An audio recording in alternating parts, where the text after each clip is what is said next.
The preface. The artist is the creator of beautiful things. To reveal art and conceal the artist is art's aim. The critic is he who can translate into another manner or a new material his impression of beautiful things. The highest as the lowest form of criticism is a mode of autobiography. Those who find ugly meanings in beautiful things are corrupt without being charming. This is a fault. Those who find beautiful meanings in beautiful things are the cultivated. For these there is hope. They are the elect to whom beautiful things mean only beauty. There is no such thing as a moral or an immoral book. Books are well written, or badly written. That is all. The 19th century dislike of realism is the rage of Caliban seeing his own face in a glass. The 19th century dislike of romanticism is the rage of Caliban not seeing his own face in a glass. The moral life of man forms part of the subject matter of the artist, but the morality of art consists in the perfect use of an imperfect medium. No artist desires to prove anything. Even things that are true can be proved. No artist has ethical sympathies. An ethical sympathy in an artist is an unpardonable mannerism of style. No artist is ever morbid. The artist can express everything. Thought and language are to the artist instruments of an art. Vice and virtue are to the artist materials for an art. From the point of view of form, the type of all the arts is the art of the musician. From the point of view of feeling, the actor's craft is the type. All art is at once surface and symbol. Those who go beneath the surface do so at their peril.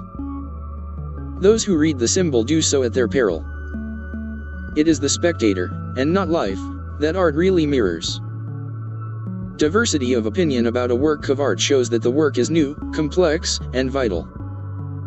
When critics disagree, the artist is in accord with himself. We can forgive a man for making a useful thing as long as he does not admire it. The only excuse for making a useless thing is that one admires it intensely. All art is quite useless. Chapter I. The studio was filled with the rich odor of roses, and when the light summer wind stirred amidst the trees of the garden, there came through the open door the heavy scent of the lilac, or the more delicate perfume of the pink flowering thorn. From the corner of the divan of Persian saddlebags on which he was lying, smoking, as was his custom, innumerable cigarettes, Lord Henry Wotton could just catch the gleam of the honey-sweet and honey-colored blossoms of a laburnum, whose tremulous branches seemed hardly able to bear the burden of a beauty so flame-like as theirs. And now and then the fantastic shadows of birds in flight flitted across the long tussore silk curtains that were stretched in front of the huge window, producing a kind of momentary Japanese effect, and making him think of those pallid, jade-faced painters of Tokyo who, through the medium of an art that is necessarily immobile, seek to convey the sense of swiftness and motion. The sullen murmur of the bees shouldering their way through the long unmown grass, or circling with monotonous insistence round the dusty gilt horns of the straggling woodbine, seemed to make the stillness more oppressive. The dim roar of London was like the burdened note of a distant organ. In the center of the room, clamped to an upright easel, stood the full-length portrait of a young man of extraordinary personal beauty. And in front of it, some little distance away, was sitting the artist himself, Basil Hallward, whose sudden disappearance some years ago caused, at the time, such public excitement and gave rise to so many strange conjectures. As the painter looked at the gracious and comely form he had so skillfully mirrored in his art, a smile of pleasure passed across his face, and seemed about to linger there. But he suddenly started up, and closing his eyes, placed his fingers upon the lids, as though he sought to imprison within his brain some curious dream from which he feared he might awake. "It is your best work, Basil, the best thing you have ever done," said Lord Henry languidly. "You must certainly send it next year to the Grosvenor. The Academy is too large and too vulgar. Whenever I have gone there, there have been either so many people that I have not been able to see the pictures, which was dreadful, or so many pictures that I have not been able to see the people, which was worse. The Grosvenor is really the only place." "I don't think I shall send it anywhere," he answered, tossing his head back in that odd way that used to make his friends laugh at him at Oxford. No, I won't send it anywhere. Lord Henry elevated his eyebrows and looked at him in amazement through the thin blue wreaths of smoke that curled up in such fanciful whirls from his heavy, opium-tainted cigarette. Not send it anywhere? My dear fellow, why? Have you any reason? What odd chaps you painters are. You do anything in the world to gain a reputation. As soon as you have one, you seem to want to throw it away. It is silly of you, for there is only one thing in the world worse than being talked about, and that is not being talked about. A portrait like this would set you far above all the young men in England, and make the old men quite jealous, if old men are ever capable of any emotion. I know you will laugh at me, he replied, but I really can't exhibit it. I have put too much of myself into it. Lord Henry stretched himself out on the divan and laughed. Yes, I knew you would, but it is quite true, all the same. Too much of yourself in it. Upon my word, Basil, I didn't know you were so vain, and I really can't see any resemblance between you, with your rugged strong face and your coal black hair, and this young Adonis, who looks as if he was made out of ivory and rose leaves. Why, my dear Basil, he is a Narcissus, and you, well, of course you have an intellectual expression and all that. But beauty, real beauty, ends where an intellectual expression begins. Intellect is in itself a mode of exaggeration, and destroys the harmony of any face. The moment one sits down to think, one becomes all nose, or all forehead, or something horrid. Look at the successful men in any of the learned professions. How perfectly hideous they are. Except, of course, in the church. But then in the church they don't think. A bishop keeps on saying at the age of 80 what he was told to say when he was a boy of 18, and as a natural consequence he always looks absolutely delightful. Your mysterious young friend, whose name you have never told me, but whose picture really fascinates me, never thinks. I feel quite sure of that. He is some brainless beautiful creature who should be always here in winter when we have no flowers to look at, and always here in summer when we want something to chill our intelligence. Don't flatter yourself, Basil, you are not in the least like him. You don't understand me, Harry, answered the artist. Of course I am not like him. I know that perfectly well. Indeed, I should be sorry to look like him. You shrug your shoulders? I am telling you the truth. There is a fatality about all physical and intellectual distinction, the sort of fatality that seems to dog through history the faltering steps of kings. It is better not to be different from one's fellows. The ugly and the stupid have the best of it in this world. They can sit at their ease and gape at the play. If they know nothing of victory, they are at least spared the knowledge of defeat. They live as we all should live, undisturbed, indifferent, and without disquiet. They neither bring ruin upon others, nor ever receive it from alien hands.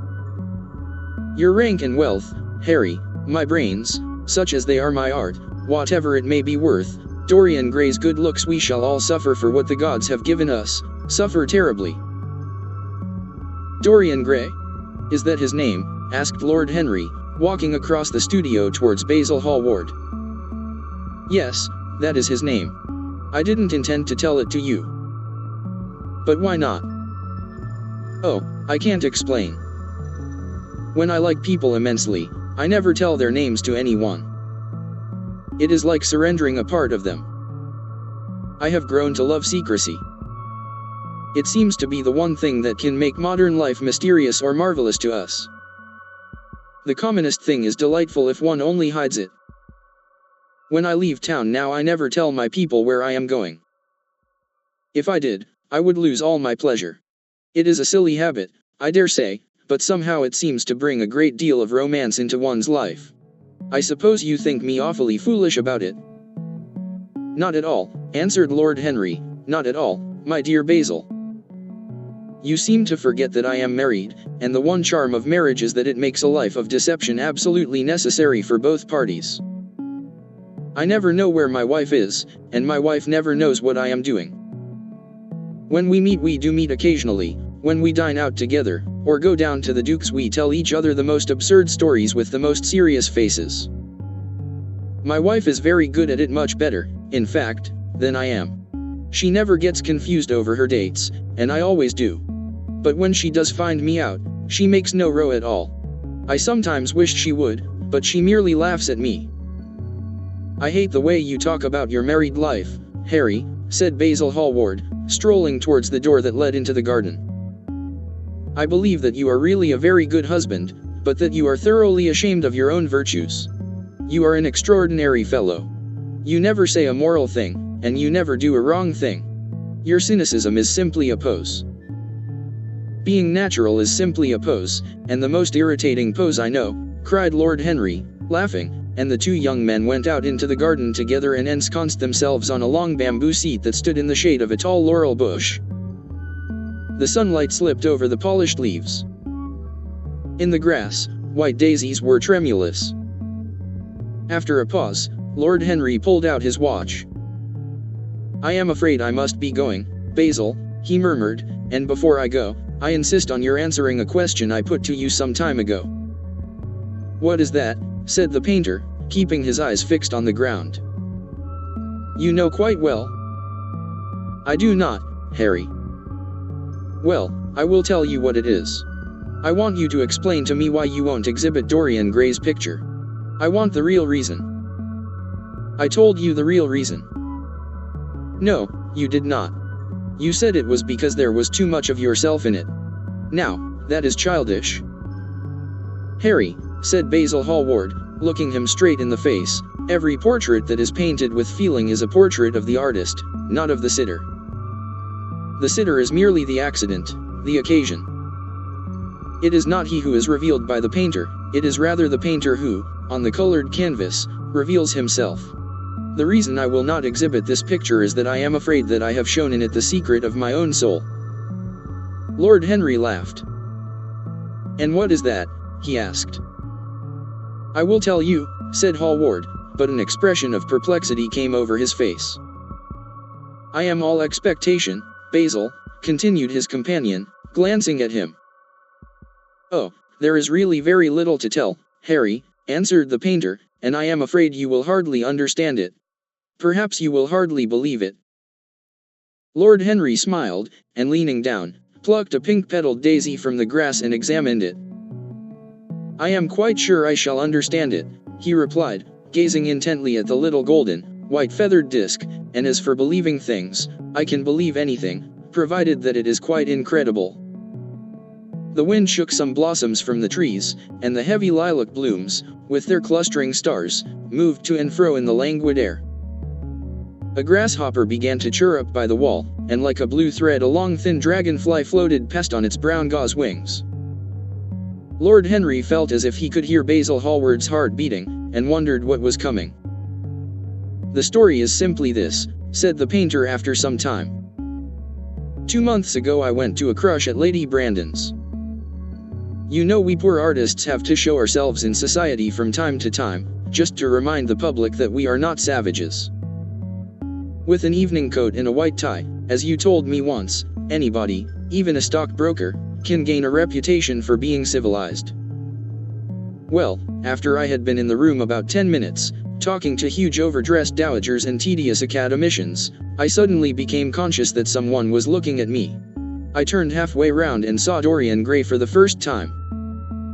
When our eyes met, I felt that I was growing pale. A curious sensation of terror came over me. I knew that I had come face to face with someone whose mere personality was so fascinating that, if I allowed it to do so, it would absorb my whole nature, my whole soul, my very art itself. I did not want any external influence in my life. You know yourself, Harry, how independent I am by nature. I have always been my own master, had at least always been so, till I met Dorian Gray. Then but I don't know how to explain it to you. Something seemed to tell me that I was on the verge of a terrible crisis in my life. I had a strange feeling that fate had in store for me exquisite joys and exquisite sorrows. I grew afraid and turned to quit the room. It was not conscience that made me do so, it was a sort of cowardice. I take no credit to myself for trying to escape. Conscience and cowardice are really the same things, Basil. Conscience is the trade name of the firm. That is all.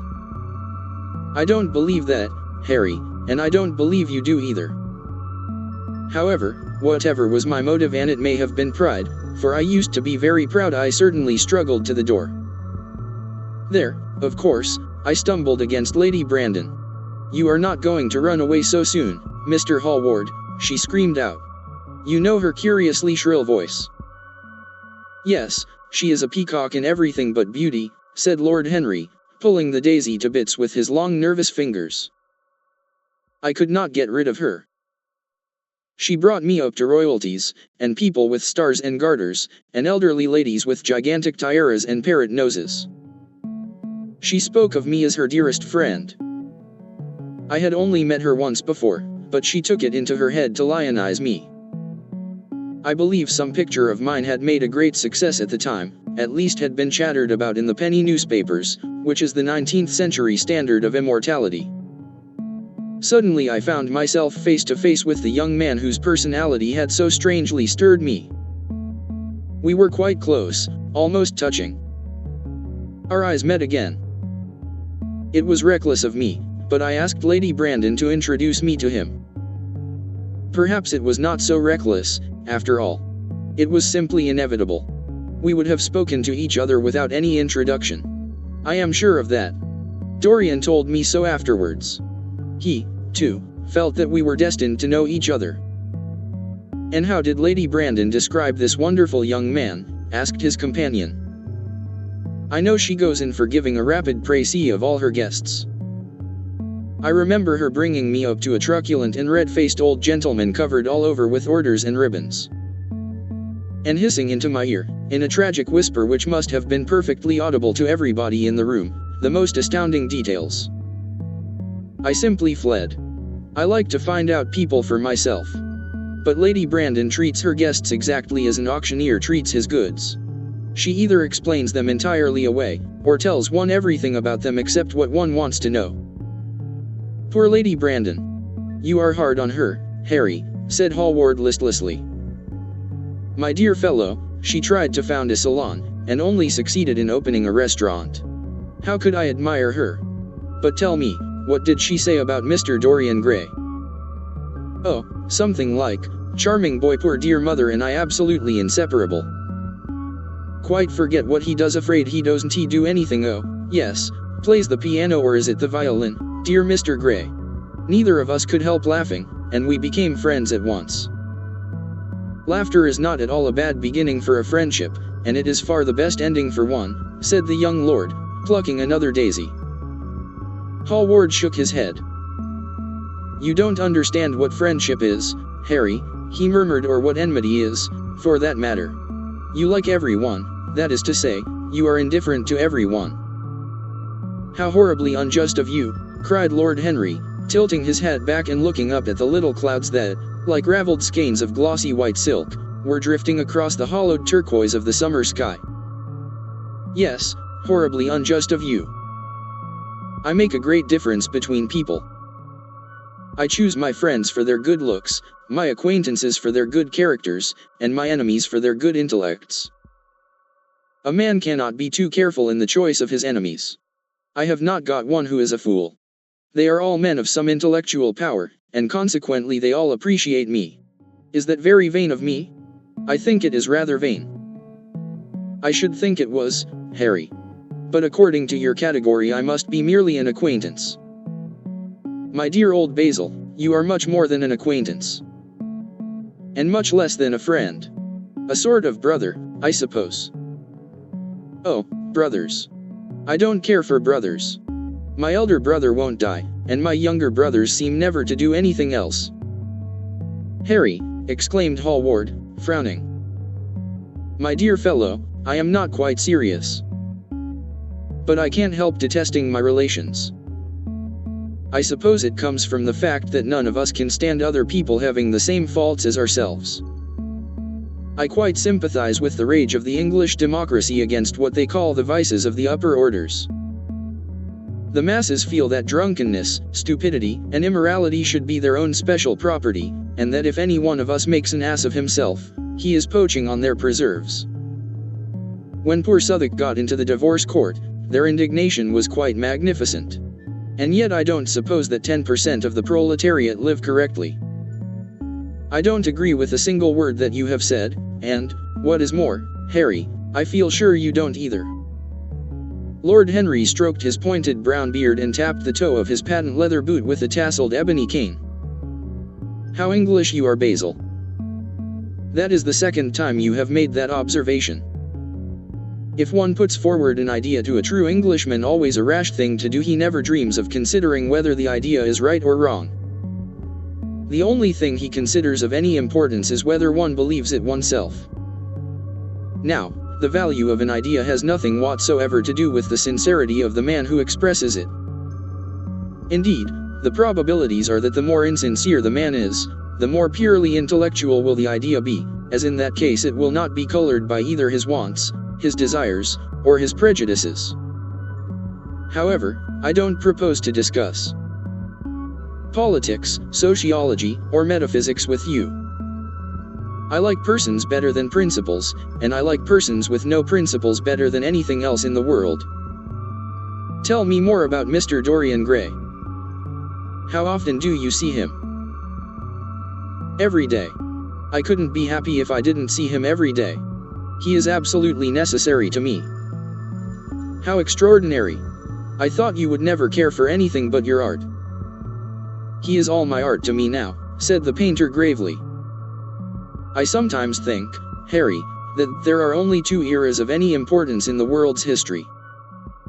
The first is the appearance of a new medium for art, and the second is the appearance of a new personality for art also. What the invention of oil painting was to the Venetians, the face of Antinous was to late Greek sculpture, and the face of Dorian Gray will someday be to me. It is not merely that I paint from him, draw from him, sketch from him. Of course, I have done all that. But he is much more to me than a model or a sitter. I won't tell you that I am dissatisfied with what I have done of him, or that his beauty is such that art cannot express it. There is nothing that art cannot express, and I know that the work I have done, since I met Dorian Gray, is good work, is the best work of my life. But in some curious way I wonder will you understand me, his personality has suggested to me an entirely new manner in art, an entirely new mode of style. I see things differently, I think of them differently. I can now recreate life in a way that was hidden from me before. A dream of form in days of thought. Who is it who says that? I forget, but it is what Dorian Gray has been to me. The merely visible presence of this lad, for he seems to me little more than a lad, though he is really over 20, his merely visible presence, I wonder, can you realize all that that means? Unconsciously he defines for me the lines of a fresh school, a school that is to have in it all the passion of the romantic spirit, all the perfection of the spirit that is Greek. The harmony of soul and body, how much that is. We in our madness have separated the two, and have invented a realism that is vulgar, an ideality that is void. Harry, if you only knew what Dorian Gray is to me. You remember that landscape of mine, for which Agnew offered me such a huge price but which I would not part with. It is one of the best things I have ever done. And why is it so? Because, while I was painting it, Dorian Gray sat beside me. Some subtle influence passed from him to me, and for the first time in my life I saw in the plain woodland the wonder I had always looked for and always missed. Basil, this is extraordinary. I must see Dorian Gray. Hallward got up from the seat and walked up and down the garden. After some time he came back. Harry, he said, Dorian Gray is to me simply a motive in art. You might see nothing in him. I see everything in him. He is never more present in my work than when no image of him is there. He is a suggestion, as I have said, of a new manner. I find him in the curves of certain lines, in the loveliness and subtleties of certain colors. That is all. Then why won't you exhibit his portrait? Asked Lord Henry. Because, without intending it, I have put into it some expression of all this curious artistic idolatry, of which, of course, I have never cared to speak to him. He knows nothing about it. He shall never know anything about it. But the world might guess it, and I will not bare my soul to their shallow prying eyes. My heart shall never be put under their microscope. There is too much of myself in the thing, Harry, too much of myself. Poets are not so scrupulous as you are. They know how useful passion is for publication. Nowadays a broken heart will run to many editions. I hate them for it, cried Hallward. An artist should create beautiful things, but should put nothing of his own life into them. We live in an age when men treat art as if it were meant to be a form of autobiography. We have lost the abstract sense of beauty. Someday I will show the world what it is, and for that reason the world shall never see my portrait of Dorian Gray. I think you are wrong, Basil, but I won't argue with you. It is only the intellectually lost who ever argue. Tell me, is Dorian Gray very fond of you? The painter considered for a few moments. He likes me, he answered after a pause. I know he likes me. Of course I flatter him dreadfully. I find a strange pleasure in saying things to him that I know I shall be sorry for having said. As a rule, he is charming to me, and we sit in the studio and talk of 1,000 things. Now and then, however, he is horribly thoughtless, and seems to take a real delight in giving me pain.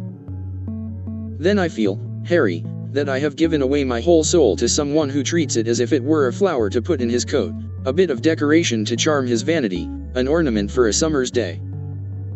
Days in summer, Basil, are apt to linger, murmured Lord Henry. Perhaps you will tire sooner than he will. It is a sad thing to think of, but there is no doubt that genius lasts longer than beauty. That accounts for the fact that we all take such pains to overeducate ourselves. In the wild struggle for existence, we want to have something that endures, and so we fill our minds with rubbish and facts, in the silly hope of keeping our place. The thoroughly well-informed man, that is the modern ideal. And the mind of the thoroughly well-informed man is a dreadful thing. It is like a bric-a-brac shop, all monsters and dust, with everything priced above its proper value. I think you will tire first, all the same. Some day you will look at your friend, and he will seem to you to be a little out of drawing, or you won't like his tone of color, or something. You will bitterly reproach him in your own heart, and seriously think that he has behaved very badly to you. The next time he calls, you will be perfectly cold and indifferent. It will be a great pity, for it will alter you. What you have told me is quite a romance of art one might call it, and the worst of having a romance of any kind is that it leaves one so unromantic. Harry, don't talk like that. As long as I live, the personality of Dorian Gray will dominate me. You can't feel what I feel. You change too often. Ah, my dear Basil, that is exactly why I can feel it. Those who are faithful know only the trivial side of love, it is the faithless who know love's tragedies. And Lord Henry struck a light on a dainty silver case and began to smoke a cigarette with a self-conscious and satisfied air, as if he had summed up the world in a phrase. There was a rustle of chirruping sparrows in the green lacquer leaves of the ivy, and the blue cloud shadows chased themselves across the grass like swallows. How pleasant it was in the garden! And how delightful other people's emotions were! Much more delightful than their ideas, it seemed to him. One's own soul, and the passions of one's friends, those were the fascinating things in life. He pictured to himself with silent amusement the tedious luncheon that he had missed by staying so long with Basil Hallward. Had he gone to his aunt's, he would have been sure to have met Lord Goodbody there, and the whole conversation would have been about the feeding of the poor and the necessity for model lodging houses. Each class would have preached the importance of those virtues, for whose exercise there was no necessity in their own lives. The rich would have spoken on the value of thrift, and the idle grown eloquent over the dignity of labor. It was charming to have escaped all that. As he thought of his aunt, an idea seemed to strike him. He turned to Hallward and said, "My dear fellow, I have just remembered." "Remembered what, Harry?" "Where I heard the name of Dorian Gray." "Where was it?" asked Hallward, with a slight frown. "Don't look so angry, Basil." "It was at my aunt, Lady Agatha's. She told me she had discovered a wonderful young man who was going to help her in the East End, and that his name was Dorian Gray. I am bound to state that she never told me he was good-looking. Women have no appreciation of good looks, at least, good women have not. She said that he was very earnest and had a beautiful nature. I at once pictured to myself a creature with spectacles and lank hair, horribly freckled, and tramping about on huge feet. I wish I had known it was your friend. I am very glad you didn't, Harry. Why? I don't want you to meet him. You don't want me to meet him? No. Mr. Dorian Gray is in the studio, sir, said the butler, coming into the garden. You must introduce me now, cried Lord Henry, laughing. The painter turned to his servant, who stood blinking in the sunlight. Ask Mr. Gray to wait, Parker, I shall be in a few moments. The man bowed and went up the walk. Then he looked at Lord Henry. Dorian Gray is my dearest friend, he said. He has a simple and a beautiful nature. Your aunt was quite right in what she said of him. Don't spoil him. Don't try to influence him. Your influence would be bad. The world is wide, and has many marvelous people in it.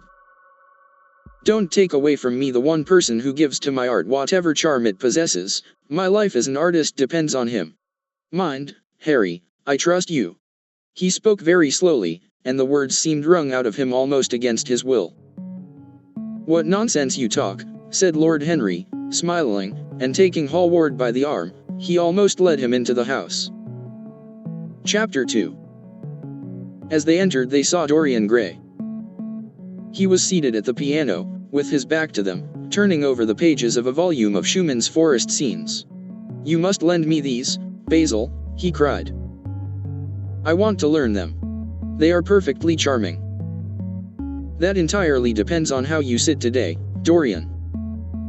Oh, I am tired of sitting, and I don't want a life-sized portrait of myself, answered the lad, swinging round on the music stool in a willful, petulant manner. When he caught sight of Lord Henry, a faint blush colored his cheeks for a moment, and he started up. I beg your pardon, Basil, but I didn't know you had anyone with you. This is Lord Henry Wotton, Dorian, an old Oxford friend of mine. I have just been telling him what a capital sitter you were, and now you have spoiled everything. You have not spoiled my pleasure in meeting you, Mr. Gray, said Lord Henry, stepping forward and extending his hand. My aunt has often spoken to me about you. You are one of her favorites, and, I am afraid, one of her victims also. I am in Lady Agatha's black books at present, answered Dorian with a funny look of penitence. I promised to go to a club in Whitechapel with her last Tuesday, and I really forgot all about it. We were to have played a duet together, 3 duets, I believe. I don't know what she will say to me. I am far too frightened to call. Oh, I will make your peace with my aunt. She is quite devoted to you. And I don't think it really matters about your not being there. The audience probably thought it was a duet.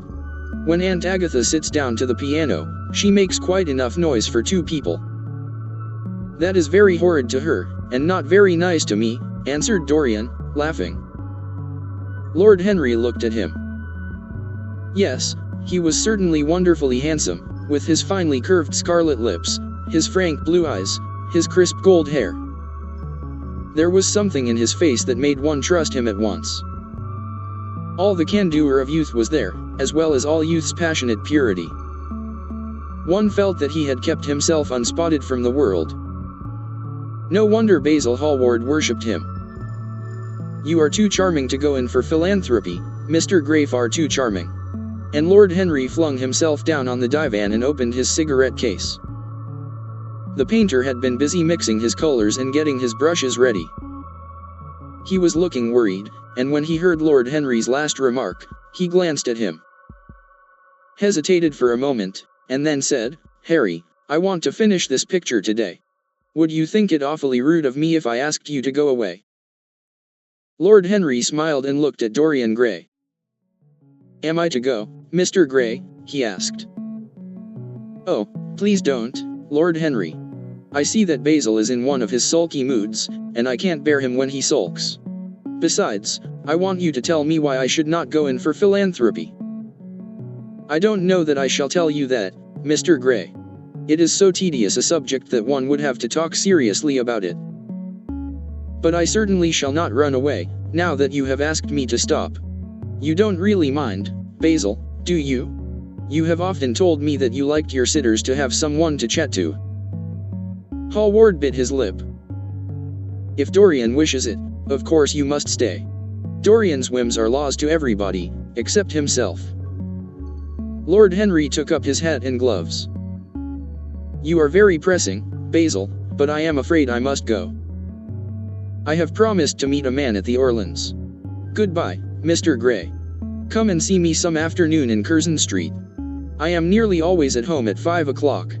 Write to me when you are coming. I should be sorry to miss you. Basil, cried Dorian Gray, if Lord Henry Wotton goes, I shall go, too.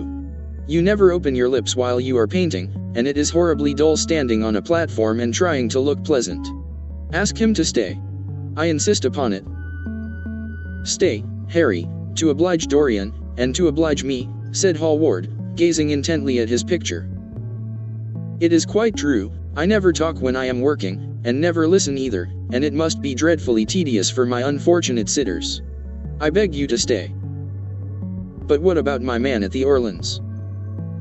The painter laughed. I don't think there will be any difficulty about that. Sit down again, Harry. And now, Dorian, get up on the platform, and don't move about too much, or pay any attention to what Lord Henry says. He has a very bad influence over all his friends, with the single exception of myself.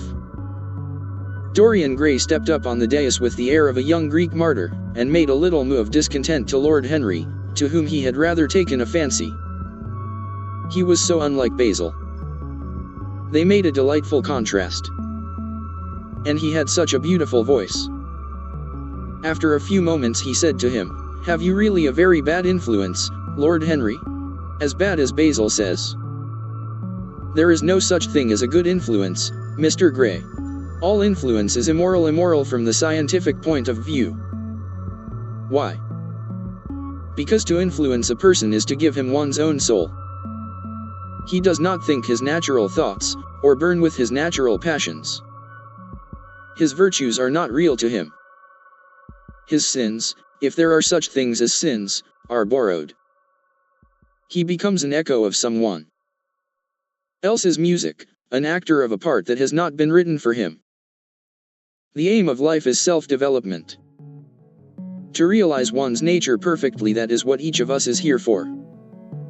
People are afraid of themselves, nowadays. They have forgotten the highest of all duties, the duty that one owes to one's self. Of course, they are charitable.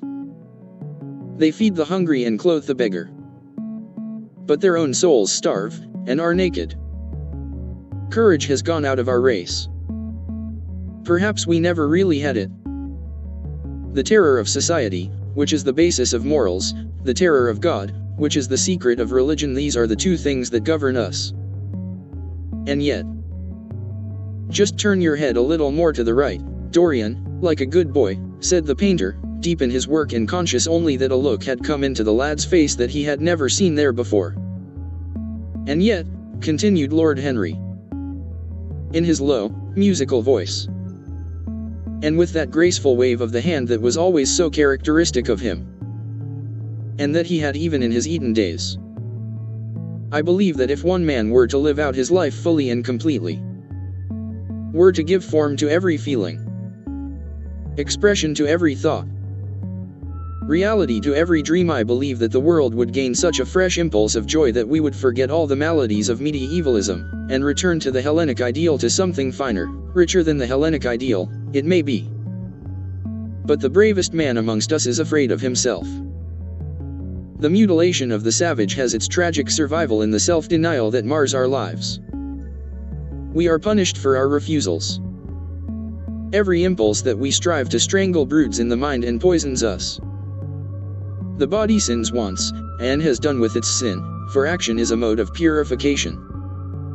Nothing remains then but the recollection of a pleasure, or the luxury of a regret.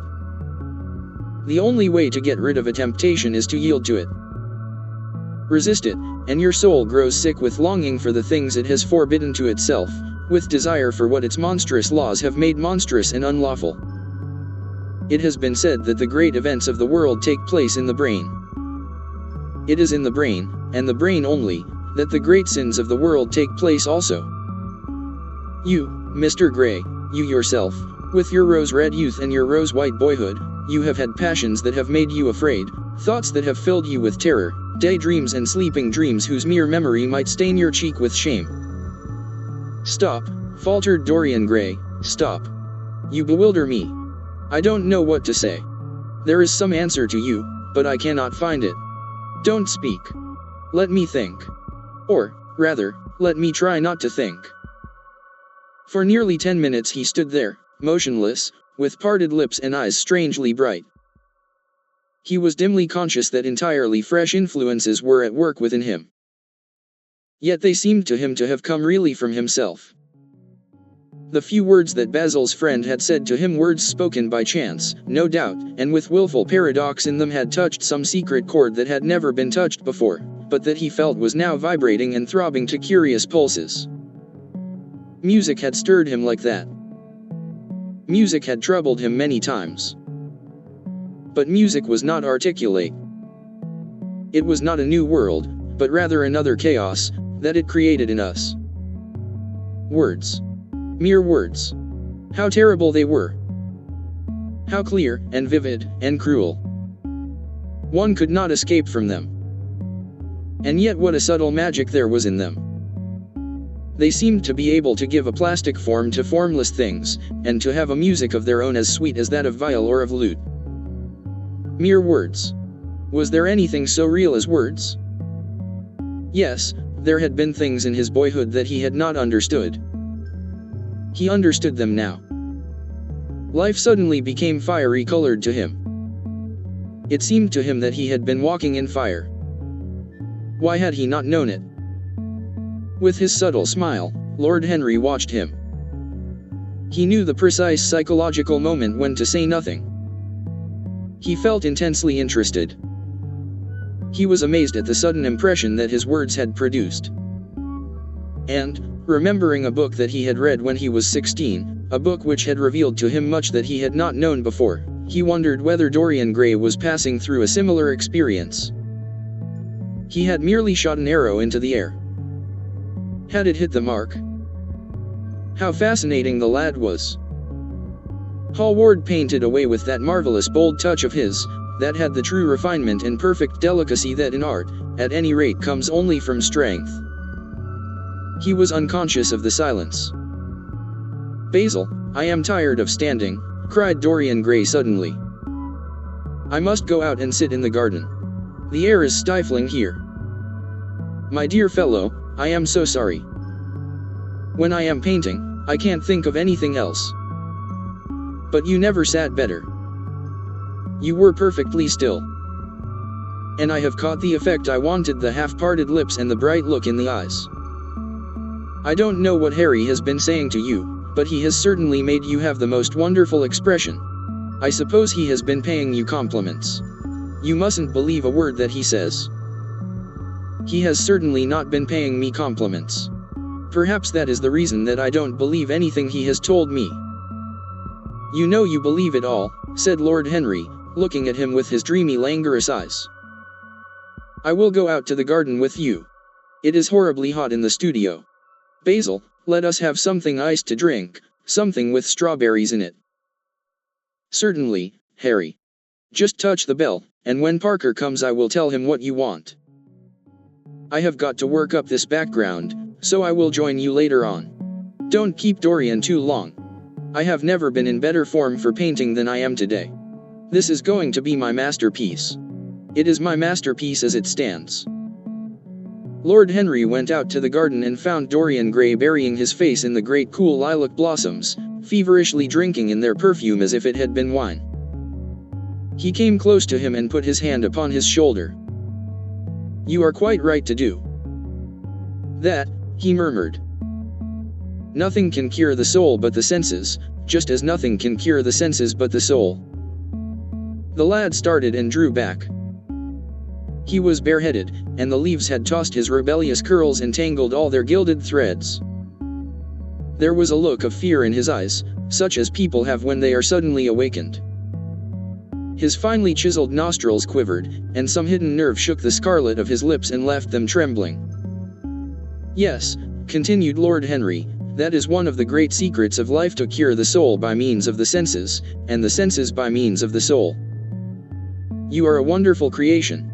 You know more than you think you know, just as you know less than you want to know. Dorian Gray frowned and turned his head away. He could not help liking the tall, graceful young man who was standing by him. His romantic, olive-colored face and worn expression interested him. There was something in his low, languid voice that was absolutely fascinating. His cool, white, flower-like hands, even, had a curious charm. They moved, as he spoke, like music, and seemed to have a language of their own.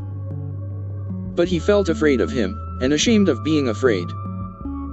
Why had it been left for a stranger to reveal him to himself? He had known Basil Hallward for months, but the friendship between them had never altered him. Suddenly there had come someone across his life who seemed to have disclosed to him life's mystery. And, yet, what was there to be afraid of? He was not a schoolboy or a girl. It was absurd to be frightened. "Let us go and sit in the shade," said Lord Henry. "Parker has brought out the drinks, and if you stay any longer in this glare, you will be quite spoiled, and Basil will never paint you again. You really must not allow yourself to become sunburnt. It would be unbecoming." "What can it matter?" cried Dorian Gray, laughing, as he sat down on the seat at the end of the garden. "It should matter everything to you, Mr. Gray."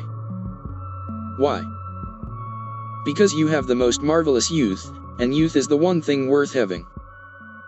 "I don't feel that, Lord Henry." "No, you don't feel it now.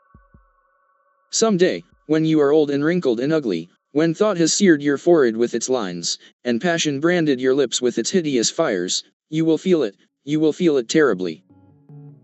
Now, wherever you go, you charm the world. Will it always be so? You have a wonderfully beautiful face, Mr. Gray. Don't frown. You have. And beauty is a form of genius, is higher, indeed, than genius, as it needs no explanation. It is of the great facts of the world, like sunlight, or springtime, or the reflection in dark waters of that silver shell we call the moon. It cannot be questioned. It has its divine right of sovereignty. It makes princes of those who have it. You smile. Ah. When you have lost it, you won't smile. People say sometimes that beauty is only superficial. That may be so, but at least it is not so superficial as thought is. To me, beauty is the wonder of wonders. It is only shallow people who do not judge by appearances. The true mystery of the world is the visible, not the invisible.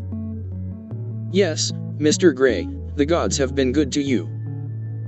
But what the gods give they quickly take away. You have only a few years in which to live really, perfectly, and fully. When your youth goes, your beauty will go with it, and then you will suddenly discover that there are no triumphs left for you, or have to content yourself with those mean triumphs that the memory of your past will make more bitter than defeats. Every month as it wanes brings you nearer to something dreadful. Time is jealous of you, and wars against your lilies and your roses. You will become sallow, and hollow-cheeked, and dull-eyed. You will suffer horribly. Ah! Realize your youth while you have it. Don't squander the gold of your days, listening to the tedious, trying to improve the hopeless failure, or giving away your life to the ignorant, the common, and the vulgar. These are the sickly aims, the false ideals, of our age. Live the wonderful life that is in you.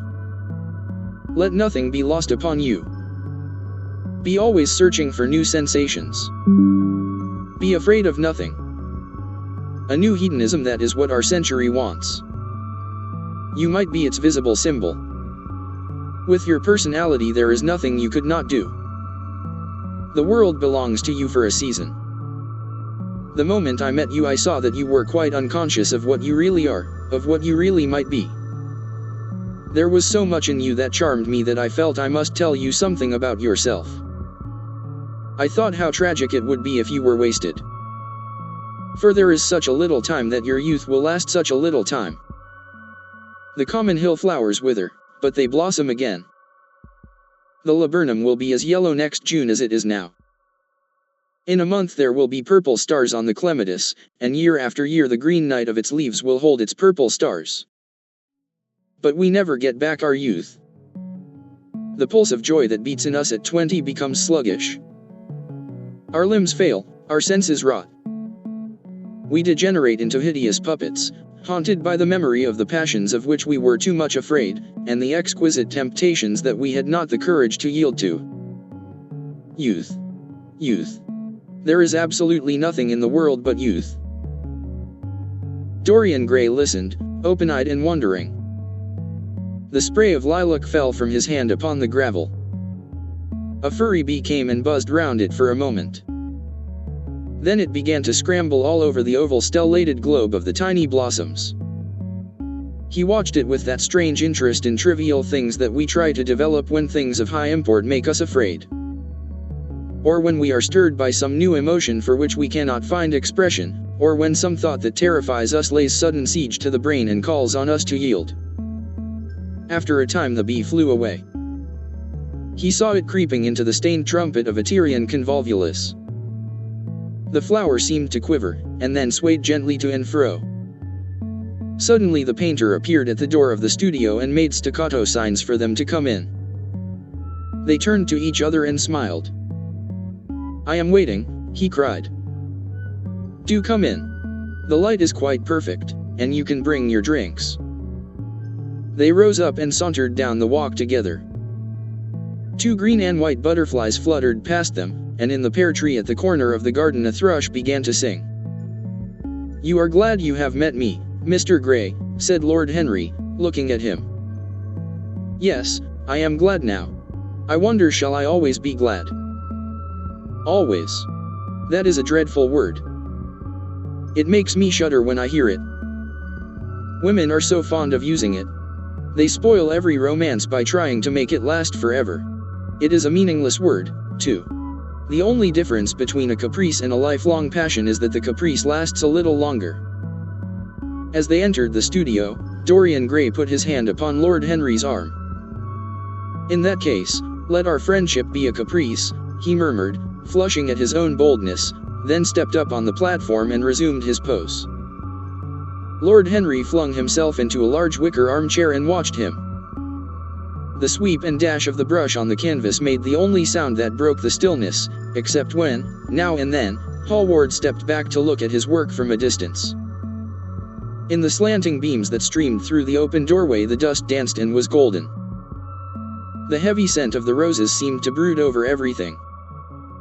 After about a quarter of an hour Hallward stopped painting, looked for a long time at Dorian Gray, and then for a long time at the picture, biting the end of one of his huge brushes and frowning. "It is quite finished," he cried at last, and stooping down he wrote his name in long vermilion letters on the left-hand corner of the canvas. Lord Henry came over and examined the picture. It was certainly a wonderful work of art, and a wonderful likeness as well. "My dear fellow, I congratulate you most warmly," he said. "It is the finest portrait of modern times. Mr. Gray, come over and look at yourself." The lad started, as if awakened from some dream. "Is it really finished?" he murmured, stepping down from the platform. "Quite finished," said the painter. "And you have sat splendidly today. I am awfully obliged to you." "That is entirely due to me," broke in Lord Henry. "Isn't it, Mr. Gray?" Dorian made no answer, but passed listlessly in front of his picture and turned towards it. When he saw it he drew back, and his cheeks flushed for a moment with pleasure. A look of joy came into his eyes, as if he had recognized himself for the first time. He stood there motionless and in wonder, dimly conscious that Hallward was speaking to him, but not catching the meaning of his words. The sense of his own beauty came on him like a revelation. He had never felt it before. Basil Hallward's compliments had seemed to him to be merely the charming exaggeration of friendship. He had listened to them, laughed at them, forgotten them. They had not influenced his nature. Then had come Lord Henry Wotton with his strange panegyric on youth, his terrible warning of its brevity.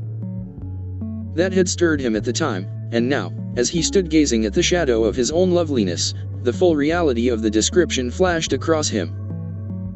Yes, there would be a day when his face would be wrinkled and wizen, his eyes dim and colorless, the grace of his figure broken and deformed. The scarlet would pass away from his lips and the gold steal from his hair. The life that was to make his soul would mar his body. He would become dreadful, hideous, and uncouth. As he thought of it, a sharp pang of pain struck through him like a knife and made each delicate fiber of his nature quiver. His eyes deepened into amethyst, and across them came a mist of tears. He felt as if a hand of ice had been laid upon his heart. "Don't you like it?"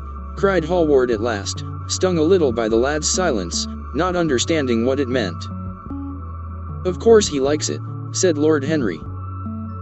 "Who wouldn't like it? It is one of the greatest things in modern art. I will give you anything you like to ask for it. I must have it." "It is not my property, Harry." "Whose property is it?" "Dorian's, of course," answered the painter. "He is a very lucky fellow." "How sad it is," murmured Dorian Gray with his eyes still fixed upon his own portrait. "How sad it is. I shall grow old, and horrible, and dreadful. But this picture will remain always young. It will never be older than this particular day of June. If it were only the other way. If it were I who was to be always young, and the picture that was to grow old. For that I would give everything. Yes, there is nothing in the whole world I would not give. I would give my soul for that." "You would hardly care for such an arrangement, Basil," cried Lord Henry, laughing. "It would be rather hard lines on your work." "I should object very strongly, Harry," said Hallward. Dorian Gray turned and looked at him. "I believe you would, Basil. You like your art better than your friends. I am no more to you than a green bronze figure. Hardly as much, I dare say." The painter stared in amazement. It was so unlike Dorian to speak like that. What had happened? He seemed quite angry. His face was flushed and his cheeks burning. "Yes," he continued, "I am less to you than your ivory Hermes or your silver fawn. You will like them always. How long will you like me? Till I have my first wrinkle, I suppose. I know, now, that when one loses one's good looks, whatever they may be, one loses everything. Your picture has taught me that. Lord Henry Wotton is perfectly right. Youth is the only thing worth having. When I find that I am growing old, I shall kill myself." Hallward turned pale and caught his hand. "Dorian! Dorian!" he cried, "don't talk like that. I have never had such a friend as you, and I shall never have such another. You are not jealous of material things, are you, you who are finer than any of them? I am jealous of everything whose beauty does not die. I am jealous of the portrait you have painted of me. Why should it keep what I must lose? Every moment that passes takes something from me and gives something to it. Oh, if it were only the other way. If the picture could change, and I could be always what I am now. Why did you paint it? It will mock me someday, mock me horribly." The hot tears welled into his eyes. He tore his hand away and, flinging himself on the divan, he buried his face in the cushions, as though he was praying. "This is your doing, Harry," said the painter bitterly. Lord Henry shrugged his shoulders. "It is the real Dorian Gray, that is all." "It is not." "If it is not, what have I to do with it?" "You should have gone away when I asked you," he muttered. "I stayed when you asked me," was Lord Henry's answer. "Harry, I can't quarrel with my two best friends at once, but between you both you have made me hate the finest piece of work I have ever done, and I will destroy it. What is it but canvas and color? I will not let it come across our 3 lives and mar them." Dorian Gray lifted his golden head from the pillow, and with pallid face and tear-stained eyes, looked at him as he walked over to the deal painting table that was set beneath the high-curtained window. What was he doing there? His fingers were straying about among the litter of tin tubes and dry brushes, seeking for something. Yes, it was for the long palette knife, with its thin blade of lithe steel. He had found it at last. He was going to rip up the canvas. With a stifled sob, the lad leaped from the couch, and, rushing over to Hallward, tore the knife out of his hand, and flung it to the end of the studio. "Don't, Basil, don't," he cried. "It would be murder." "I am glad you appreciate my work at last, Dorian," said the painter coldly when he had recovered from his surprise. "I never thought you would." "Appreciate it? I am in love with it, Basil. It is part of myself. I feel that. Well, as soon as you are dry, you shall be varnished, and framed, and sent home. Then you can do what you like with yourself." And he walked across the room and rang the bell for tea. "You will have tea, of course, Dorian? And so will you, Harry? Or do you object to such simple pleasures?" "I adore simple pleasures," said Lord Henry. "They are the last refuge of the complex. But I don't like scenes, except on the stage." "What absurd fellows you are, both of you. I wonder who it was defined man as a rational animal. It was the most premature definition ever given. Man is many things, but he is not rational. I am glad he is not, after all, though I wish you chaps would not squabble over the picture. You had much better let me have it, Basil. This silly boy doesn't really want it, and I really do. If you let anyone have it but me, Basil, I shall never forgive you," cried Dorian Gray, "and I don't allow people to call me a silly boy. You know the picture is yours, Dorian. I gave it to you before it existed. And you know you have been a little silly, Mr. Gray, and that you don't really object to being reminded that you are extremely young. I should have objected very strongly this morning, Lord Henry." "Ah. This morning? You have lived since then." There came a knock at the door, and the butler entered with a laden tea tray and set it down upon a small Japanese table. There was a rattle of cups and saucers and the hissing of a fluted Georgian urn. 2 globe-shaped china dishes were brought in by a page. Dorian Gray went over and poured out the tea. The 2 men sauntered languidly to the table and examined what was under the covers. "Let us go to the theater tonight," said Lord Henry. "There is sure to be something on, somewhere. I have promised to dine at White's, but it is only with an old friend, so I can send him a wire to say that I am ill, or that I am prevented from coming in consequence of a subsequent engagement. I think that would be a rather nice excuse. It would have all the surprise of candor." "It is such a bore putting on one's dress clothes," muttered Hallward. "And, when one has them on, they are so horrid." "Yes," answered Lord Henry dreamily, "the costume of the 19th century is detestable. It is so somber, so depressing. Sin is the only real color element left in modern life." "You really must not say things like that before Dorian, Harry." "Before which Dorian? The one who is pouring out tea for us, or the one in the picture?" "Before either." "I should like to come to the theater with you, Lord Henry," said the lad. "Then you shall come, and you will come, too, Basil, won't you?" "I can't, really. I would sooner not. I have a lot of work to do." "Well, then, you and I will go alone, Mr. Gray." "I should like that awfully." The painter bit his lip and walked over, cup in hand, to the picture. "I shall stay with the real Dorian," he said, sadly. "Is it the real Dorian?" cried the original of the portrait, strolling across to him. "Am I really like that?" "Yes, you are just like that." "How wonderful, Basil. At least you are like it in appearance. But it will never alter," sighed Hallward. "That is something." "What a fuss people make about fidelity," exclaimed Lord Henry. "Why, even in love it is purely a question for physiology. It has nothing to do with our own will.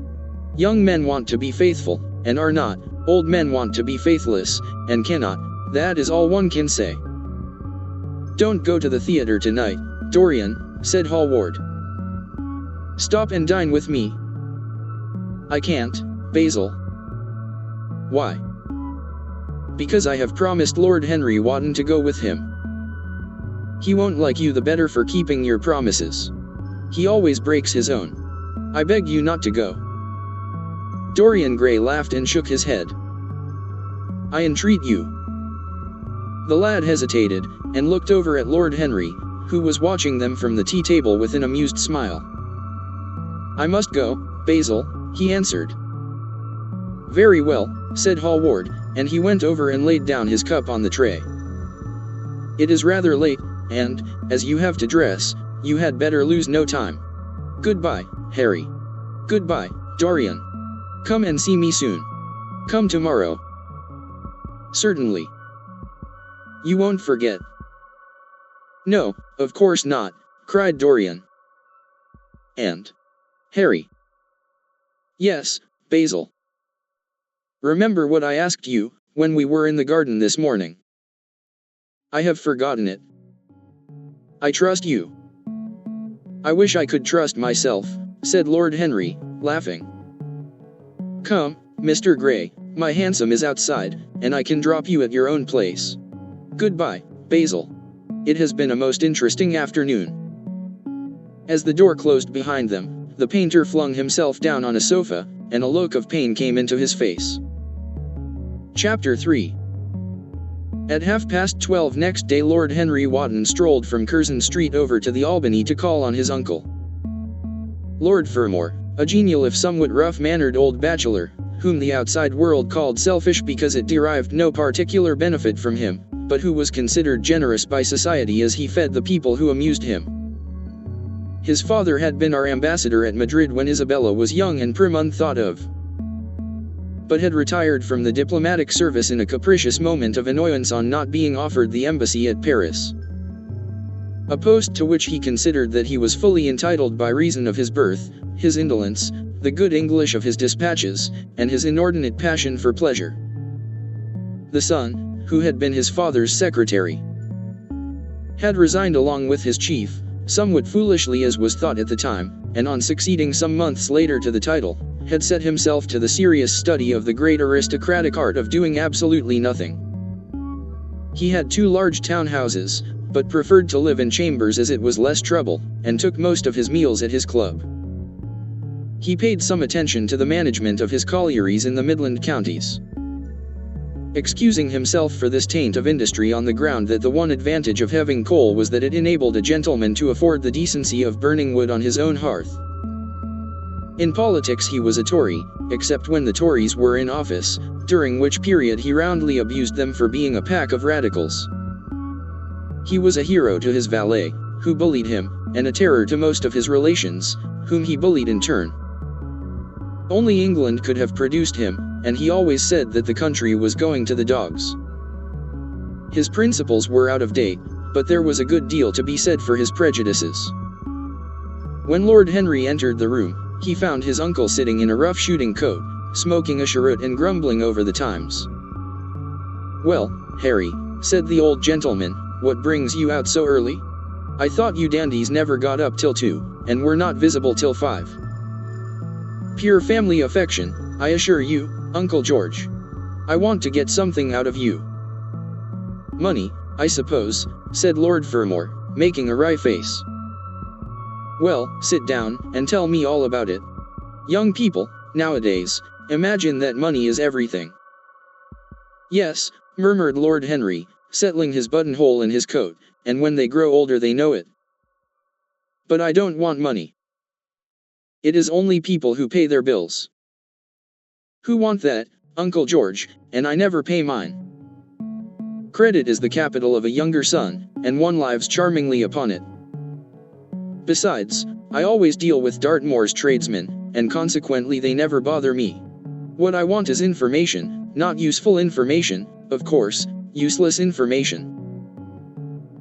Well, I can tell you anything that is in an English blue book, Harry, although those fellows nowadays write a lot of nonsense. When I was in the diplomatic, things were much better. But I hear they let them in now by examination.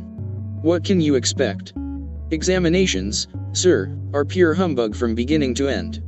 If a man is a gentleman, he knows quite enough, and if he is not a gentleman, whatever he knows is bad for him.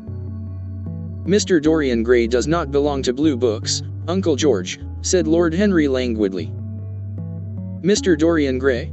Who is he? Asked Lord Fermor, knitting his bushy white eyebrows. That is what I have come to learn, Uncle George. Or rather, I know who he is. He is the last Lord Kelso's grandson. His mother was a Devereux, Lady Margaret Devereux. I want you to tell me about his mother. What was she like? Whom did she marry? You have known nearly everybody in your time, so you might have known her. I am very much interested in Mr. Gray at present. I have only just met him. Kelso's grandson, echoed the old gentleman. Kelso's grandson, of course. I knew his mother intimately. I believe I was at her christening. She was an extraordinarily beautiful girl, Margaret Devereux, and made all the men frantic by running away with a penniless young fellow, a mere nobody, sir, a subaltern in a foot regiment, or something of that kind. Certainly. I remember the whole thing as if it happened yesterday. The poor chap was killed in a duel at Spa a few months after the marriage. There was an ugly story about it. They said Kelso got some rascally adventurer, some Belgian brute, to insult his son-in-law in public, paid him, sir, to do it, paid him, and that the fellow spitted his man as if he had been a pigeon. The thing was hushed up, but, egad, Kelso ate his chop alone at the club for some time afterwards. He brought his daughter back with him, I was told, and she never spoke to him again. Oh, yes, it was a bad business. The girl died, too, died within a year. So she left a son, did she? I had forgotten that. What sort of boy is he? If he is like his mother, he must be a good-looking chapter. He is very good-looking, assented Lord Henry. I hope he will fall into proper hands, continued the old man. He should have a pot of money waiting for him if Kelso did the right thing by him. His mother had money, too. All the Selby property came to her, through her grandfather. Her grandfather hated Kelso, thought him a mean dog. He was, too. Came to Madrid once when I was there. Egad, I was ashamed of him. The Queen used to ask me about the English noble who was always quarreling with the cabmen about their fares. They made quite a story of it. I didn't dare show my face at court for a month. I hope he treated his grandson better than he did the Jarvies. I don't know, answered Lord Henry. I fancy that the boy will be well off. He is not of age yet. He has Selby, I know. He told me so. And his mother was very beautiful. Margaret Devereux was one of the loveliest creatures I ever saw, Harry. What on earth induced her to behave as she did, I never could understand. She could have married anybody she chose. Carlington was met after her. She was romantic, though. All the women of that family were. The men were a poor lot, but, egad, the women were wonderful. Carlington went on his knees to her. Told me so himself. She laughed at him, and there wasn't a girl in London at the time who wasn't after him. And by the way, Harry, talking about silly marriages, what is this humbug your father tells me about Dartmoor wanting to marry an American? Ain't English girls good enough for him? It is rather fashionable to marry Americans just now, Uncle George. I'll back English women against the world, Harry, said Lord Fermor, striking the table with his fist. The betting is on the Americans. They don't last, I am told, muttered his uncle. A long engagement exhausts them, but they are capital at a steeplechase. They take things flying. I don't think Dartmoor has a chance. Who are her people? Grumbled the old gentleman. Has she got any? Lord Henry shook his head. American girls are as clever at concealing their parents as English women are at concealing their past, he said, rising to go. They are pork packers, I suppose. I hope so, Uncle George, for Dartmoor's sake. I am told that pork packing is the most lucrative profession in America, after politics. Is she pretty? She behaves as if she was beautiful. Most American women do. It is the secret of their charm. Why can't these American women stay in their own country? They are always telling us that it is the paradise for women. It is. That is the reason why, like Eve, they are so excessively anxious to get out of it, said Lord Henry. Goodbye, Uncle George. I shall be late for lunch, if I stop any longer. Thanks for giving me the information I wanted. I always like to know everything about my new friends, and nothing about my old ones. Where are you lunching, Harry? At Aunt Agatha's. I have asked myself and Mr. Gray. He is her latest protege. Humph. Tell your Aunt Agatha, Harry, not to bother me anymore with her charity appeals. I am sick of them. Why, the good woman thinks that I have nothing to do but to write checks for her silly fads. All right, Uncle George, I'll tell her, but it won't have any effect. Philanthropic people lose all sense of humanity. It is their distinguishing characteristic. The old gentleman growled approvingly and rang the bell for his servant. Lord Henry passed up the low arcade into Burlington Street and turned his steps in the direction of Berkeley Square. So that was the story of Dorian Gray's parentage. Crudely as it had been told to him, it had yet stirred him by its suggestion of a strange, almost modern romance. A beautiful woman risking everything for a mad passion. A few wild weeks of happiness cut short by a hideous, treacherous crime. Months of voiceless agony, and then a child born in pain. The mother snatched away by death, the boy left to solitude and the tyranny of an old and loveless man. Yes, it was an interesting background. It posed the lad, made him more perfect, as it were. Behind every exquisite thing that existed, there was something tragic. Worlds had to be in travail, that the meanest flower might blow. And how charming he had been at dinner the night before, as with startled eyes and lips parted in frightened pleasure he had sat opposite to him at the club, the red candle shades staining to a richer rose the wakening wonder of his face. Talking to him was like playing upon an exquisite violin. He answered to every touch and thrill of the bow. There was something terribly enthralling in the exercise of influence. No other activity was like it. To project one's soul into some gracious form, and let it tarry there for a moment. To hear one's own intellectual views echoed back to one with all the added music of passion and youth. To convey one's temperament into another as though it were a subtle fluid or a strange perfume.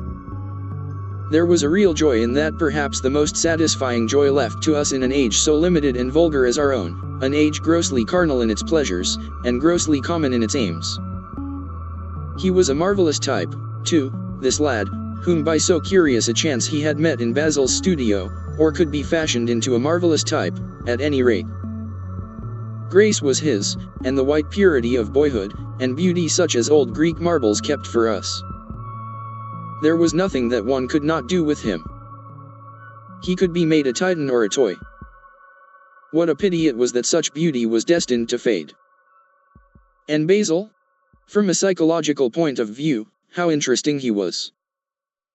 The new manner in art, the fresh mode of looking at life, suggested so strangely by the merely visible presence of one who was unconscious of it all. The silent spirit that dwelt in dim woodland, and walked unseen in open field, suddenly showing herself, dryad-like and not afraid, because in his soul who sought for her there had been wakened that wonderful vision to which alone are wonderful things revealed. The mere shapes and patterns of things becoming, as it were, refined, and gaining a kind of symbolical value, as though they were themselves patterns of some other and more perfect form whose shadow they made real. How strange it all was. He remembered something like it in history. Was it not Plato, that artist in thought, who had first analyzed it? Was it not Buonarroti who had carved it in the colored marbles of a sonnet sequence?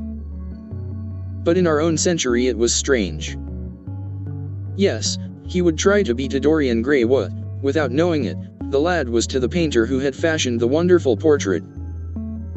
He would seek to dominate him, had already, indeed, half done so. He would make that wonderful spirit his own. There was something fascinating in this son of love and death. Suddenly he stopped and glanced up at the houses. He found that he had passed his aunts some distance, and, smiling to himself, turned back. When he entered the somewhat somber hall, the butler told him that they had gone in to lunch. He gave one of the footmen his hat and stick and passed into the dining room. "Late as usual, Harry," cried his aunt, shaking her head at him. He invented a facile excuse, and having taken the vacant seat next to her, looked round to see who was there. Dorian bowed to him shyly from the end of the table, a flush of pleasure stealing into his cheek. Opposite was the Duchess of Harley.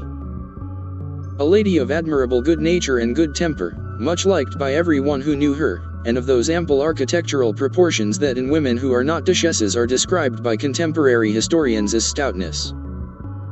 Next to her sat, on her right, Sir Thomas Burton, a radical member of Parliament, who followed his leader in public life and in private life followed the best cooks, dining with the Tories and thinking with the Liberals, in accordance with a wise and well-known rule.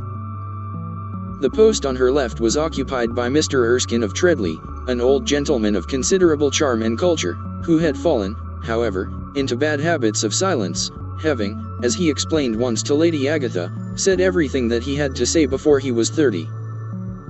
His own neighbor was Mrs. Vandeleur, one of his aunt's oldest friends, a perfect saint amongst women, but so dreadfully dowdy that she reminded one of a badly bound hymn book.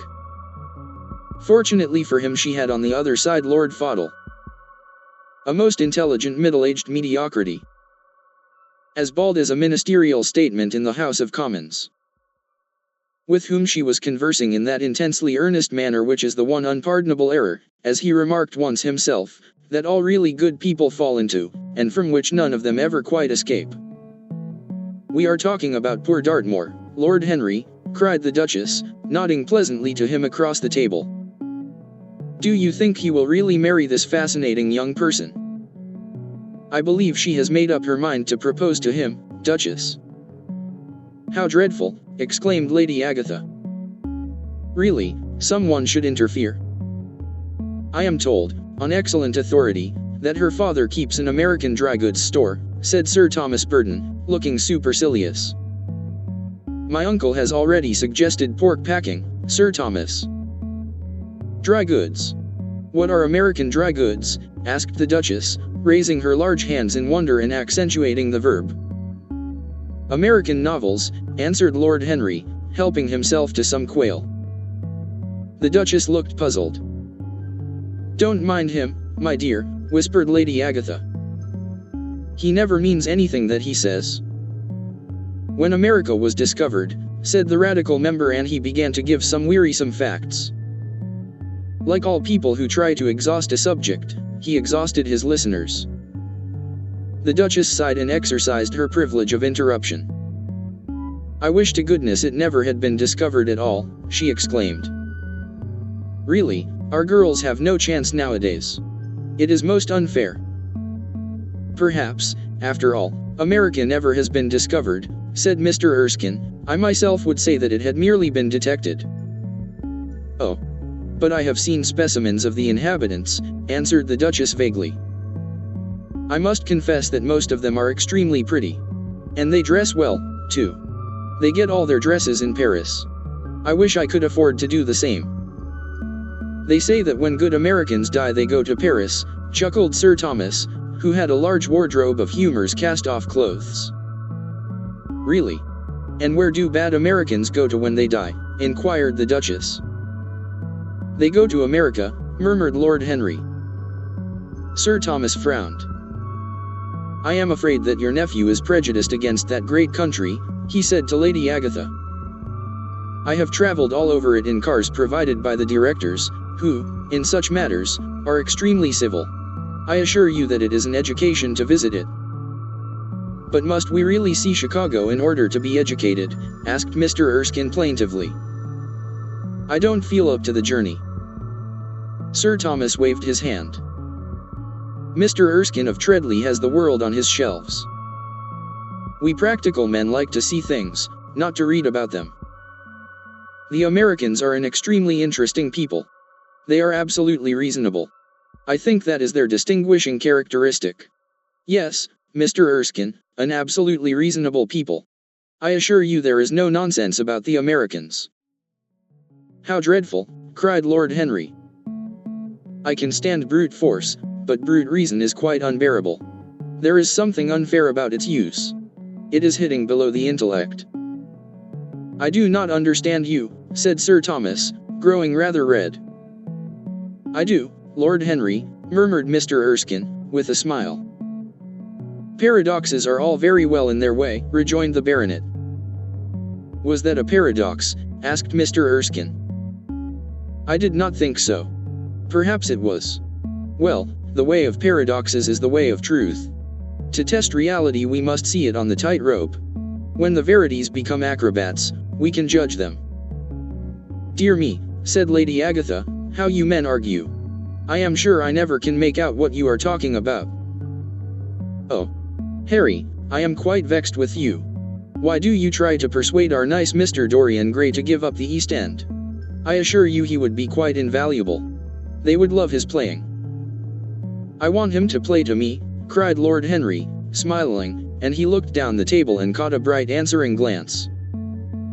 "But they are so unhappy in Whitechapel," continued Lady Agatha. "I can sympathize with everything except suffering," said Lord Henry, shrugging his shoulders. "I cannot sympathize with that. It is too ugly, too horrible, too distressing. There is something terribly morbid in the modern sympathy with pain. One should sympathize with the color, the beauty, the joy of life. The less said about life's sores, the better." "Still, the East End is a very important problem," remarked Sir Thomas with a grave shake of the head. "Quite so," answered the young lord. "It is the problem of slavery, and we try to solve it by amusing the slaves." The politician looked at him keenly. "What change do you propose, then?" he asked. Lord Henry laughed.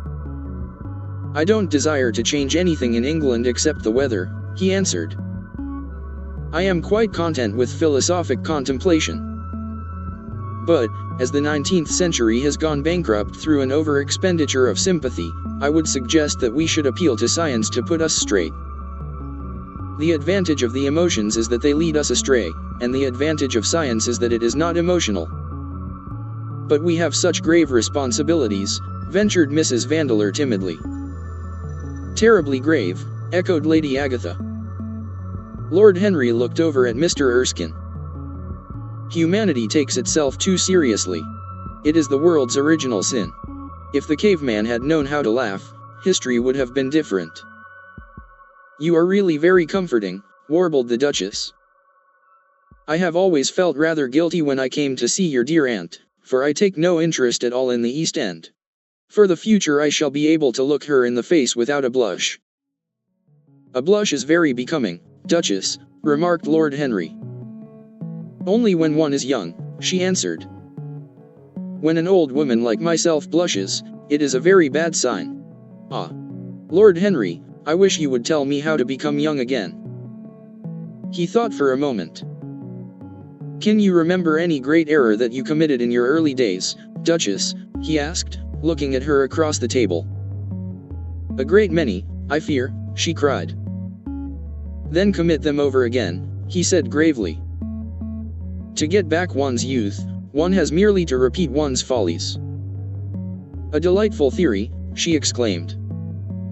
"I must put it into practice." "A dangerous theory," came from Sir Thomas's tight lips. Lady Agatha shook her head, but could not help being amused. Mr. Erskine listened. "Yes," he continued, "that is one of the great secrets of life. Nowadays most people die of a sort of creeping common sense, and discover when it is too late that the only things one never regrets are one's mistakes." A laugh ran round the table. He played with the idea and grew willful, tossed it into the air and transformed it, let it escape and recaptured it, made it iridescent with fancy and winged it with paradox. The praise of folly. As he went on, soared into a philosophy.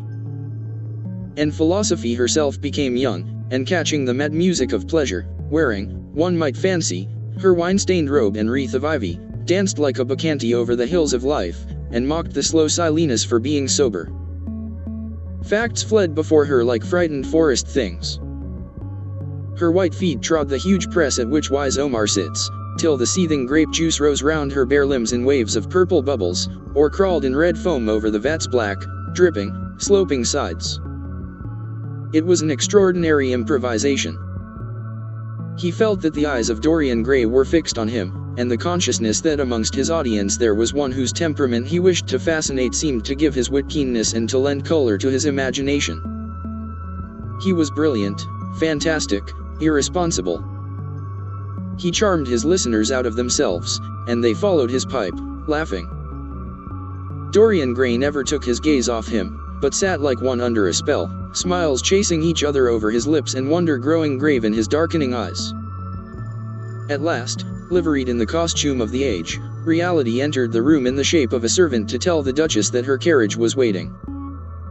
She wrung her hands in mock despair. "How annoying," she cried. "I must go. I have to call for my husband at the club, to take him to some absurd meeting at Willis's rooms, where he is going to be in the chair. If I am late he is sure to be furious, and I couldn't have a scene in this bonnet. It is far too fragile. A harsh word would ruin it. No, I must go, dear Agatha. Goodbye, Lord Henry, you are quite delightful and dreadfully demoralizing. I am sure I don't know what to say about your views. You must come and dine with us some night. Tuesday? Are you disengaged Tuesday? For you I would throw over anybody, Duchess, said Lord Henry with a bow. Ah. That is very nice, and very wrong of you, she cried, so mind you come, and she swept out of the room, followed by Lady Agatha and the other ladies. When Lord Henry had sat down again, Mr. Erskine moved round, and taking a chair close to him, placed his hand upon his arm. You talk books away, he said, why don't you write one? I am too fond of reading books to care to write them, Mr. Erskine. I should like to write a novel certainly, a novel that would be as lovely as a Persian carpet and as unreal. But there is no literary public in England for anything except newspapers, primers, and encyclopedias. Of all people in the world the English have the least sense of the beauty of literature. I fear you are right, answered Mr. Erskine. I myself used to have literary ambitions, but I gave them up long ago. And now, my dear young friend, if you will allow me to call you so, may I ask if you really meant all that you said to us at lunch? I quite forget what I said, smiled Lord Henry. Was it all very bad? Very bad indeed. In fact, I consider you extremely dangerous, and if anything happens to our good Duchess, we shall all look on you as being primarily responsible. But I should like to talk to you about life. The generation into which I was born was tedious. Some day, when you are tired of London, come down to Treadley and expound to me your philosophy of pleasure over some admirable Burgundy I am fortunate enough to possess. I shall be charmed. A visit to Treadley would be a great privilege. It has a perfect host, and a perfect library. You will complete it, answered the old gentleman with a courteous bow. And now I must bid goodbye to your excellent aunt. I am due at the Athenaeum. It is the hour when we sleep there. All of you, Mr. Erskine. 40 of us, in 40 armchairs. We are practicing for an English Academy of Letters.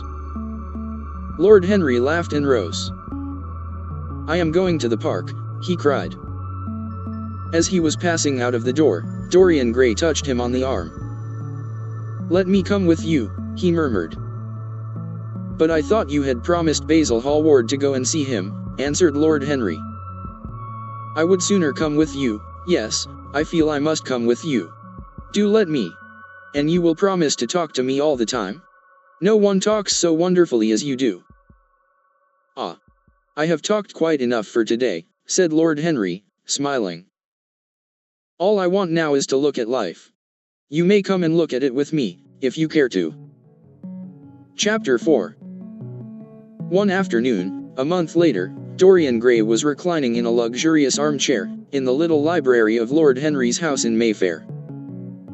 It was, in its way, a very charming room, with its high-paneled wainscoting of olive-stained oak, its cream-colored frieze and ceiling of raised plaster work, and its brick-dust felt carpet strewn with silk, long-fringed Persian rugs.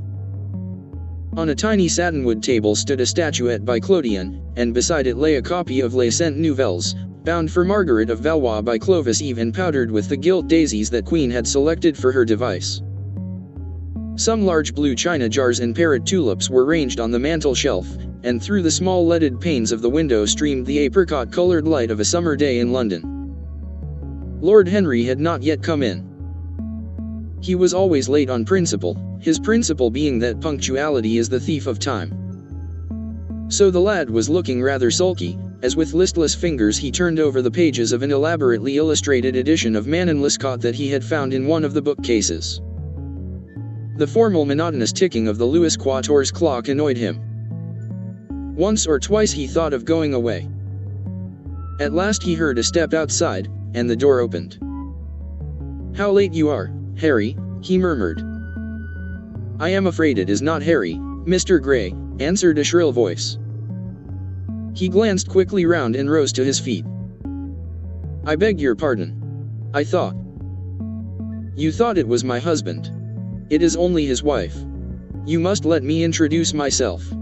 I know you quite well by your photographs. I think my husband has got 17 of them." "Not 17, Lady Henry." "Well, 18, then. And I saw you with him the other night at the opera." She laughed nervously as she spoke, and watched him with her vague forget-me-not eyes. She was a curious woman, whose dresses always looked as if they had been designed in a rage and put on in a tempest. She was usually in love with somebody, and, as her passion was never returned, she had kept all her illusions. She tried to look picturesque, but only succeeded in being untidy. Her name was Victoria, and she had a perfect mania for going to church. That was at Lohengrin, Lady Henry, I think. Yes, it was at dear Lohengrin.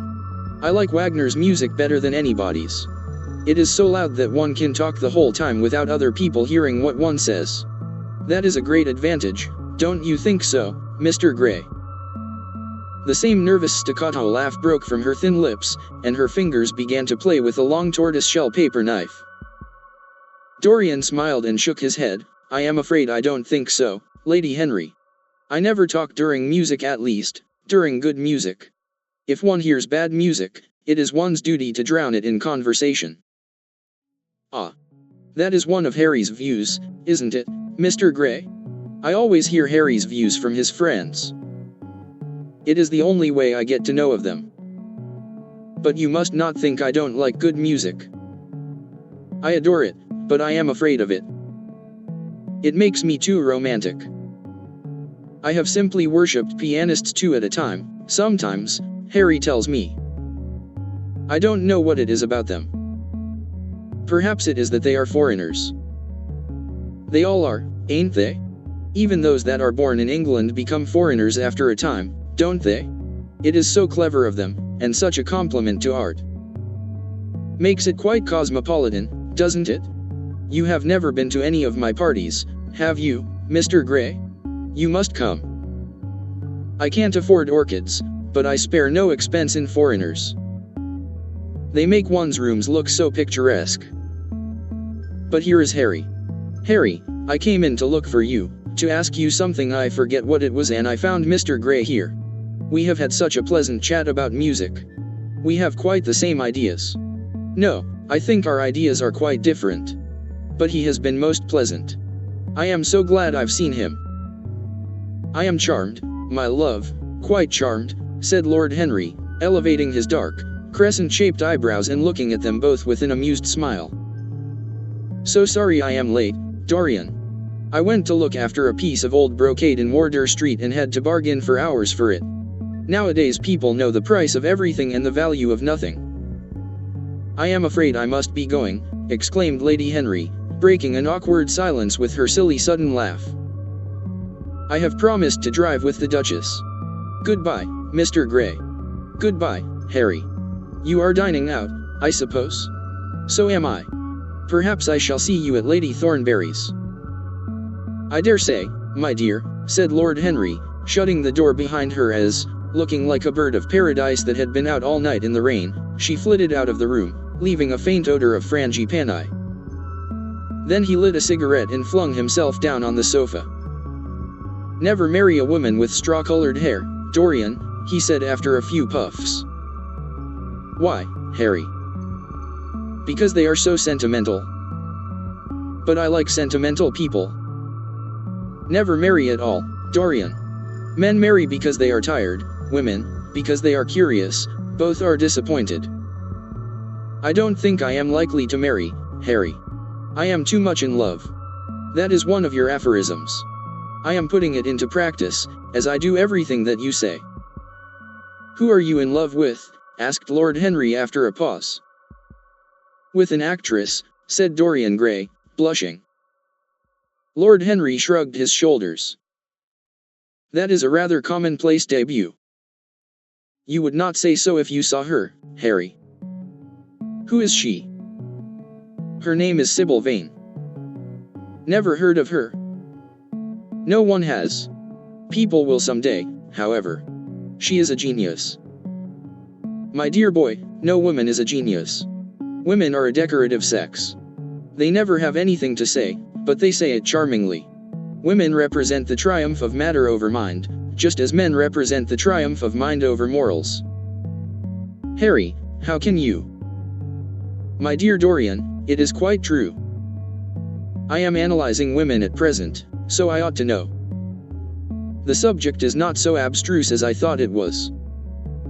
I find that, ultimately, there are only two kinds of women, the plain and the colored. The plain women are very useful.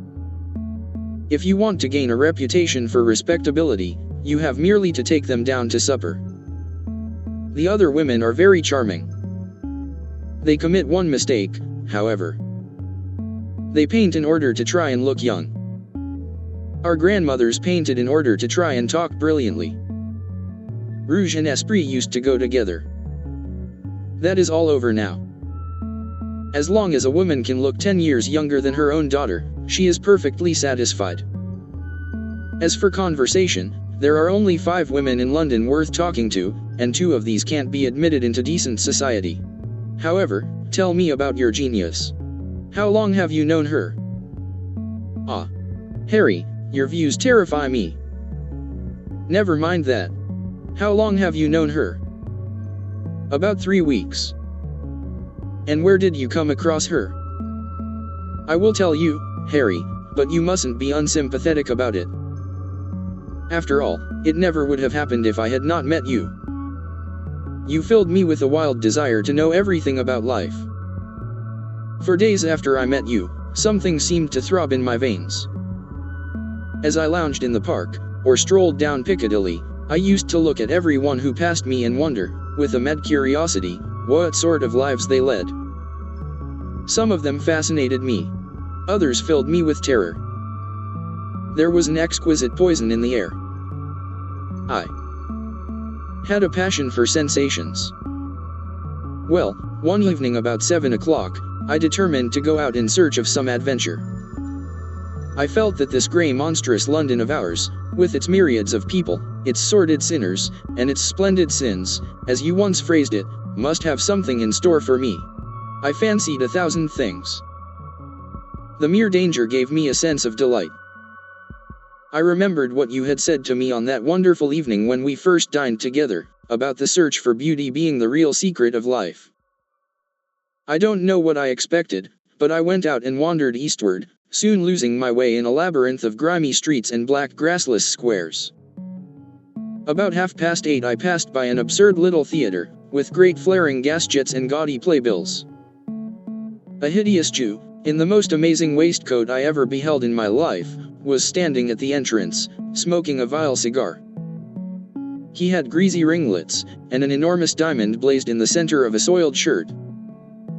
"Have a box, my lord," he said, when he saw me, and he took off his hat with an air of gorgeous servility. There was something about him, Harry, that amused me. He was such a monster. You will laugh at me, I know, but I really went in and paid a whole guinea for the stage box. To the present day I can't make out why I did so, and yet if I hadn't, my dear Harry, if I hadn't, I should have missed the greatest romance of my life. I see you are laughing. It is horrid of you. I am not laughing, Dorian, at least I am not laughing at you. But you should not say the greatest romance of your life. You should say the first romance of your life. You will always be loved, and you will always be in love with love. A grande passion is the privilege of people who have nothing to do. That is the one use of the idle classes of a country. Don't be afraid. There are exquisite things in store for you. This is merely the beginning. Do you think my nature so shallow? Cried Dorian Gray angrily. No, I think your nature so deep. How do you mean? My dear boy, the people who love only once in their lives are really the shallow people. What they call their loyalty, and their fidelity, I call either the lethargy of custom or their lack of imagination. Faithfulness is to the emotional life what consistency is to the life of the intellect, simply a confession of failure. Faithfulness. I must analyze it someday. The passion for property is in it. There are many things that we would throw away if we were not afraid that others might pick them up. But I don't want to interrupt you. Go on with your story. Well, I found myself seated in a horrid little private box, with a vulgar drop scene staring me in the face. I looked out from behind the curtain and surveyed the house. It was a tawdry affair, all cupids and cornucopias, like a third-rate wedding cake. The gallery and pit were fairly full, but the 2 rows of dingy stalls were quite empty, and there was hardly a person in what I suppose they called the dress circle. Women went about with oranges and ginger beer, and there was a terrible consumption of nuts going on. It must have been just like the palmy days of the British drama. Just like, I should fancy, and very depressing. I began to wonder what on earth I should do when I caught sight of the playbill. What do you think the play was, Harry? I should think, The Idiot Boy, or Dumb but Innocent. Our fathers used to like that sort of piece, I believe. The longer I live, Dorian, the more keenly I feel that whatever was good enough for our fathers is not good enough for us. In art, as in politics, le grand paris ont toujours tort. This play was good enough for us, Harry. It was Romeo and Juliet. I must admit that I was rather annoyed at the idea of seeing Shakespeare done in such a wretched hole of a place. Still, I felt interested, in a sort of way. At any rate, I determined to wait for the first act. There was a dreadful orchestra, presided over by a young Hebrew who sat at a cracked piano, that nearly drove me away, but at last the drop scene was drawn up and the play began. Romeo was a stout elderly gentleman, with corked eyebrows, a husky tragedy voice, and a figure like a beer barrel. Mercutio was almost as bad. He was played by the locomedian, who had introduced gags of his own and was on most friendly terms with the pit. They were both as grotesque as the scenery, and that looked as if it had come out of a country booth. But Juliet. Harry, imagine a girl, hardly 17 years of age, with a little, flower-like face, a small Greek head with plaited coils of dark brown hair, eyes that were violet wells of passion, lips that were like the petals of a rose. She was the loveliest thing I had ever seen in my life. You said to me once that pathos left you unmoved, but that beauty, mere beauty, could fill your eyes with tears. I tell you, Harry, I could hardly see this girl for the mist of tears that came across me. And her voice, I never heard such a voice. It was very low at first, with deep mellow notes that seemed to fall singly upon one's ear. Then it became a little louder, and sounded like a flute or a distant hautboy. In the garden scene it had all the tremulous ecstasy that one hears just before dawn when nightingales are singing. There were moments, later on, when it had the wild passion of violins. You know how a voice can stir one. Your voice and the voice of Sybil Vane are 2 things that I shall never forget. When I close my eyes, I hear them, and each of them says something different. I don't know which to follow. Why should I not love her? Harry, I do love her. She is everything to me in life. Night after night I go to see her play. One evening she is Rosalind, and the next evening she is Imogen. I have seen her die in the gloom of an Italian tomb, sucking the poison from her lover's lips. I have watched her wandering through the forest of Arden, disguised as a pretty boy in hose and doublet and dainty cap. She has been mad, and has come into the presence of a guilty king, and given him rue to wear and bitter herbs to taste of. She has been innocent, and the black hands of jealousy have crushed her reed-like throat. I have seen her in every age and in every costume. Ordinary women never appeal to one's imagination. They are limited to their century. No glamour ever transfigures them. One knows their minds as easily as one knows their bonnets. One can always find them. There is no mystery in any of them. They ride in the park in the morning and chatter at tea parties in the afternoon. They have their stereotyped smile and their fashionable manner. They are quite obvious. But an actress. How different an actress is. Harry, why didn't you tell me that the only thing worth loving is an actress? Because I have loved so many of them, Dorian. Oh, yes, horrid people with dyed hair and painted faces. Don't run down dyed hair and painted faces. There is an extraordinary charm in them, sometimes, said Lord Henry. I wish now I had not told you about Sybil Vane. You could not have helped telling me, Dorian. All through your life you will tell me everything you do. Yes, Harry, I believe that is true. I cannot help telling you things. You have a curious influence over me. If I ever did a crime, I would come and confess it to you. You would understand me. People like you, the willful sunbeams of life, don't commit crimes, Dorian. But I am much obliged for the compliment, all the same. And now tell me, reach me the matches, like a good boy. Thanks. What are your actual relations with Sybil Vane? Dorian Gray leaped to his feet, with flushed cheeks and burning eyes. Harry, Sybil Vane is sacred. It is only the sacred things that are worth touching, Dorian, said Lord Henry, with a strange touch of pathos in his voice. But why should you be annoyed? I suppose she will belong to you someday. When one is in love, one always begins by deceiving one's self, and one always ends by deceiving others. That is what the world calls a romance. You know her, at any rate, I suppose. Of course I know her. On the first night I was at the theater, the horrid old Jew came round to the box after the performance was over and offered to take me behind the scenes and introduce me to her. I was furious with him, and told him that Juliet had been dead for hundreds of years and that her body was lying in a marble tomb in Verona. I think, from his blank look of amazement, that he was under the impression that I had taken too much champagne, or something. I am not surprised. Then he asked me if I wrote for any of the newspapers. I told him I never even read them. He seemed terribly disappointed at that, and confided to me that all the dramatic critics were in a conspiracy against him, and that they were every one of them to be bought.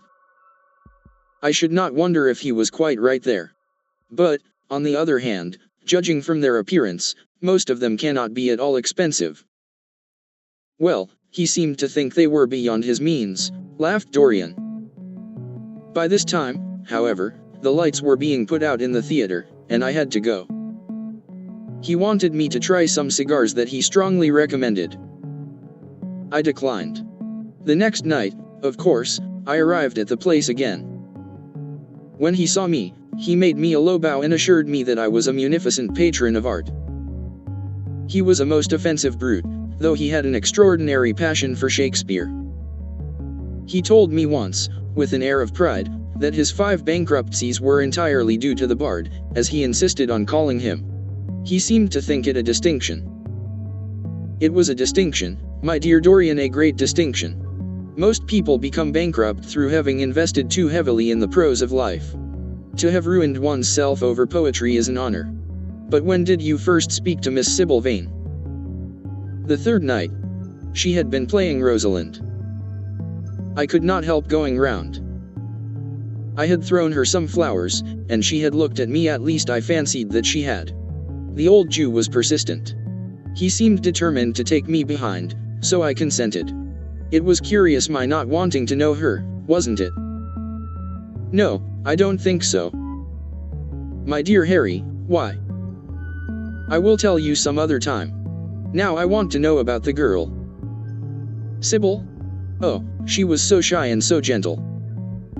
There is something of a child about her.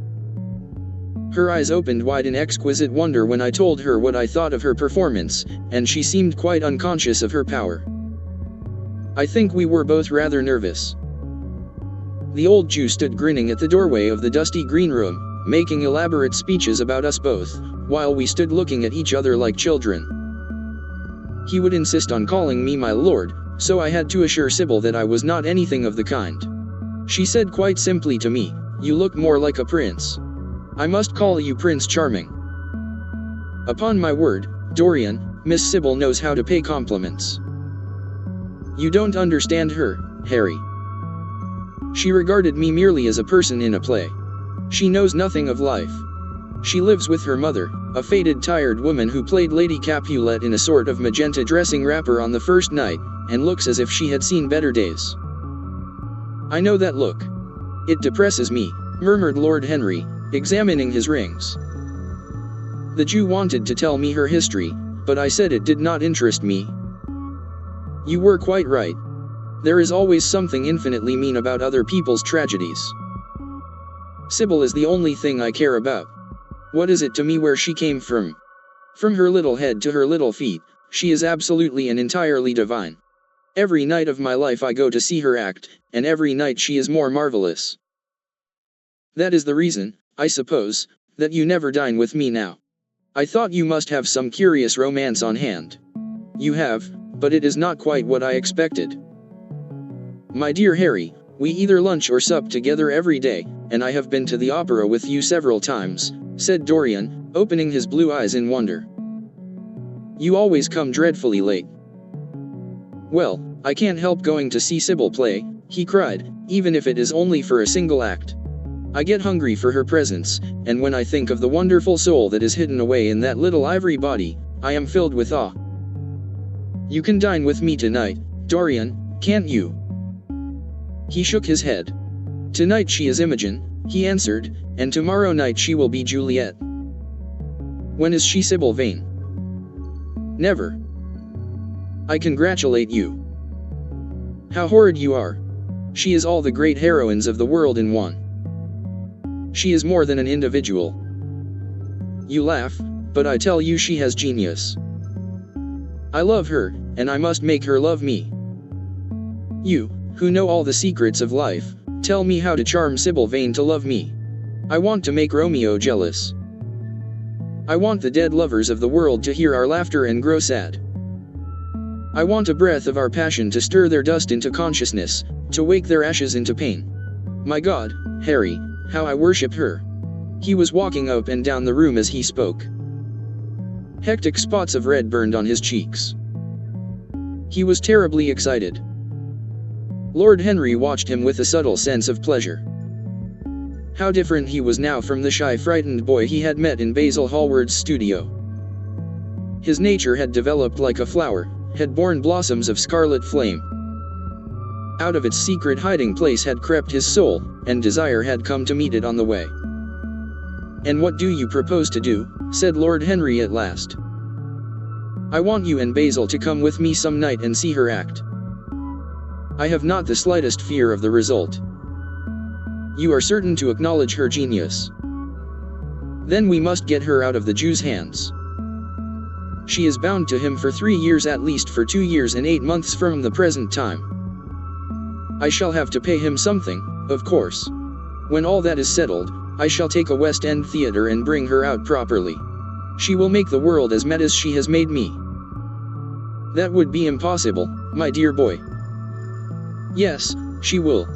She has not merely art, consummate art instinct, in her, but she has personality also, and you have often told me that it is personalities, not principles, that move the age. Well, what night shall we go? Let me see. Today is Tuesday. Let us fix tomorrow. She plays Juliet tomorrow. All right. The Bristol at 8 o'clock, and I will get Basil. Not 8, Harry, please. 6:30. We must be there before the curtain rises. You must see her in the first act, where she meets Romeo. 6:30. What an hour. It will be like having a meat tea, or reading an English novel. It must be 7. No gentleman dines before 7. Shall you see Basil between this and then? Or shall I write to him? Dear Basil, I have not laid eyes on him for a week.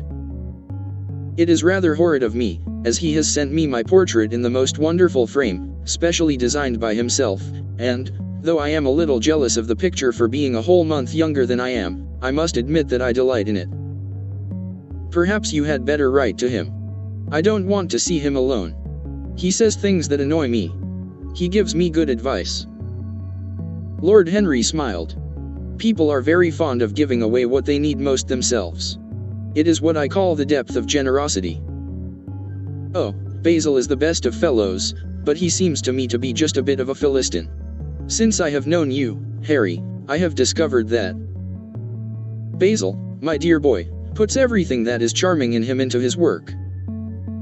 The consequence is that he has nothing left for life but his prejudices, his principles, and his common sense. The only artists I have ever known who are personally delightful are bad artists. Good artists exist simply in what they make, and consequently are perfectly uninteresting in what they are. A great poet, a really great poet, is the most unpoetical of all creatures. But inferior poets are absolutely fascinating. The worse their rhymes are, the more picturesque they look. The mere fact of having published a book of second-rate sonnets makes a man quite irresistible. He lives the poetry that he cannot write. The others write the poetry that they dare not realize. I wonder, is that really so, Harry? Said Dorian Gray, putting some perfume on his handkerchief out of a large, gold-topped bottle that stood on the table. It must be, if you say it. And now I am off. Imogen is waiting for me. Don't forget about tomorrow. Goodbye. As he left the room, Lord Henry's heavy eyelids drooped, and he began to think. Certainly few people had ever interested him so much as Dorian Gray, and yet the lad's mad adoration of someone else caused him not the slightest pang of annoyance or jealousy. He was pleased by it. It made him a more interesting study. He had been always enthralled by the methods of natural science, but the ordinary subject matter of that science had seemed to him trivial and of no import. And so he had begun by vivisecting himself, as he had ended by vivisecting others. Human life, that appeared to him the one thing worth investigating. Compared to it there was nothing else of any value.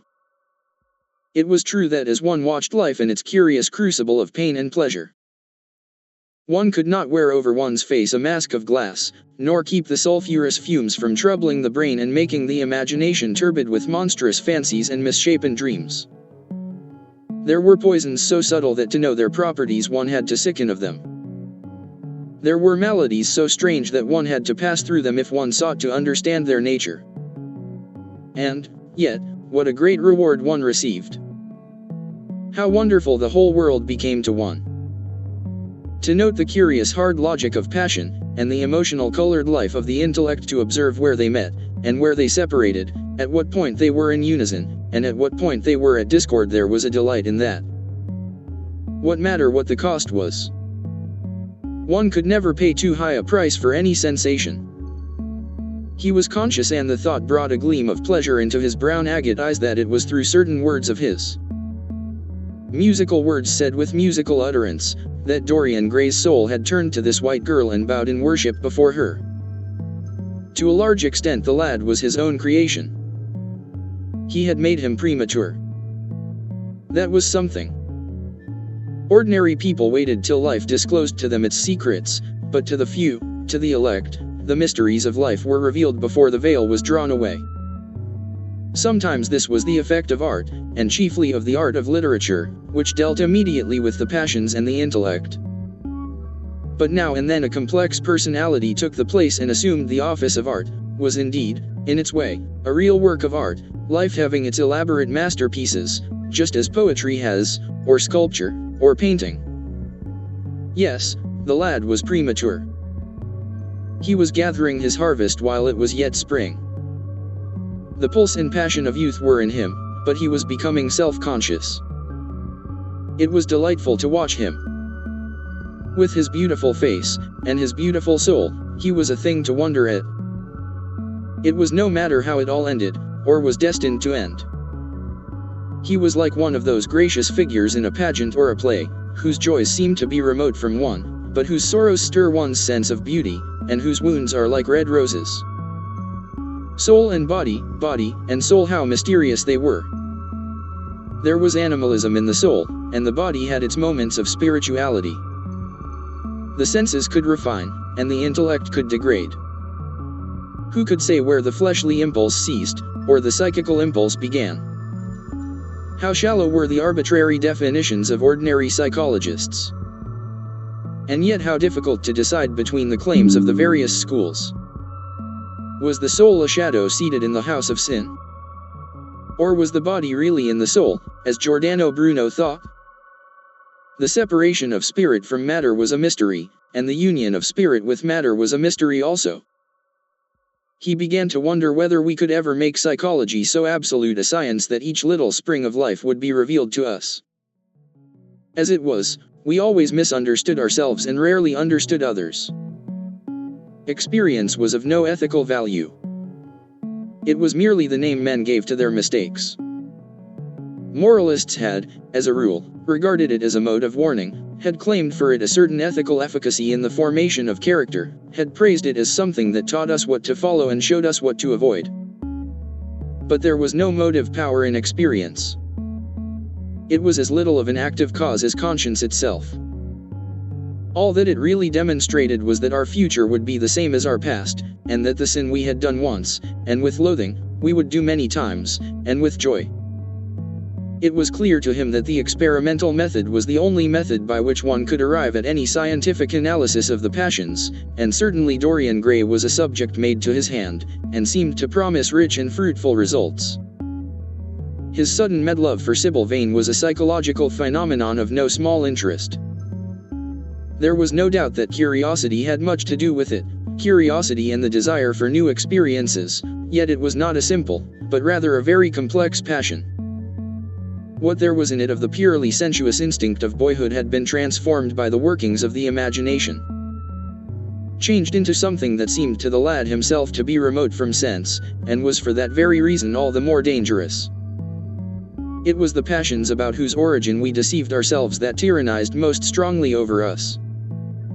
Our weakest motives were those of whose nature we were conscious. It often happened that when we thought we were experimenting on others, we were really experimenting on ourselves. While Lord Henry sat dreaming on these things, a knock came to the door, and his valet entered and reminded him it was time to dress for dinner. He got up and looked out into the street. The sunset had smitten into scarlet gold the upper windows of the houses opposite. The panes glowed like plates of heated metal. The sky above was like a faded rose. He thought of his friend's young fiery-colored life and wondered how it was all going to end. When he arrived home, about 12:30 o'clock, he saw a telegram lying on the hall table. He opened it and found it was from Dorian Gray. It was to tell him that he was engaged to be married to Sybil Vane. Chapter V. "Mother, mother, I am so happy," whispered the girl, burying her face in the lap of the faded, tired-looking woman who, with back turned to the shrill intrusive light, was sitting in the one armchair that their dingy sitting room contained. "I am so happy," she repeated, "and you must be happy, too." Mrs. Vane winced and put her thin, bismuth-whitened hands on her daughter's head. "Happy," she echoed, "I am only happy, Sybil, when I see you act. You must not think of anything but your acting. Mr. Isaacs has been very good to us, and we owe him money." The girl looked up and pouted. "Money, mother," she cried, "what does money matter? Love is more than money. Mr. Isaacs has advanced us £50 to pay off our debts and to get a proper outfit for James. You must not forget that, Sybil. £50 is a very large sum. Mr. Isaacs has been most considerate. He is not a gentleman, Mother, and I hate the way he talks to me, said the girl, rising to her feet and going over to the window. I don't know how we could manage without him, answered the elder woman querulously. Sybil Vane tossed her head and laughed. We don't want him anymore, Mother. Prince Charming rules life for us now. Then she paused.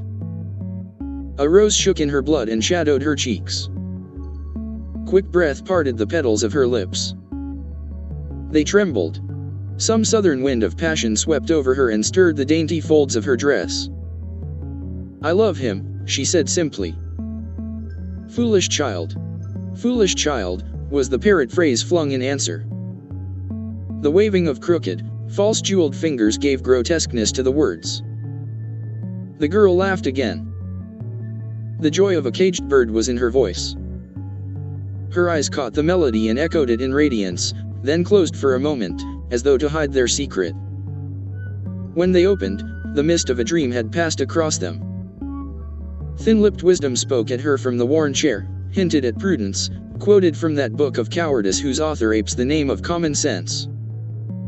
She did not listen. She was free in her prison of passion. Her prince, Prince Charming, was with her. She had called on memory to remake him. She had sent her soul to search for him. And it had brought him back. His kiss burned again upon her mouth. Her eyelids were warm with his breath. Then wisdom altered its method and spoke of espial and discovery. This young man might be rich. If so, marriage should be thought of. Against the shell of her ear broke the waves of worldly cunning. The arrows of craft shot by her. She saw the thin lips moving, and smiled. Suddenly she felt the need to speak. The wordy silence troubled her. Mother, Mother, she cried, why does he love me so much?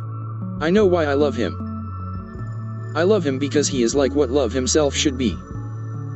But what does he see in me? I am not worthy of him. And yet why? I cannot tell, though I feel so much beneath him. I don't feel humble. I feel proud, terribly proud. Mother, did you love my father as I love Prince Charming? The elder woman grew pale beneath the coarse powder that daubed her cheeks, and her dry lips twitched with a spasm of pain. Sybil rushed to her, flung her arms round her neck, and kissed her. Forgive me, Mother. I know it pains you to talk about our father. But it only pains you because you loved him so much. Don't look so sad. I am as happy today as you were 20 years ago. Ah. Let me be happy forever. My child, you are far too young to think of falling in love. Besides, what do you know of this young man? You don't even know his name. The whole thing is most inconvenient, and really, when James is going away to Australia, and I have so much to think of, I must say that you should have shown more consideration. However, as I said before, if he is rich. Ah. Mother, Mother, let me be happy. Mrs. Vane glanced at her, and with one of those false theatrical gestures that so often become a mode of second nature to a stage player, clasped her in her arms. At this moment, the door opened and a young lad with rough brown hair came into the room. He was thick-set of figure, and his hands and feet were large and somewhat clumsy in movement. He was not so finely bred as his sister. One would hardly have guessed the close relationship that existed between them. Mrs. Vane fixed her eyes on him and intensified her smile. She mentally elevated her son to the dignity of an audience. She felt sure that the tableau was interesting. You might keep some of your kisses for me, Sybil, I think, said the lad with a good-natured grumble. Ah. But you don't like being kissed, Jim, she cried. You are a dreadful old bear. And she ran across the room and hugged him. James Vane looked into his sister's face with tenderness. I want you to come out with me for a walk, Sybil. I don't suppose I shall ever see this horrid London again. I am sure I don't want to. My son, don't say such dreadful things, murmured Mrs. Vane, taking up a tawdry theatrical dress, with a sigh, and beginning to patch it. She felt a little disappointed that he had not joined the group. It would have increased the theatrical picturesqueness of the situation. Why not, mother? I mean it. You pain me, my son. I trust you will return from Australia in a position of affluence. I believe there is no society of any kind in the colonies, nothing that I would call society, so when you have made your fortune, you must come back and assert yourself in London. Society, muttered the lad. I don't want to know anything about that. I should like to make some money to take you and Sybil off the stage. I hate it. Oh, Jim, said Sybil, laughing, how unkind of you. But are you really going for a walk with me? That will be nice. I was afraid you were going to say goodbye to some of your friends, to Tom Hardy, who gave you that hideous pipe, or Ned Langton, who makes fun of you for smoking it. It is very sweet of you to let me have your last afternoon. Where shall we go? Let us go to the park. I am too shabby, he answered, frowning. Only swell people go to the park. Nonsense, Jim, she whispered, stroking the sleeve of his coat. He hesitated for a moment. Very well, he said at last, but don't be too long dressing. She danced out of the door. One could hear her singing as she ran upstairs. Her little feet pattered overhead. He walked up and down the room 2 or 3 times. Then he turned to the still figure in the chair. Mother, are my things ready? He asked. Quite ready, James, she answered, keeping her eyes on her work. For some months past she had felt ill at ease when she was alone with this rough, stern son of hers. Her shallow, secret nature was troubled when their eyes met. She used to wonder if he suspected anything. The silence, for he made no other observation, became intolerable to her. She began to complain. Women defend themselves by attacking, just as they attack by sudden and strange surrenders. I hope you will be contented, James, with your seafaring life, she said. You must remember that it is your own choice. You might have entered a solicitor's office. Solicitors are a very respectable class, and in the country often dine with the best families. I hate offices, and I hate clerks, he replied. But you are quite right. I have chosen my own life. All I say is, watch over Sybil. Don't let her come to any harm. Mother, you must watch over her. James, you really talk very strangely. Of course I watch over Sybil. I hear a gentleman comes every night to the theater and goes behind to talk to her. Is that right? What about that? You are speaking about things you don't understand, James. In the profession we are accustomed to receive a great deal of most gratifying attention. I myself used to receive many bouquets at one time. That was when acting was really understood. As for Sybil, I do not know at present whether her attachment is serious or not. But there is no doubt that the young man in question is a perfect gentleman. He is always most polite to me. Besides, he has the appearance of being rich, and the flowers he sends are lovely. You don't know his name, though, said the lad harshly. No, answered his mother with a placid expression in her face. He has not yet revealed his real name. I think it is quite romantic of him. He is probably a member of the aristocracy. James Vane bit his lip. Watch over Sybil, mother, he cried, watch over her. My son, you distress me very much. Sybil is always under my special care. Of course, if this gentleman is wealthy, there is no reason why she should not contract an alliance with him. I trust he is one of the aristocracy. He has all the appearance of it, I must say.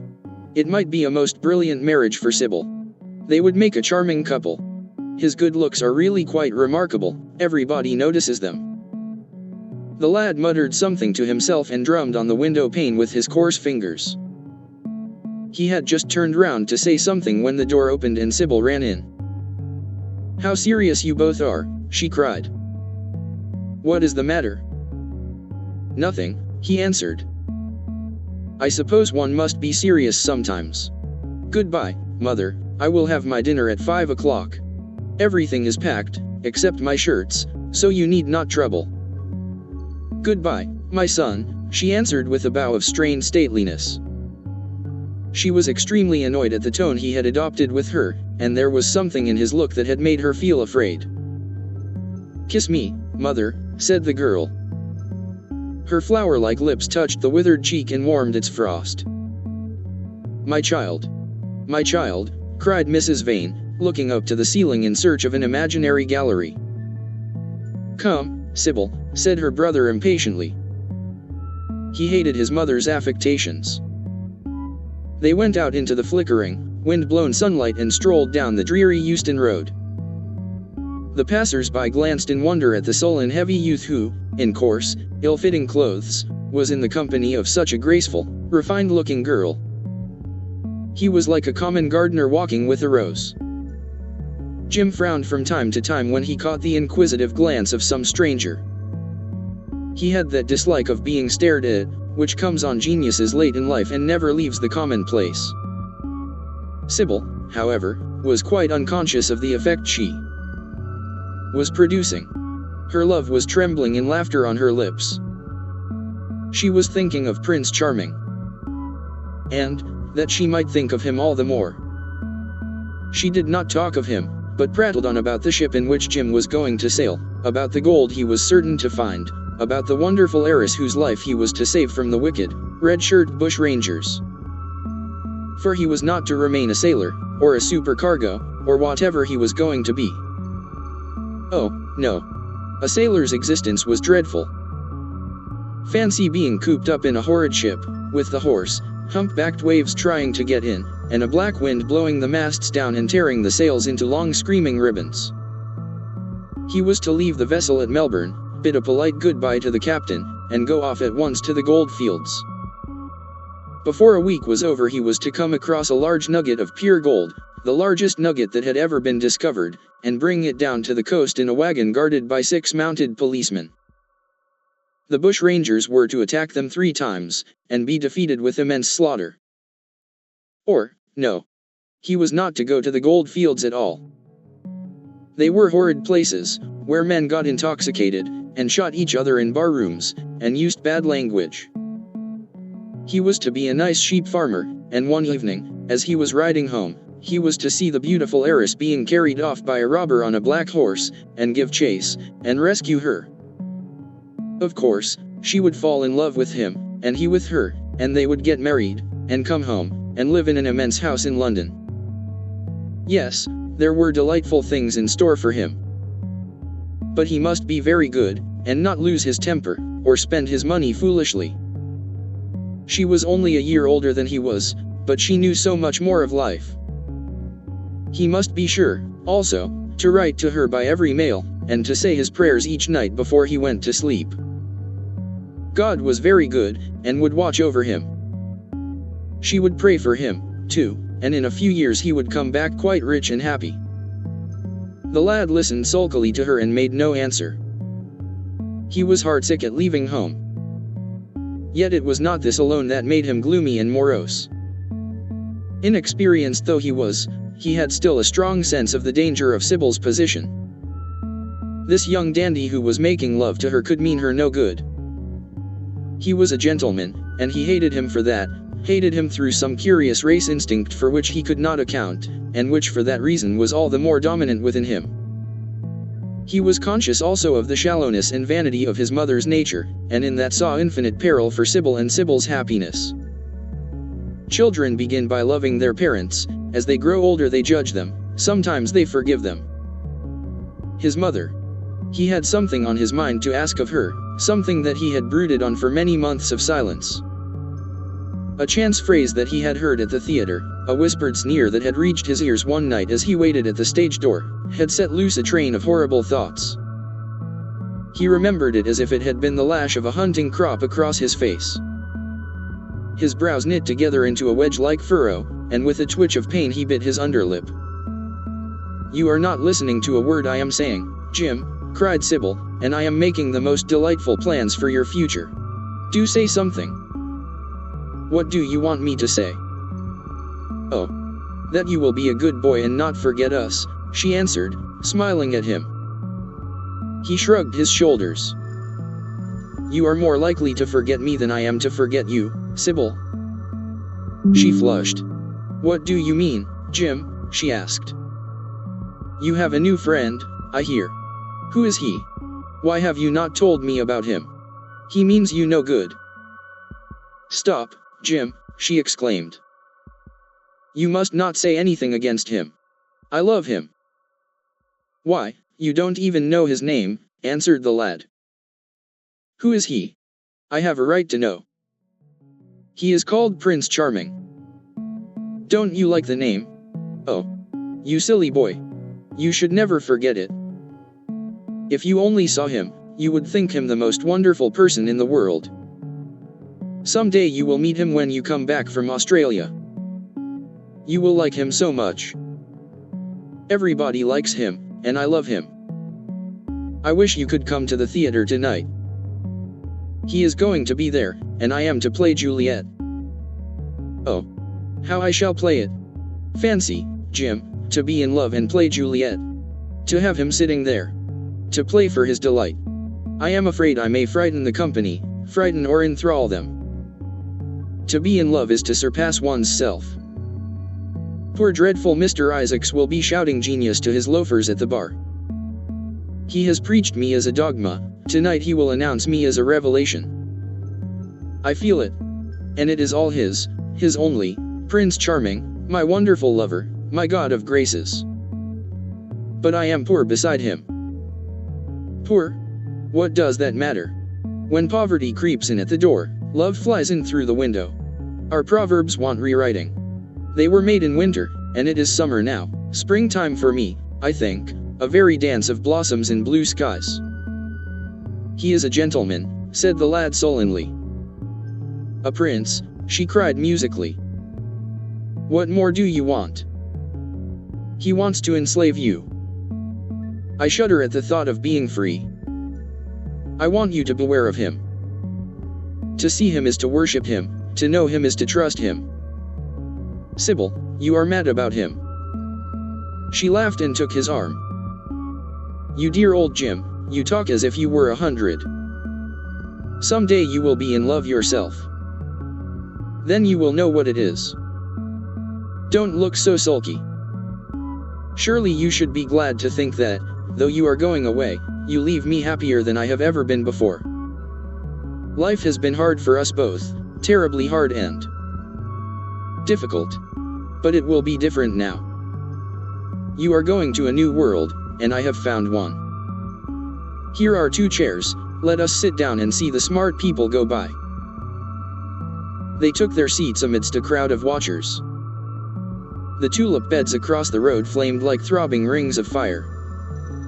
A white dust tremulous cloud of orris root it seemed hung in the panting air. The brightly colored parasols danced and dipped like monstrous butterflies. She made her brother talk of himself, his hopes, his prospects. He spoke slowly and with effort. They passed words to each other as players at a game pass counters. Sybil felt oppressed. She could not communicate her joy. A faint smile curving that sullen mouth was all the echo she could win. After some time she became silent. Suddenly she caught a glimpse of golden hair and laughing lips, and in an open carriage with 2 ladies Dorian Gray drove past. She started to her feet. There he is, she cried. Who? Said Jim Vane. Prince Charming, she answered, looking after the Victoria. He jumped up and seized her roughly by the arm. Show him to me. Which is he? Point him out. I must see him, he exclaimed, but at that moment the Duke of Berwick's 4-in-hand came between, and when it had left the space clear, the carriage had swept out of the park. He is gone, murmured Sybil sadly. I wish you had seen him. I wish I had, for as sure as there is a God in heaven, if he ever does you any wrong, I shall kill him. She looked at him in horror. He repeated his words. They cut the air like a dagger. The people round began to gape. A lady standing close to her tittered. Come away, Jim, come away, she whispered. He followed her doggedly as she passed through the crowd. He felt glad at what he had said. When they reached the Achilles statue, she turned round. There was pity in her eyes that became laughter on her lips. She shook her head at him. "You are foolish, Jim, utterly foolish, a bad-tempered boy, that is all. How can you say such horrible things? You don't know what you are talking about. You are simply jealous and unkind. Ah. I wish you would fall in love. Love makes people good, and what you said was wicked." "I am 16, he answered, "and I know what I am about. Mother is no help to you. She doesn't understand how to look after you. I wish now that I was not going to Australia at all. I have a great mind to chuck the whole thing up. I would, if my articles hadn't been signed." "Oh, don't be so serious, Jim. You are like one of the heroes of those silly melodramas Mother used to be so fond of acting in. I am not going to quarrel with you.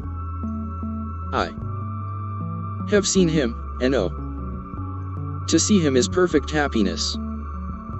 We won't quarrel. I know you would never harm anyone I love, would you?" "Not as long as you love him, I suppose," was the sullen answer. "I shall love him forever," she cried. "And he forever, too. He had better." She shrank from him. Then she laughed and put her hand on his arm. He was merely a boy. At the Marble Arch they hailed an omnibus, which left them close to their shabby home in the Euston Road. It was after 5 o'clock, and Sybil had to lie down for a couple of hours before acting. Jim insisted that she should do so. He said that he would sooner part with her when their mother was not present. She would be sure to make a scene, and he detested scenes of every kind. In Sybil's own room they parted. There was jealousy in the lad's heart, and a fierce murderous hatred of the stranger who, as it seemed to him, had come between them. Yet, when her arms were flung round his neck, and her fingers strayed through his hair, he softened and kissed her with real affection. There were tears in his eyes as he went downstairs. His mother was waiting for him below. She grumbled at his unpunctuality, as he entered. He made no answer, but sat down to his meager meal. The flies buzzed round the table and crawled over the stained cloth. Through the rumble of omnibuses, and the clatter of street cabs, he could hear the droning voice devouring each minute that was left to him. After some time, he thrust away his plate and put his head in his hands. He felt that he had a right to know. It should have been told to him before, if it was as he suspected. Leaden with fear, his mother watched him. Words dropped mechanically from her lips. A tattered lace handkerchief twitched in her fingers. When the clock struck 6, he got up and went to the door. Then he turned back and looked at her. Their eyes met. In hers he saw a wild appeal for mercy. It enraged him. "Mother, I have something to ask you," he said. Her eyes wandered vaguely about the room. She made no answer. "Tell me the truth. I have a right to know. Were you married to my father?" She heaved a deep sigh. It was a sigh of relief. The terrible moment, the moment that night and day, for weeks and months, she had dreaded, had come at last, and yet she felt no terror. Indeed, in some measure it was a disappointment to her. The vulgar directness of the question called for a direct answer. The situation had not been gradually led up to. It was crude. It reminded her of a bad rehearsal. "No," she answered, wondering at the harsh simplicity of life. "My father was a scoundrel then," cried the lad, clenching his fists. She shook her head. "I knew he was not free. We loved each other very much. If he had lived, he would have made provision for us. Don't speak against him, my son. He was your father, and a gentleman. Indeed, he was highly connected." An oath broke from his lips. "I don't care for myself," he exclaimed, "but don't let Sybil. It is a gentleman, isn't it, who is in love with her, or says he is. Highly connected, too, I suppose." For a moment a hideous sense of humiliation came over the woman. Her head drooped. She wiped her eyes with shaking hands. "Sybil has a mother," she murmured, "I had none." The lad was touched. He went towards her, and stooping down, he kissed her. "I am sorry if I have pained you by asking about my father," he said, "but I could not help it. I must go now. Goodbye. Don't forget that you will have only one child now to look after, and believe me that if this man wrongs my sister, I will find out who he is, track him down, and kill him like a dog. I swear it." The exaggerated folly of the threat, the passionate gesture that accompanied it, the melodramatic words, made life seem more vivid to her. She was familiar with the atmosphere. She breathed more freely, and for the first time for many months she really admired her son. She would have liked to have continued the scene on the same emotional scale, but he cut her short. Trunks had to be carried down and mufflers looked for. The lodging house drudge bustled in and out. There was the bargaining with the cabman. The moment was lost in vulgar details. It was with a renewed feeling of disappointment that she waved the tattered lace handkerchief from the window, as her son drove away. She was conscious that a great opportunity had been wasted. She consoled herself by telling Sybil how desolate she felt her life would be, now that she had only one child to look after. She remembered the phrase. It had pleased her. Of the threat she said nothing. It was vividly and dramatically expressed. She felt that they would all laugh at it someday. Chapter 6. "I suppose you have heard the news, Basil," said Lord Henry that evening as Hallward was shown into a little private room at the Bristol where dinner had been laid for 3. "No, Harry," answered the artist, giving his hat and coat to the bowing waiter. "What is it?" "Nothing about politics, I hope. They don't interest me. There is hardly a single person in the House of Commons worth painting, though many of them would be the better for a little whitewashing." "Dorian Gray is engaged to be married," said Lord Henry, watching him as he spoke. Hallward started and then frowned. "Dorian engaged to be married," he cried. "Impossible." "It is perfectly true." "To whom?" "To some little actress or other." "I can't believe it. Dorian is far too sensible. Dorian is far too wise not to do foolish things now and then, my dear Basil. Marriage is hardly a thing that one can do now and then, Harry." "Except in America," rejoined Lord Henry languidly. "But I didn't say he was married. I said he was engaged to be married. There is a great difference. I have a distinct remembrance of being married, but I have no recollection at all of being engaged. I am inclined to think that I never was engaged. But think of Dorian's birth, and position, and wealth. It would be absurd for him to marry so much beneath him. If you want to make him marry this girl, tell him that, Basil. He is sure to do it, then. Whenever a man does a thoroughly stupid thing, it is always from the noblest motives. I hope the girl is good, Harry. I don't want to see Dorian tied to some vile creature, who might degrade his nature and ruin his intellect." "Oh, she is better than good, she is beautiful," murmured Lord Henry, sipping a glass of vermouth and orange bitters. "Dorian says she is beautiful, and he is not often wrong about things of that kind.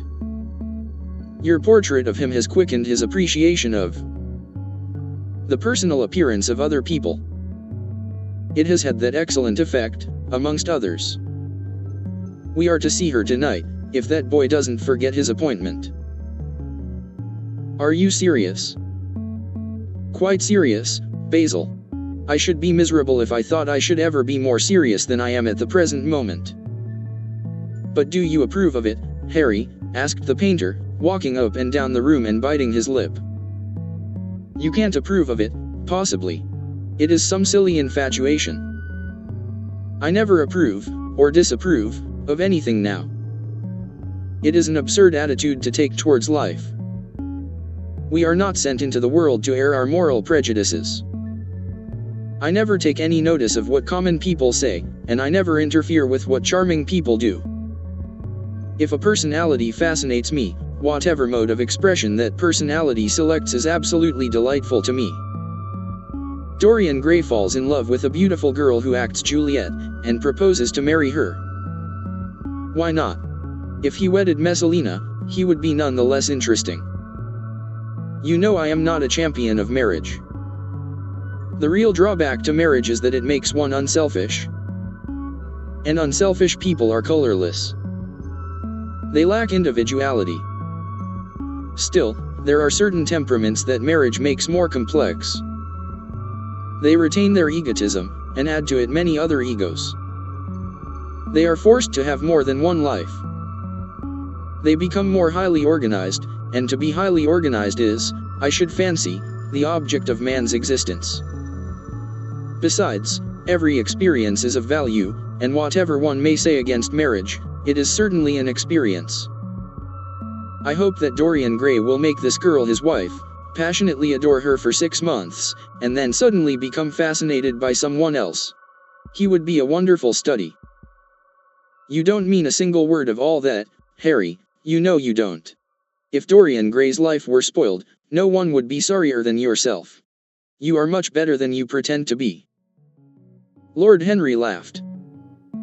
The reason we all like to think so well of others is that we are all afraid for ourselves.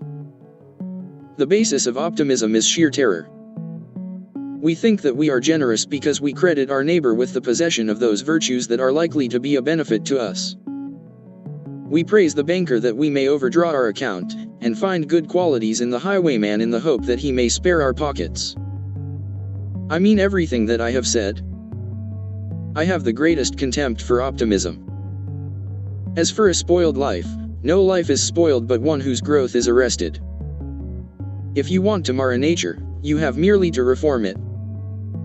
As for marriage, of course that would be silly, but there are other and more interesting bonds between men and women.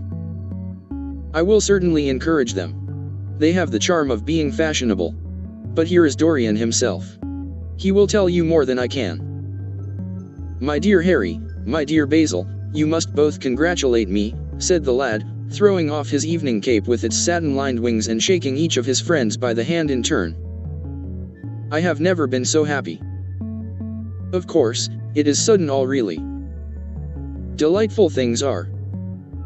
And yet it seems to me to be the one thing I have been looking for all my life.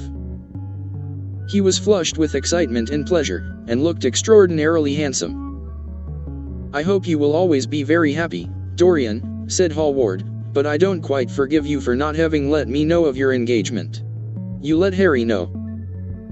And I don't forgive you for being late for dinner, broke in Lord Henry, putting his hand on the lad's shoulder and smiling as he spoke. Come, let us sit down and try what the new chef here is like, and then you will tell us how it all came about. There is really not much to tell, cried Dorian as they took their seats at the small round table. What happened was simply this. After I left you yesterday evening, Harry, I dressed, had some dinner at that little Italian restaurant in Rupert Street you introduced me to, and went down at 8 o'clock to the theater. Sybil was playing Rosalind. Of course, the scenery was dreadful and the Orlando absurd.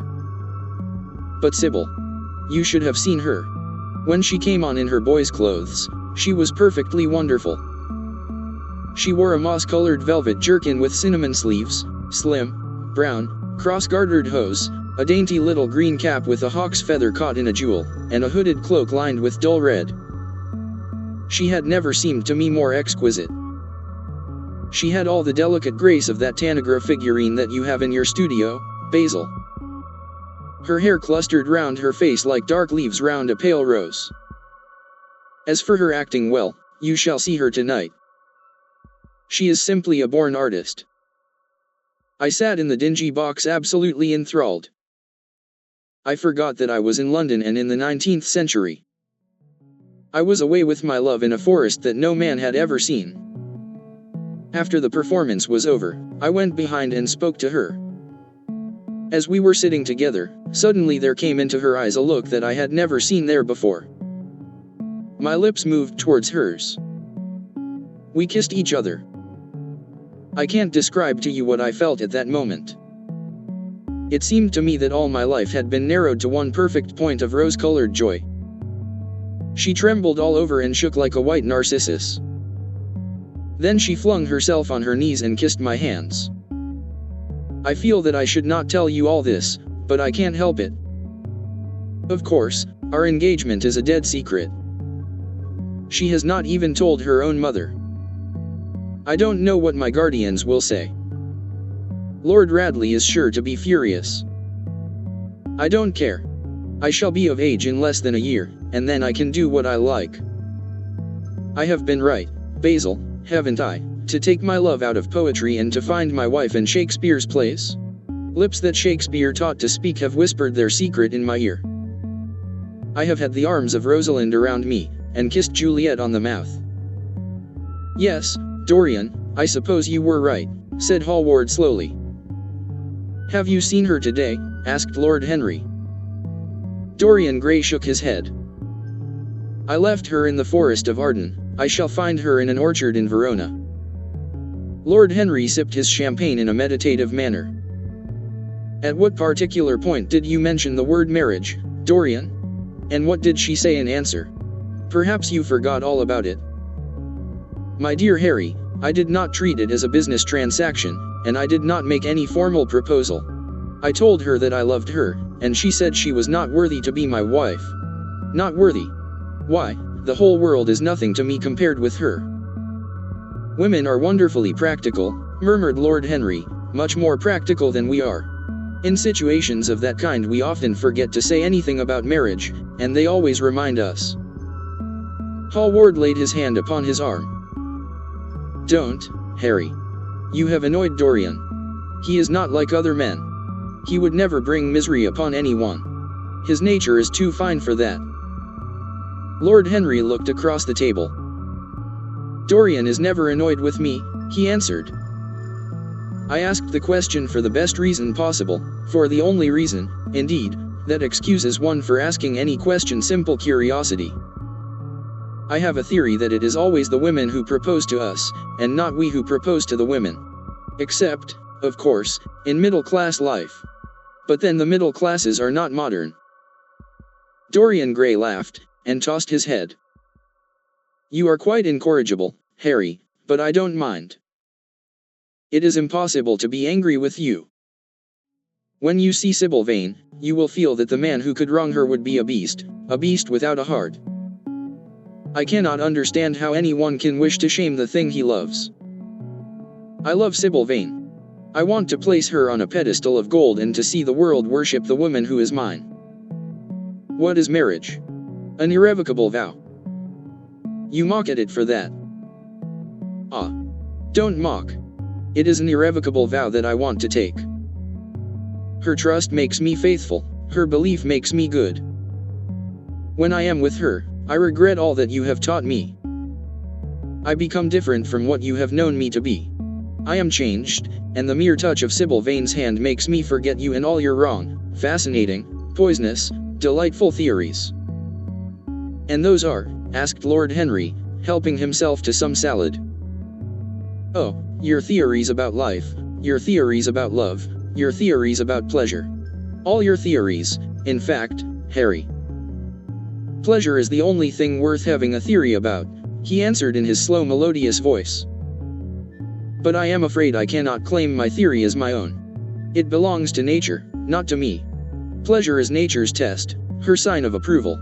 When we are happy, we are always good, but when we are good, we are not always happy. Ah. But what do you mean by good? Cried Basil Hallward. Yes, echoed Dorian, leaning back in his chair and looking at Lord Henry over the heavy clusters of purple-lipped irises that stood in the center of the table. What do you mean by good, Harry? To be good is to be in harmony with one's self, he replied, touching the thin stem of his glass with his pale, fine-pointed fingers.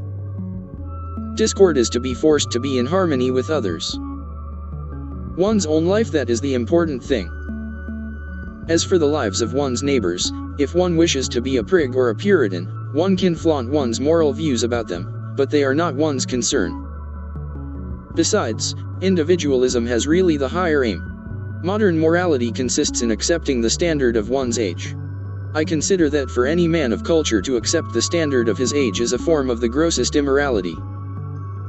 But, surely, if one lives merely for one's self, Harry, one pays a terrible price for doing so, suggested the painter. Yes, we are overcharged for everything nowadays. I should fancy that the real tragedy of the poor is that they can afford nothing but self-denial. Beautiful sins, like beautiful things, are the privilege of the rich. One has to pay in other ways but money. What sort of ways, Basil? Oh. I should fancy in remorse, in suffering, in the consciousness of degradation. Lord Henry shrugged his shoulders. My dear fellow, medieval art is charming, but medieval emotions are out of date. One can use them in fiction, of course. But then the only things that one can use in fiction are the things that one has ceased to use in fact. Believe me, no civilized man ever regrets a pleasure, and no uncivilized man ever knows what a pleasure is. I know what pleasure is, cried Dorian Gray. It is to adore someone. That is certainly better than being adored, he answered, toying with some fruits. Being adored is a nuisance. Women treat us just as humanity treats its gods. They worship us, and are always bothering us to do something for them. I should have said that whatever they ask for they had first given to us, murmured the lad gravely. They create love in our natures. They have a right to demand it back. That is quite true, Dorian, cried Hallward. Nothing is ever quite true, said Lord Henry. This is, interrupted Dorian. You must admit, Harry, that women give to men the very gold of their lives. Possibly, he sighed, but they invariably want it back in such very small change. That is the worry. Women, as some witty Frenchman once put it, inspire us with the desire to do masterpieces and always prevent us from carrying them out. Harry, you are dreadful. I don't know why I like you so much. You will always like me, Dorian, he replied. Will you have some coffee, you fellows? Waiter, bring coffee, and fine champagne, and some cigarettes. No, don't mind the cigarettes, I have some. Basil, I can't allow you to smoke cigars. You must have a cigarette. A cigarette is the perfect type of a perfect pleasure. It is exquisite, and it leaves one unsatisfied. What more can one want? Yes, Dorian, you will always be fond of me. I represent to you all the sins you have never had the courage to commit. What nonsense you talk, Harry, cried the lad, taking a light from a fire-breathing silver dragon that the waiter had placed on the table. Let us go down to the theater. When Sybil comes on the stage you will have a new ideal of life. She will represent something to you that you have never known. I have known everything, said Lord Henry, with a tired look in his eyes, but I am always ready for a new emotion. I am afraid, however, that, for me at any rate, there is no such thing. Still, your wonderful girl may thrill me. I love acting. It is so much more real than life. Let us go. Dorian, you will come with me. I am so sorry, Basil, but there is only room for two in the brougham. You must follow us in a hansom. They got up and put on their coats, sipping their coffee standing. The painter was silent and preoccupied. There was a gloom over him. He could not bear this marriage, and yet it seemed to him to be better than many other things that might have happened. After a few minutes, they all passed downstairs. He drove off by himself, as had been arranged, and watched the flashing lights of the little brougham in front of him. A strange sense of loss came over him. He felt that Dorian Gray would never again be to him all that he had been in the past. Life had come between them. His eyes darkened, and the crowded flaring streets became blurred to his eyes. When the cab drew up at the theater, it seemed to him that he had grown years older. Chapter 7.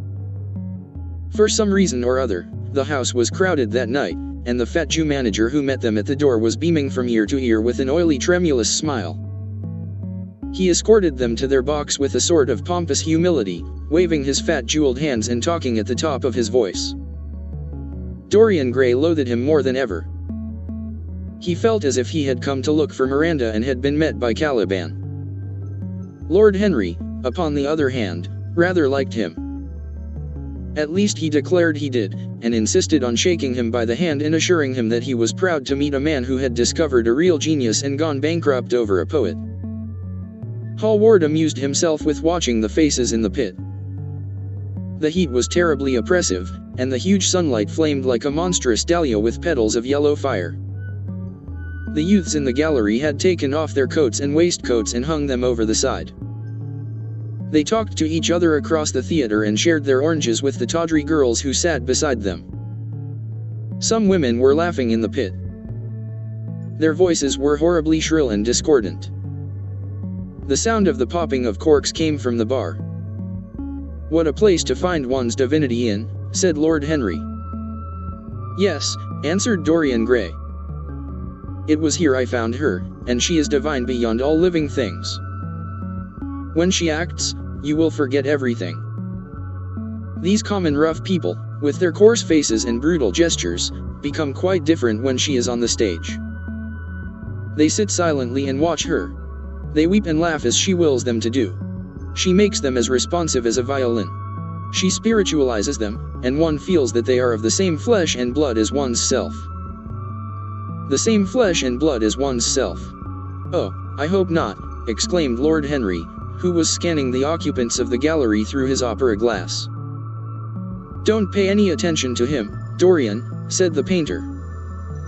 "I understand what you mean, and I believe in this girl.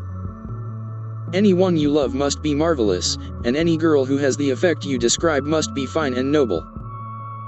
To spiritualize one's age, that is something worth doing. If this girl can give a soul to those who have lived without one, if she can create the sense of beauty in people whose lives have been sordid and ugly, if she can strip them of their selfishness and lend them tears for sorrows that are not their own, she is worthy of all your adoration, worthy of the adoration of the world. This marriage is quite right.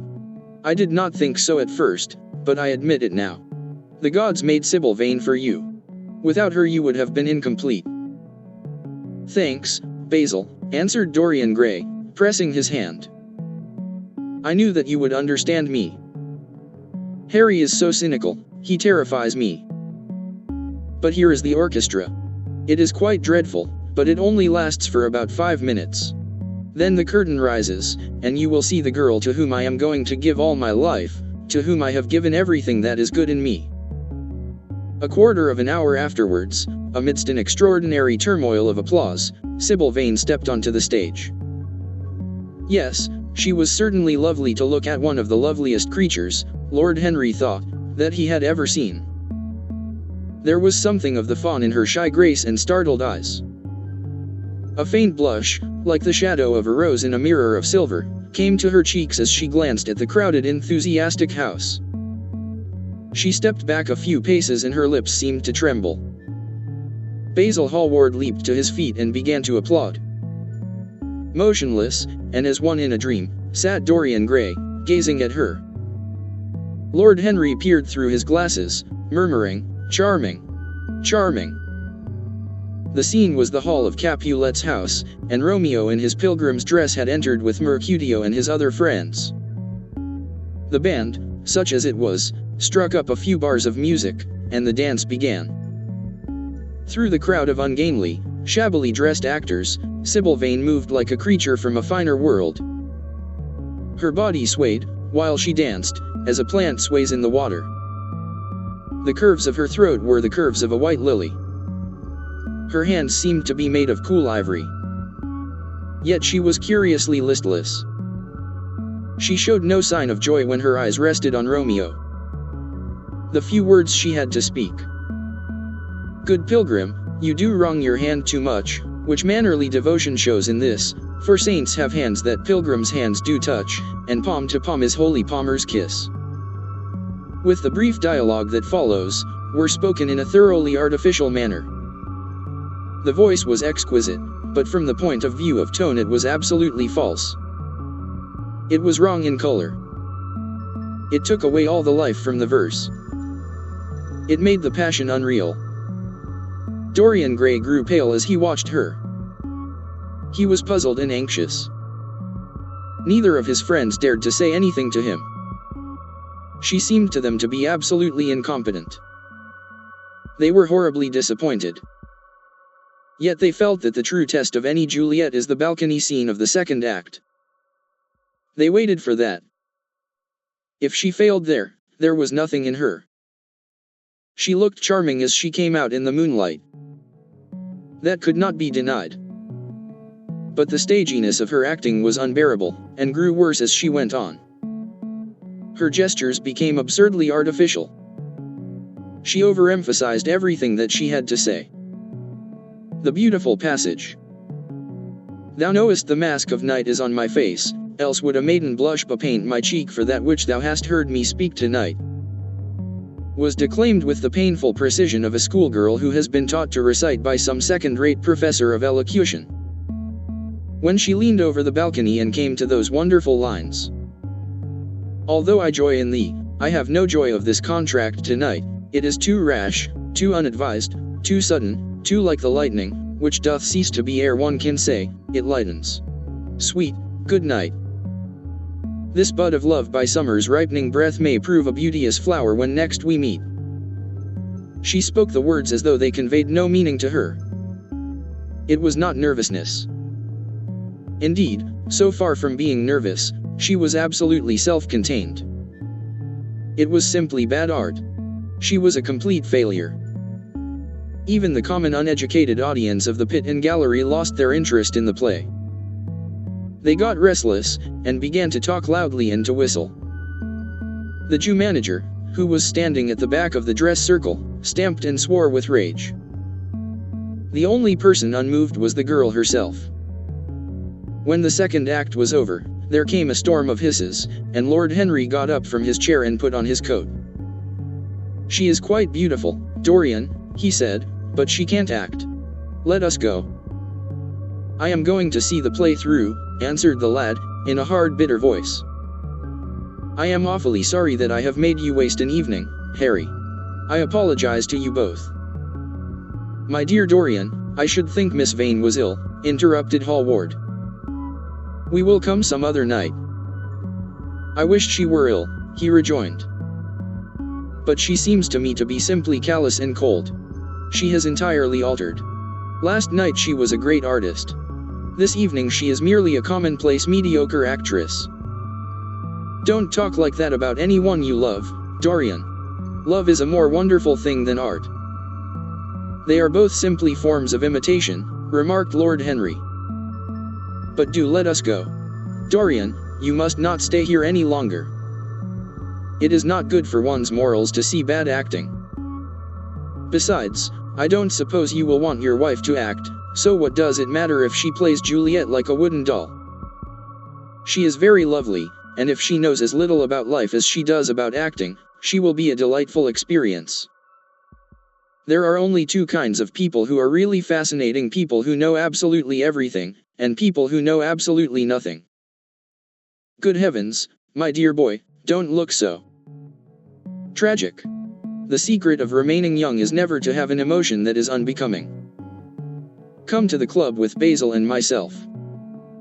We will smoke cigarettes and drink to the beauty of Sybil Vane. She is beautiful. What more can you want?" "Go away, Harry," cried the lad. "I want to be alone. Basil, you must go. Ah. Can't you see that my heart is breaking?" The hot tears came to his eyes.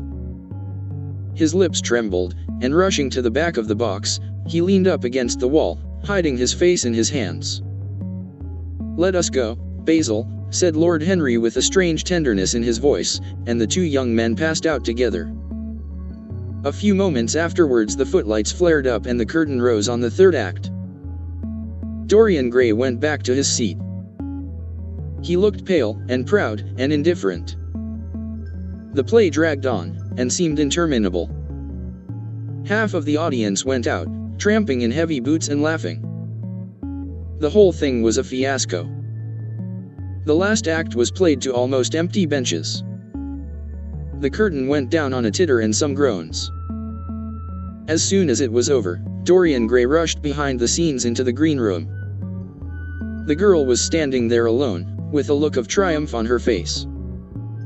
Her eyes were lit with an exquisite fire. There was a radiance about her. Her parted lips were smiling over some secret of their own. When he entered, she looked at him, and an expression of infinite joy came over her.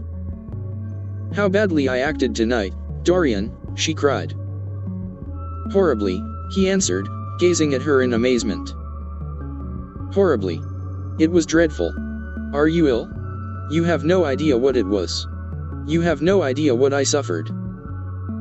The girl smiled. "Dorian," she answered, lingering over his name with long-drawn music in her voice, as though it were sweeter than honey to the red petals of her mouth. "Dorian, you should have understood. But you understand now, don't you?" "Understand what?" he asked, angrily. "Why I was so bad tonight. Why I shall always be bad. Why I shall never act well again." He shrugged his shoulders. "You are ill, I suppose. When you are ill you shouldn't act. You make yourself ridiculous. My friends were bored. I was bored." She seemed not to listen to him. She was transfigured with joy. An ecstasy of happiness dominated her. "Dorian, Dorian," she cried, "before I knew you, acting was the one reality of my life. It was only in the theater that I lived. I thought that it was all true. I was Rosalind one night and Portia the other. The joy of Beatrice was my joy, and the sorrows of Cordelia were mine also. I believed in everything.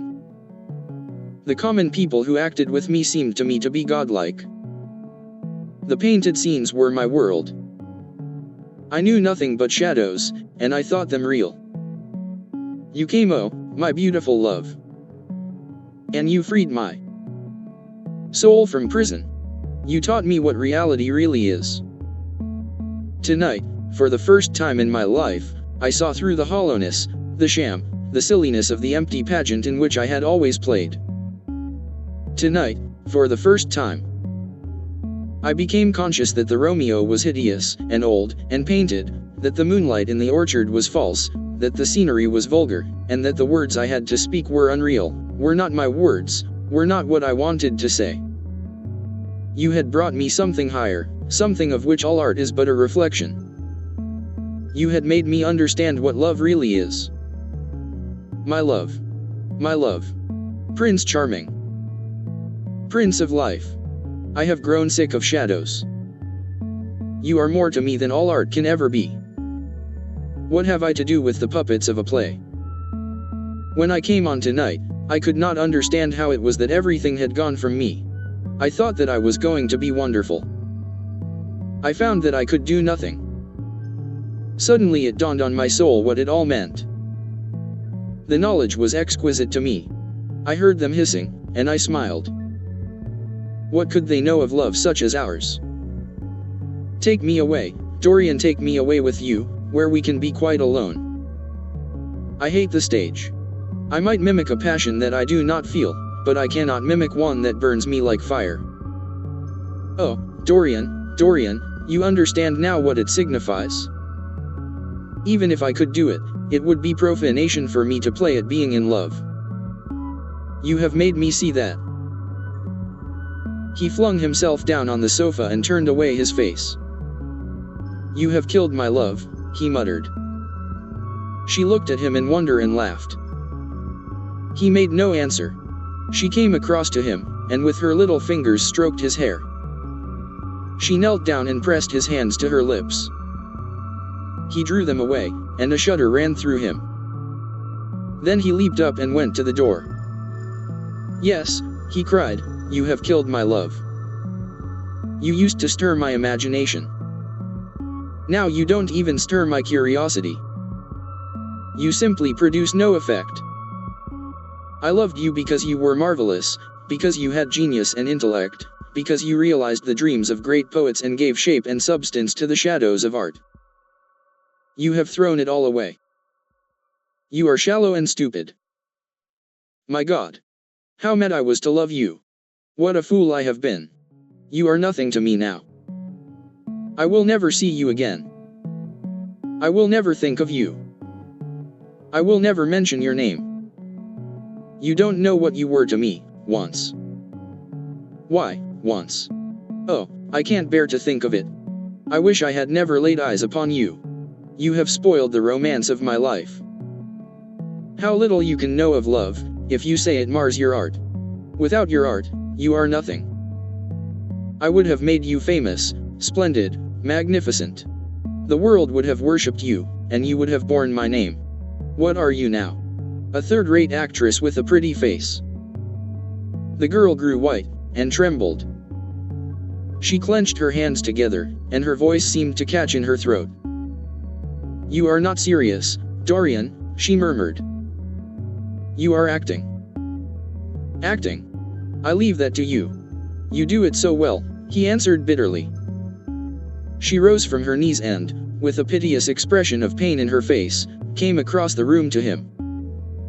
She put her hand upon his arm and looked into his eyes. He thrust her back. Don't touch me, he cried.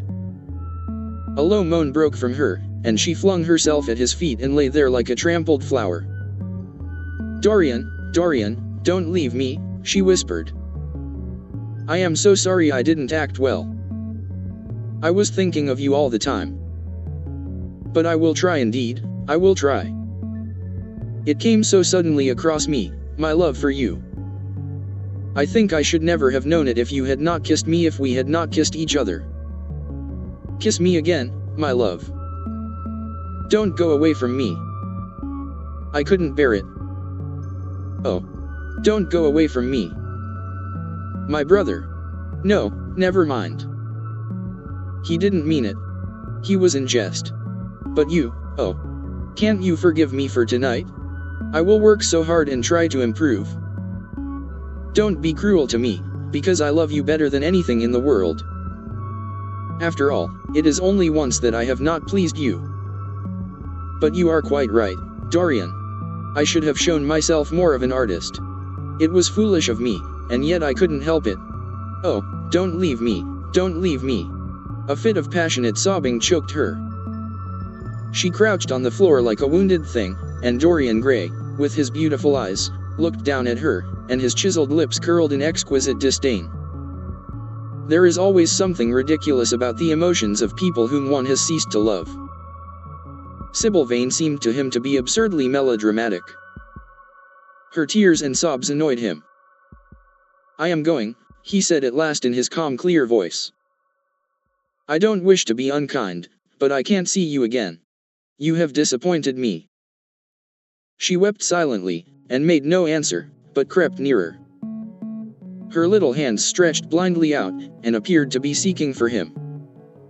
He turned on his heel and left the room. In a few moments he was out of the theater. Where he went to he hardly knew. He remembered wandering through dimly lit streets, past gaunt, black-shadowed archways and evil-looking houses.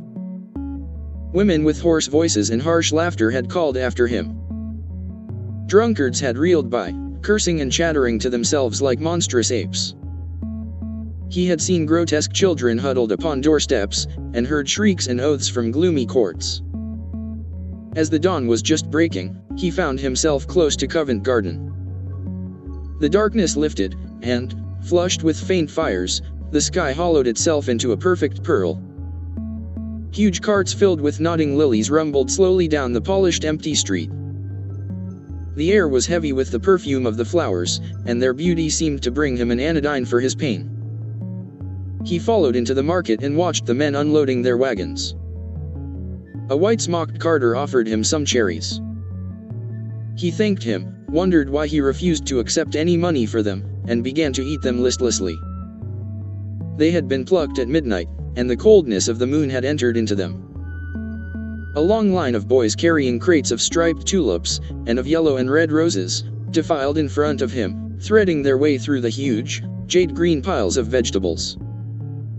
Under the portico, with its gray, sun-bleached pillars, loitered a troop of draggled bareheaded girls, waiting for the auction to be over. Others crowded round the swinging doors of the coffee house in the piazza. The heavy cart horses slipped and stamped upon the rough stones, shaking their bells and trappings. Some of the drivers were lying asleep on a pile of sacks. Iris-necked and pink-footed, the pigeons ran about picking up seeds. After a little while, he hailed a hansom and drove home. For a few moments he loitered upon the doorstep, looking round at the silent square, with its blank, close-shuttered windows and its staring blinds. The sky was pure opal now, and the roofs of the houses glistened like silver against it. From some chimney opposite a thin wreath of smoke was rising. It curled, a violet riband, through the nacre-colored air. In the huge gilt Venetian lantern, spoil of some doge's barge, that hung from the ceiling of the great, oak-paneled hall of entrance, lights were still burning from 3 flickering jets. Thin blue petals of flame they seemed, rimmed with white fire. He turned them out and, having thrown his hat and cape on the table, passed through the library towards the door of his bedroom. A large octagonal chamber on the ground floor that, in his newborn feeling for luxury, he had just had decorated for himself and hung with some curious Renaissance tapestries that had been discovered stored in a disused attic at Selby Royal. As he was turning the handle of the door, his eye fell upon the portrait Basil Hallward had painted of him. He started back as if in surprise. Then he went on into his own room, looking somewhat puzzled. After he had taken the buttonhole out of his coat, he seemed to hesitate. Finally, he came back, went over to the picture, and examined it. In the dim arrested light that struggled through the cream-colored silk blinds, the face appeared to him to be a little changed. The expression looked different. One would have said that there was a touch of cruelty in the mouth. It was certainly strange. He turned round and, walking to the window, drew up the blind. The bright dawn flooded the room and swept the fantastic shadows into dusky corners, where they lay shuddering. But the strange expression that he had noticed in the face of the portrait seemed to linger there, to be more intensified even. The quivering ardent sunlight showed him the lines of cruelty round the mouth as clearly as if he had been looking into a mirror after he had done some dreadful thing. He winced and, taking up from the table an oval glass framed in ivory cupids, one of Lord Henry's many presents to him, glanced hurriedly into its polished depths. No line like that warped his red lips. What did it mean? He rubbed his eyes, and came close to the picture, and examined it again. There were no signs of any change when he looked into the actual painting, and yet there was no doubt that the whole expression had altered. It was not a mere fancy of his own. The thing was horribly apparent. He threw himself into a chair and began to think. Suddenly there flashed across his mind what he had said in Basil Hallward's studio the day the picture had been finished. Yes, he remembered it perfectly. He had uttered a mad wish that he himself might remain young, and the portrait grow old. That his own beauty might be untarnished, and the face on the canvas bear the burden of his passions and his sins. That the painted image might be seared with the lines of suffering and thought, and that he might keep all the delicate bloom and loveliness of his then just conscious boyhood. Surely his wish had not been fulfilled? Such things were impossible. It seemed monstrous even to think of them. And, yet, there was the picture before him, with the touch of cruelty in the mouth. Cruelty. Had he been cruel? It was the girl's fault, not his. He had dreamed of her as a great artist, had given his love to her because he had thought her great. Then she had disappointed him. She had been shallow and unworthy. And, yet, a feeling of infinite regret came over him, as he thought of her lying at his feet sobbing like a little child. He remembered with what callousness he had watched her. Why had he been made like that? Why had such a soul been given to him? But he had suffered also. During the 3 terrible hours that the play had lasted, he had lived centuries of pain, eon upon eon of torture.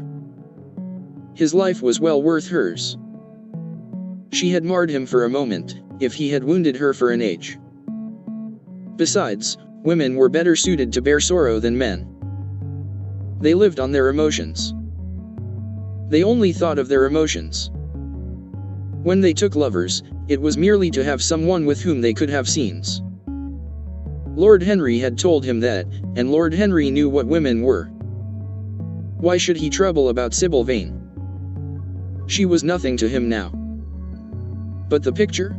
What was he to say of that? It held the secret of his life, and told his story. It had taught him to love his own beauty. Would it teach him to loathe his own soul? Would he ever look at it again? No, it was merely an illusion wrought on the troubled senses. The horrible night that he had passed had left phantoms behind it. Suddenly there had fallen upon his brain that tiny scarlet speck that makes men mad. The picture had not changed. It was folly to think so. Yet it was watching him, with its beautiful marred face and its cruel smile. Its bright hair gleamed in the early sunlight. Its blue eyes met his own. A sense of infinite pity, not for himself, but for the painted image of himself, came over him. It had altered already, and would alter more. Its gold would wither into gray. Its red and white roses would die. For every sin that he committed, a stain would fleck and wreck its fairness. But he would not sin. The picture, changed or unchanged, would be to him the visible emblem of conscience. He would resist temptation. He would not see Lord Henry any more, would not, at any rate, listen to those subtle poisonous theories that in Basil Hallward's garden had first stirred within him the passion for impossible things. He would go back to Sybil Vane, make her amends, marry her, try to love her again. Yes, it was his duty to do so. She must have suffered more than he had. Poor child. He had been selfish and cruel to her. The fascination that she had exercised over him would return. They would be happy together. His life with her would be beautiful and pure. He got up from his chair and drew a large screen right in front of the portrait, shuddering as he glanced at it. How horrible, he murmured to himself, and he walked across to the window and opened it. When he stepped out onto the grass, he drew a deep breath. The fresh morning air seemed to drive away all his somber passions. He thought only of Sybil. A faint echo of his love came back to him. He repeated her name over and over again. The birds that were singing in the dew-drenched garden seemed to be telling the flowers about her. Chapter 8. It was long past noon when he awoke. His valet had crept several times on tiptoe into the room to see if he was stirring, and had wondered what made his young master sleep so late. Finally his bell sounded. And Victor came in softly with a cup of tea, and a pile of letters, on a small tray of old Sevres china, and drew back the olive satin curtains, with their shimmering blue lining, that hung in front of the 3 tall windows. "Monsieur has well slept this morning," he said, smiling. "What o'clock is it, Victor?" asked Dorian Gray drowsily. 1 hour and a quarter, monsieur." How late it was. He sat up, and having sipped some tea, turned over his letters. One of them was from Lord Henry, and had been brought by hand that morning. He hesitated for a moment, and then put it aside.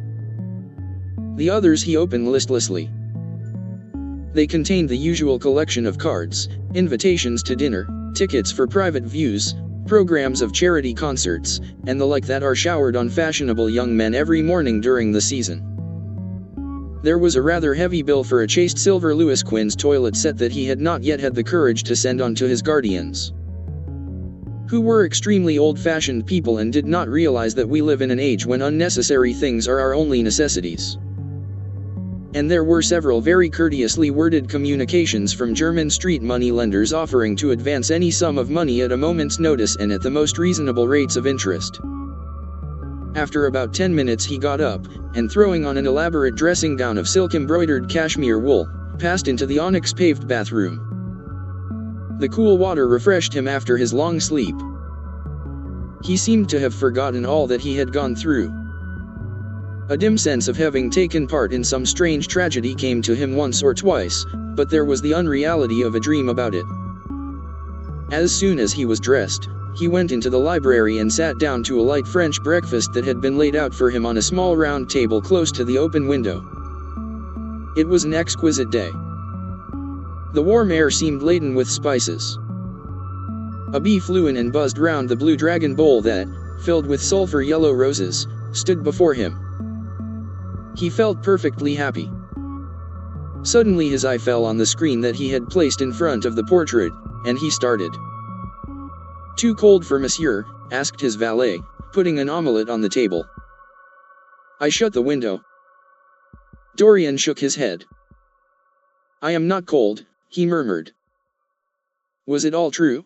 Had the portrait really changed? Or had it been simply his own imagination that had made him see a look of evil where there had been a look of joy? Surely a painted canvas could not alter? The thing was absurd. It would serve as a tale to tell Basil someday. It would make him smile. And, yet, how vivid was his recollection of the whole thing. First in the dim twilight, and then in the bright dawn, he had seen the touch of cruelty round the warped lips. He almost dreaded his valet leaving the room. He knew that when he was alone he would have to examine the portrait. He was afraid of certainty.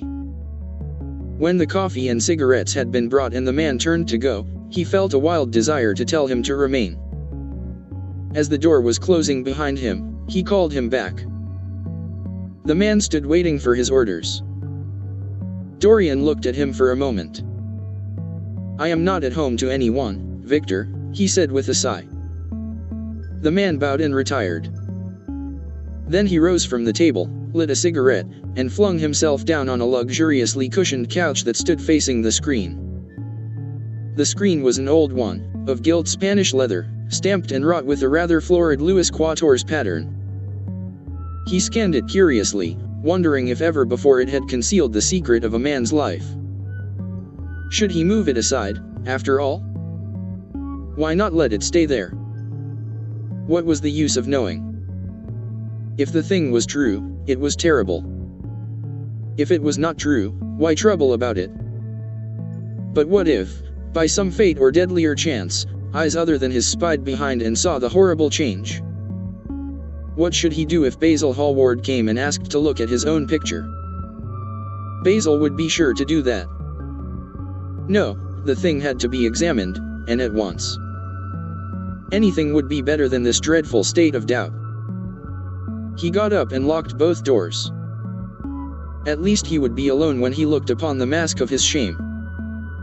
Then he drew the screen aside and saw himself face to face. It was perfectly true. The portrait had altered. As he often remembered afterwards, and always with no small wonder, he found himself at first gazing at the portrait with a feeling of almost scientific interest. That such a change should have taken place was incredible to him. And yet it was a fact. Was there some subtle affinity between the chemical atoms that shaped themselves into form and color on the canvas and the soul that was within him? Could it be that what that soul thought, they realized? That what it dreamed, they made true? Or was there some other, more terrible reason? He shuddered, and felt afraid, and, going back to the couch, lay there, gazing at the picture in sickened horror. One thing, however, he felt that it had done for him. It had made him conscious how unjust, how cruel, he had been to Sybil Vane. It was not too late to make reparation for that. She could still be his wife. His unreal and selfish love would yield to some higher influence, would be transformed into some nobler passion, and the portrait that Basil Hallward had painted of him would be a guide to him through life, would be to him what holiness is to some, and conscience to others, and the fear of God to us all. There were opiates for remorse, drugs that could lull the moral sense to sleep. But here was a visible symbol of the degradation of sin. Here was an ever-present sign of the ruin men brought upon their souls. 3 o'clock struck, and 4, and the half-hour rang its double chime, but Dorian Gray did not stir. He was trying to gather up the scarlet threads of life and to weave them into a pattern, to find his way through the sanguine labyrinth of passion through which he was wandering. He did not know what to do, or what to think. Finally, he went over to the table and wrote a passionate letter to the girl he had loved, imploring her forgiveness and accusing himself of madness. He covered page after page with wild words of sorrow and wilder words of pain. There is a luxury in self-reproach. When we blame ourselves, we feel that no one else has a right to blame us. It is the confession, not the priest, that gives us absolution. When Dorian had finished the letter, he felt that he had been forgiven. Suddenly there came a knock to the door, and he heard Lord Henry's voice outside. "My dear boy, I must see you. Let me in at once. I can't bear your shutting yourself up like this." He made no answer at first, but remained quite still. The knocking still continued and grew louder. Yes, it was better to let Lord Henry in, and to explain to him the new life he was going to lead, to quarrel with him if it became necessary to quarrel, to part if parting was inevitable. He jumped up, drew the screen hastily across the picture, and unlocked the door. "I am so sorry for it all, Dorian," said Lord Henry as he entered. "But you must not think too much about it." "Do you mean about Sybil Vane?" asked the lad. "Yes, of course," answered Lord Henry, sinking into a chair and slowly pulling off his yellow gloves. "It is dreadful, from one point of view, but it was not your fault. Tell me, did you go behind and see her, after the play was over?" "Yes. I felt sure you had. Did you make a scene with her?" "I was brutal, Harry, perfectly brutal. But it is all right now. I am not sorry for anything that has happened. It has taught me to know myself better." "Ah, Dorian, I am so glad you take it in that way. I was afraid I would find you plunged in remorse and tearing that nice curly hair of yours." "I have got through all that," said Dorian, shaking his head and smiling. "I am perfectly happy now. I know what conscience is, to begin with. It is not what you told me it was. It is the divinest thing in us. Don't sneer at it, Harry, any more, at least not before me. I want to be good. I can't bear the idea of my soul being hideous." "A very charming artistic basis for ethics, Dorian. I congratulate you on it. But how are you going to begin?" "By marrying Sybil Vane." "Marrying Sybil Vane?" cried Lord Henry, standing up and looking at him in perplexed amazement. "But, my dear Dorian." "Yes, Harry, I know what you are going to say. Something dreadful about marriage. Don't say it. Don't ever say things of that kind to me again. 2 days ago I asked Sybil to marry me.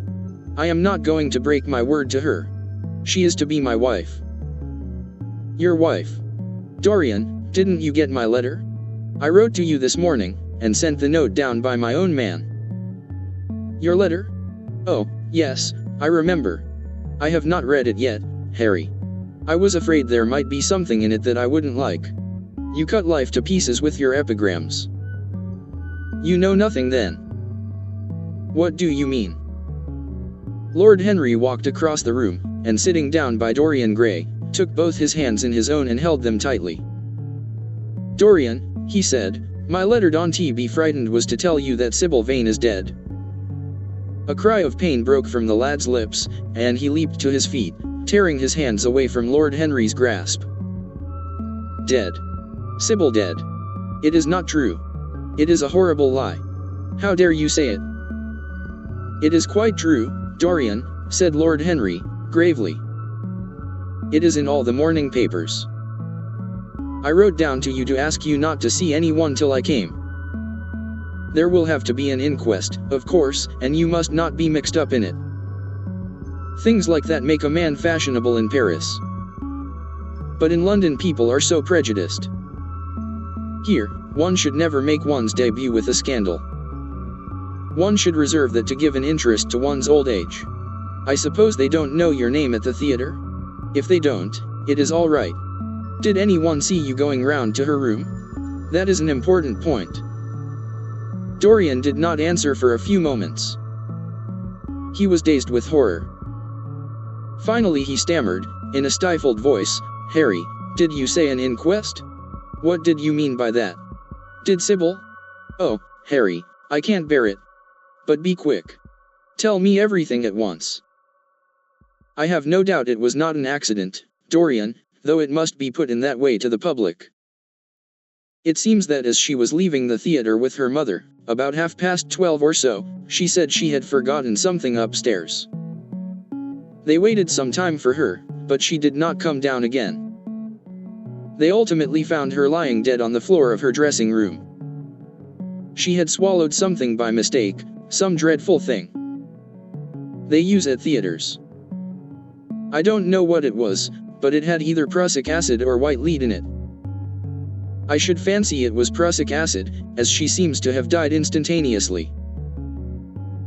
Harry, it is terrible, cried the lad.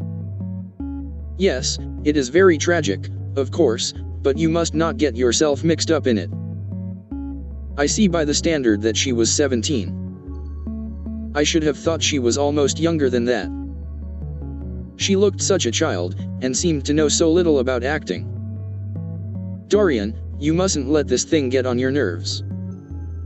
You must come and dine with me, and afterwards we will look in at the opera. It is a Patty night, and everybody will be there. You can come to my sister's box. She has got some smart women with her. So I have murdered Sybil Vane, said Dorian Gray, half to himself, murdered her as surely as if I had cut her little throat with a knife. Yet the roses are not less lovely for all that. The birds sing just as happily in my garden. And tonight I am to dine with you, and then go on to the opera, and sup somewhere, I suppose, afterwards. How extraordinarily dramatic life is. If I had read all this in a book, Harry, I think I would have wept over it. Somehow, now that it has happened actually, and to me, it seems far too wonderful for tears. Here is the first passionate love letter I have ever written in my life. Strange, that my first passionate love letter should have been addressed to a dead girl. Can they feel, I wonder, those white silent people we call the dead? Sybil. Can she feel, or know, or listen? Oh, Harry, how I loved her once.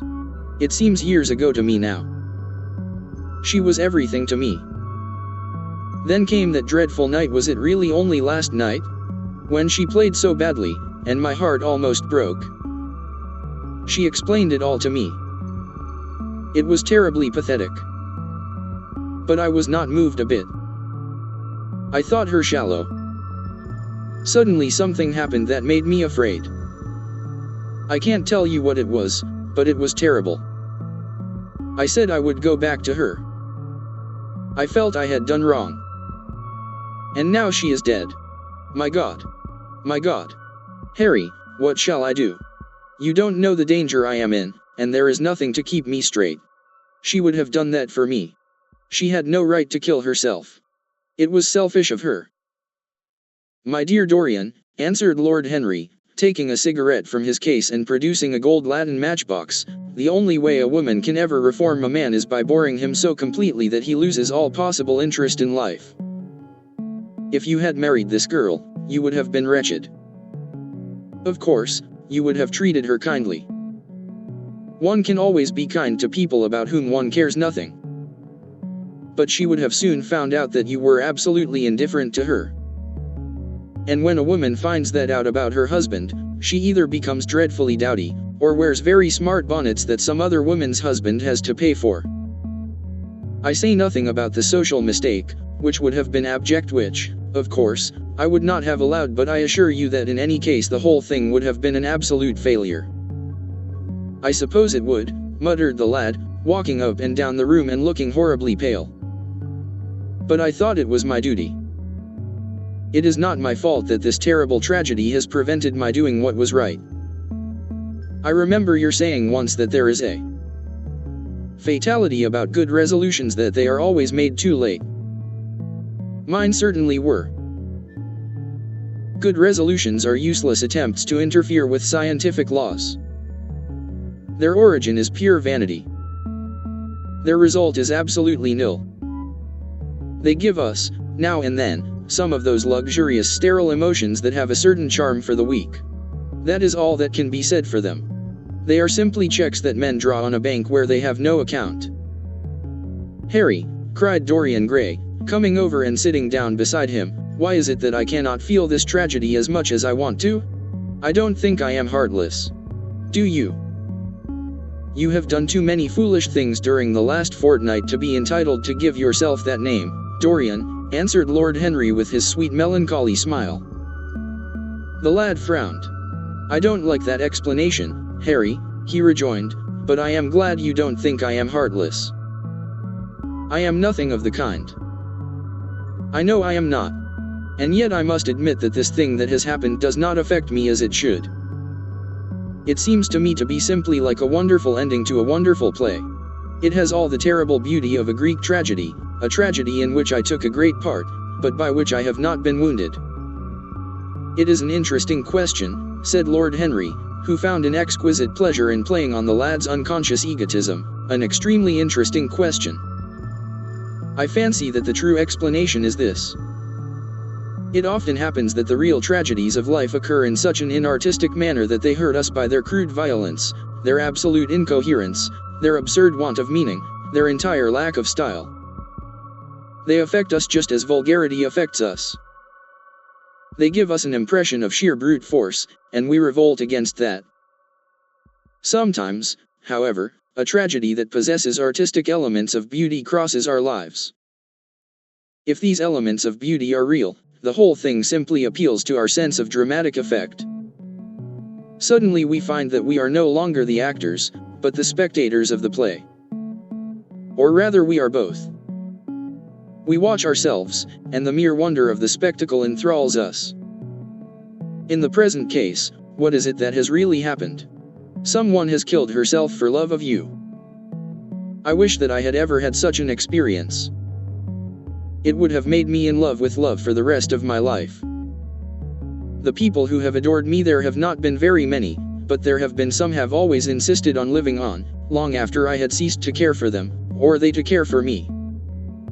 They have become stout and tedious, and when I meet them, they go in at once for reminiscences. That awful memory of woman. What a fearful thing it is. And what an utter intellectual stagnation it reveals. One should absorb the color of life, but one should never remember its details. Details are always vulgar. I must sow poppies in my garden, sighed Dorian. There is no necessity, rejoined his companion. Life has always poppies in her hands. Of course, now and then things linger. I once wore nothing but violets all through. One season, as a form of artistic mourning for a romance that would not die. Ultimately, however, it did die. I forget what killed it.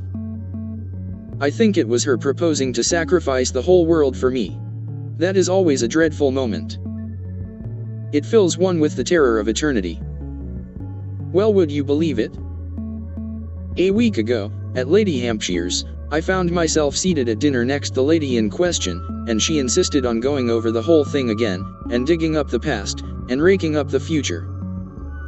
I had buried my romance in a bed of asphodel. She dragged it out again and assured me that I had spoiled her life. I am bound to state that she ate an enormous dinner, so I did not feel any anxiety. But what a lack of taste she showed. The one charm of the past is that it is the past. But women never know when the curtain has fallen. They always want a sixth act, and as soon as the interest of the play is entirely over, they propose to continue it. If they were allowed their own way, every comedy would have a tragic ending, and every tragedy would culminate in a farce. They are charmingly artificial, but they have no sense of art. You are more fortunate than I am. I assure you, Dorian, that not one of the women I have known would have done for me what Sybil Vane did for you. Ordinary women always console themselves. Some of them do it by going in for sentimental colors. Never trust a woman who wears mauve, whatever her age may be, or a woman over 35 who is fond of pink ribbons. It always means that they have a history. Others find a great consolation in suddenly discovering the good qualities of their husbands. They flaunt their conjugal felicity in one's face, as if it were the most fascinating of sins. Religion consoles some. Its mysteries have all the charm of a flirtation, a woman once told me, and I can quite understand it. Besides, nothing makes one so vain as being told that one is a sinner. Conscience makes egotists of us all. Yes, there is really no end to the consolations that women find in modern life. Indeed, I have not mentioned the most important one. "What is that, Harry?" said the lad listlessly. "Oh, the obvious consolation. Taking someone else's admirer when one loses one's own. In good society that always whitewashes a woman. But really, Dorian, how different Sybil Vane must have been from all the women one meets. There is something to me quite beautiful about her death. I am glad I am living in a century when such wonders happen. They make one believe in the reality of the things we all play with, such as romance, passion, and love. I was terribly cruel to her. You forget that. I am afraid that women appreciate cruelty, downright cruelty, more than anything else. They have wonderfully primitive instincts. We have emancipated them, but they remain slaves looking for their masters, all the same. They love being dominated. I am sure you were splendid. I have never seen you really and absolutely angry, but I can fancy how delightful you looked. And, after all, you said something to me the day before yesterday that seemed to me at the time to be merely fanciful, but that I see now was absolutely true, and it holds the key to everything. What was that, Harry?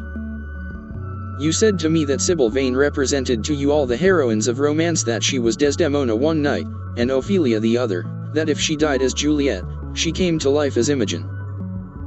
She will never come to life again now, muttered the lad, burying his face in his hands. No, she will never come to life. She has played her last part. But you must think of that lonely death in the tawdry dressing room simply as a strange lurid fragment from some Jacobean tragedy, as a wonderful scene from Webster, or Ford, or Cyril Tourneur. The girl never really lived, and so she has never really died. To you at least she was always a dream, a phantom that flitted through Shakespeare's plays and left them lovelier for its presence, a reed through which Shakespeare's music sounded richer and more full of joy. The moment she touched actual life, she marred it, and it marred her, and so she passed away. Mourn for Ophelia, if you like. Put ashes on your head because Cordelia was strangled. Cry out against heaven because the daughter of Brabantio died. But don't waste your tears over Sybil Vane. She was less real than they are." There was a silence.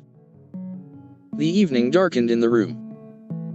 Noiselessly, and with silver feet, the shadows crept in from the garden. The colors faded wearily out of things. After some time Dorian Gray looked up. "You have explained me to myself, Harry," he murmured with something of a sigh of relief. "I felt all that you have said, but somehow I was afraid of it, and I could not express it to myself. How well you know me! But we will not talk again of what has happened. It has been a marvelous experience. That is all. I wonder if life has still in store for me anything as marvelous." "Life has everything in store for you, Dorian. There is nothing that you, with your extraordinary good looks, will not be able to do. But suppose, Harry, I became haggard, and old, and wrinkled? What then?" "Ah, then," said Lord Henry, rising to go, "then, my dear Dorian, you would have to fight for your victories. As it is, they are brought to you. No, you must keep your good looks. We live in an age that reads too much to be wise, and that thinks too much to be beautiful. We cannot spare you. And now you had better dress and drive down to the club. We are rather late, as it is. I think I shall join you at the opera, Harry. I feel too tired to eat anything. What is the number of your sister's box?" 27, I believe. It is on the grand tier. You will see her name on the door. But I am sorry you won't come and dine." "I don't feel up to it," said Dorian listlessly. "But I am awfully obliged to you for all that you have said to me. You are certainly my best friend. No one has ever understood me as you have." "We are only at the beginning of our friendship, Dorian," answered Lord Henry, shaking him by the hand. "Goodbye. I shall see you before 9:30, I hope. Remember, Patty is singing." As he closed the door behind him, Dorian Gray touched the bell, and in a few minutes Victor appeared with the lamps and drew the blinds down. He waited impatiently for him to go. The man seemed to take an interminable time over everything. As soon as he had left, he rushed to the screen and drew it back. No, there was no further change in the picture. It had received the news of Sybil Vane's death before he had known of it himself. It was conscious of the events of life as they occurred. The vicious cruelty that marred the fine lines of the mouth had, no doubt, appeared at the very moment that the girl had drunk the poison, whatever it was. Or was it indifferent to results? Did it merely take cognizance of what passed within the soul? He wondered, and hoped that someday he would see the change taking place before his very eyes, shuddering as he hoped it. Poor Sybil! What a romance it had all been! She had often mimicked death on the stage. Then death himself had touched her and taken her with him. How had she played that dreadful last scene? Had she cursed him, as she died? No, she had died for love of him, and love would always be a sacrament to him now. She had atoned for everything by the sacrifice she had made of her life. He would not think any more of what she had made him go through, on that horrible night at the theater. When he thought of her, it would be as a wonderful tragic figure sent onto the world's stage to show the supreme reality of love. A wonderful tragic figure. Tears came to his eyes as he remembered her childlike look, and winsome fanciful ways, and shy tremulous grace. He brushed them away hastily and looked again at the picture. He felt that the time had really come for making his choice. Or had his choice already been made? Yes, life had decided that for him life, and his own infinite curiosity about life.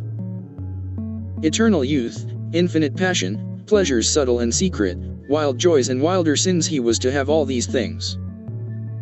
The portrait was to bear the burden of his shame, that was all.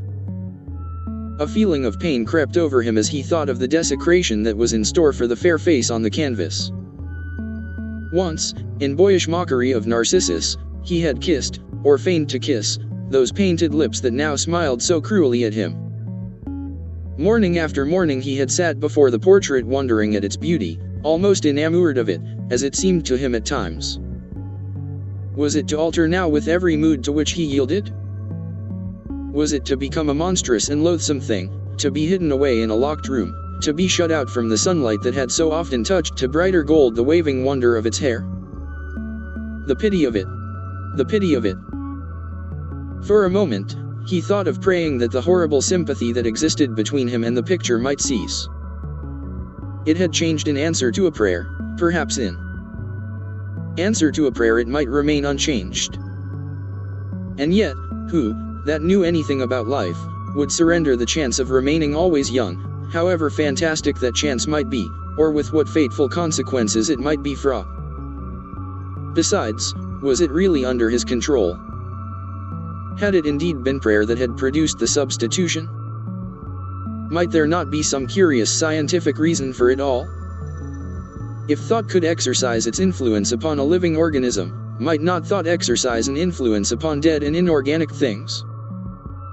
Nay, without thought or conscious desire, might not things external to ourselves vibrate in unison with our moods and passions, atom calling to atom in secret love or strange affinity?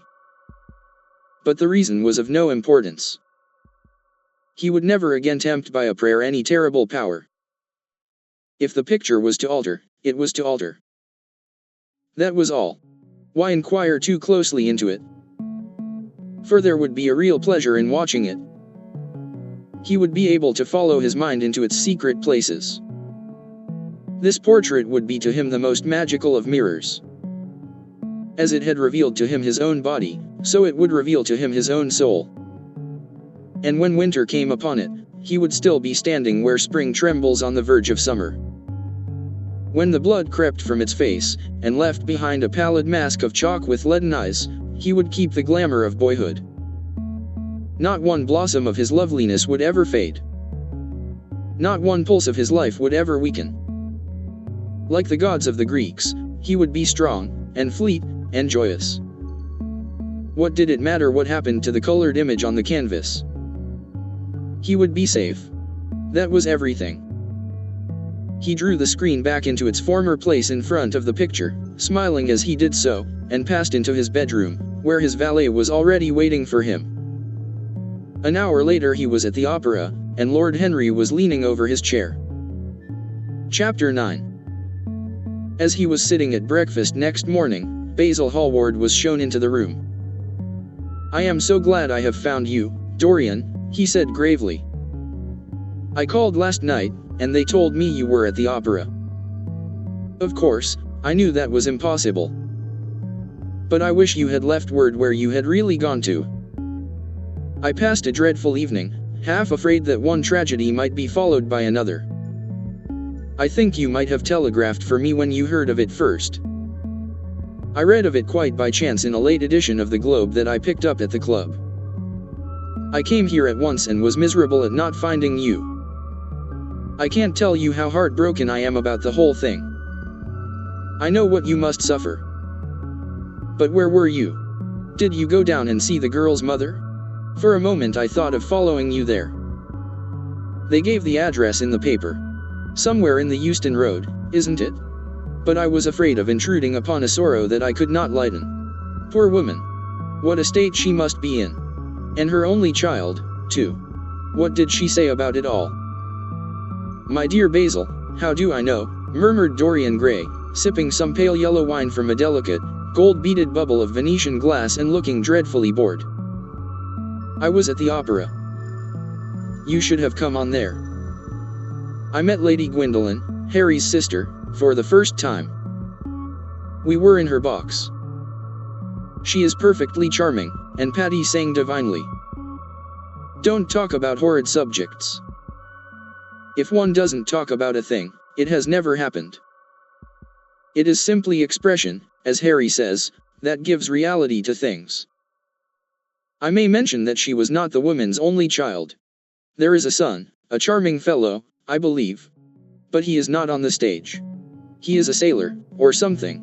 And now, tell me about yourself and what you are painting." "You went to the opera," said Hallward, speaking very slowly and with a strained touch of pain in his voice. "You went to the opera while Sybil Vane was lying dead in some sordid lodging? You can talk to me of other women being charming, and of Patty singing divinely, before the girl you loved has even the quiet of a grave to sleep in? Why, man, there are horrors in store for that little white body of hers." "Stop, Basil. I won't hear it," cried Dorian, leaping to his feet. "You must not tell me about things. What is done is done. What is past is past. You call yesterday the past. What has the actual lapse of time got to do with it? It is only shallow people who require years to get rid of an emotion. A man who is master of himself can end a sorrow as easily as he can invent a pleasure. I don't want to be at the mercy of my emotions. I want to use them, to enjoy them, and to dominate them. Dorian, this is horrible. Something has changed you completely.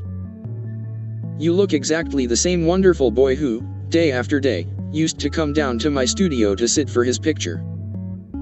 But you were simple, natural, and affectionate then. You were the most unspoiled creature in the whole world. Now, I don't know what has come over you. You talk as if you had no heart, no pity in you. It is all Harry's influence. I see that."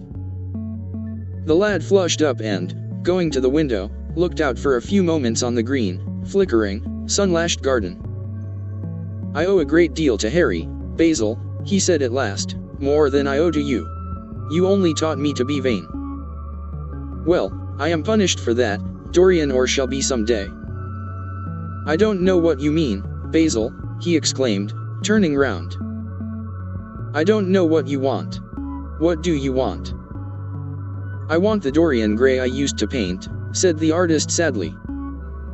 "Basil," said the lad, going over to him and putting his hand on his shoulder, "you have come too late. Yesterday, when I heard that Sybil Vane had killed herself." "Killed herself?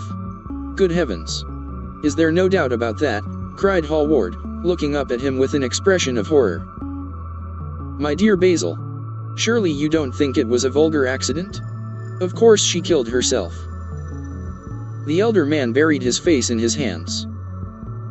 How fearful, he muttered, and a shudder ran through him. No, said Dorian Gray, there is nothing fearful about it. It is one of the great romantic tragedies of the age. As a rule, people who act lead the most commonplace lives. They are good husbands, or faithful wives, or something tedious. You know what I mean, middle-class virtue and all that kind of thing. How different Sybil was. She lived her finest tragedy. She was always a heroine. The last night she played the night you saw her, she acted badly because she had known the reality of love. When she knew its unreality, she died, as Juliet might have died. She passed again into the sphere of art. There is something of the martyr about her. Her death has all the pathetic uselessness of martyrdom, all its wasted beauty.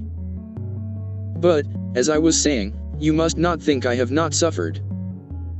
If you had come in yesterday at a particular moment about 5:30, perhaps, or 5:45, you would have found me in tears.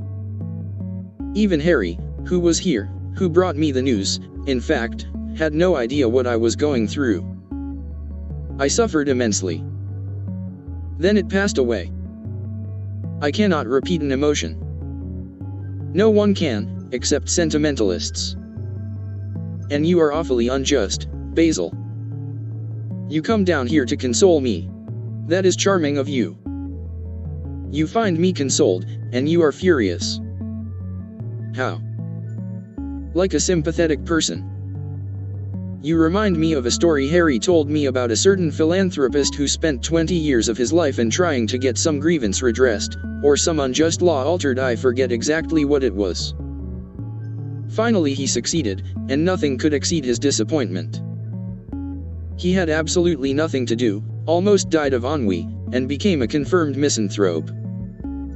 And besides, my dear old Basil, if you really want to console me, teach me rather to forget what has happened, or to see it from a proper artistic point of view. Was it not Gautier who used to write about La Consolation des Arts?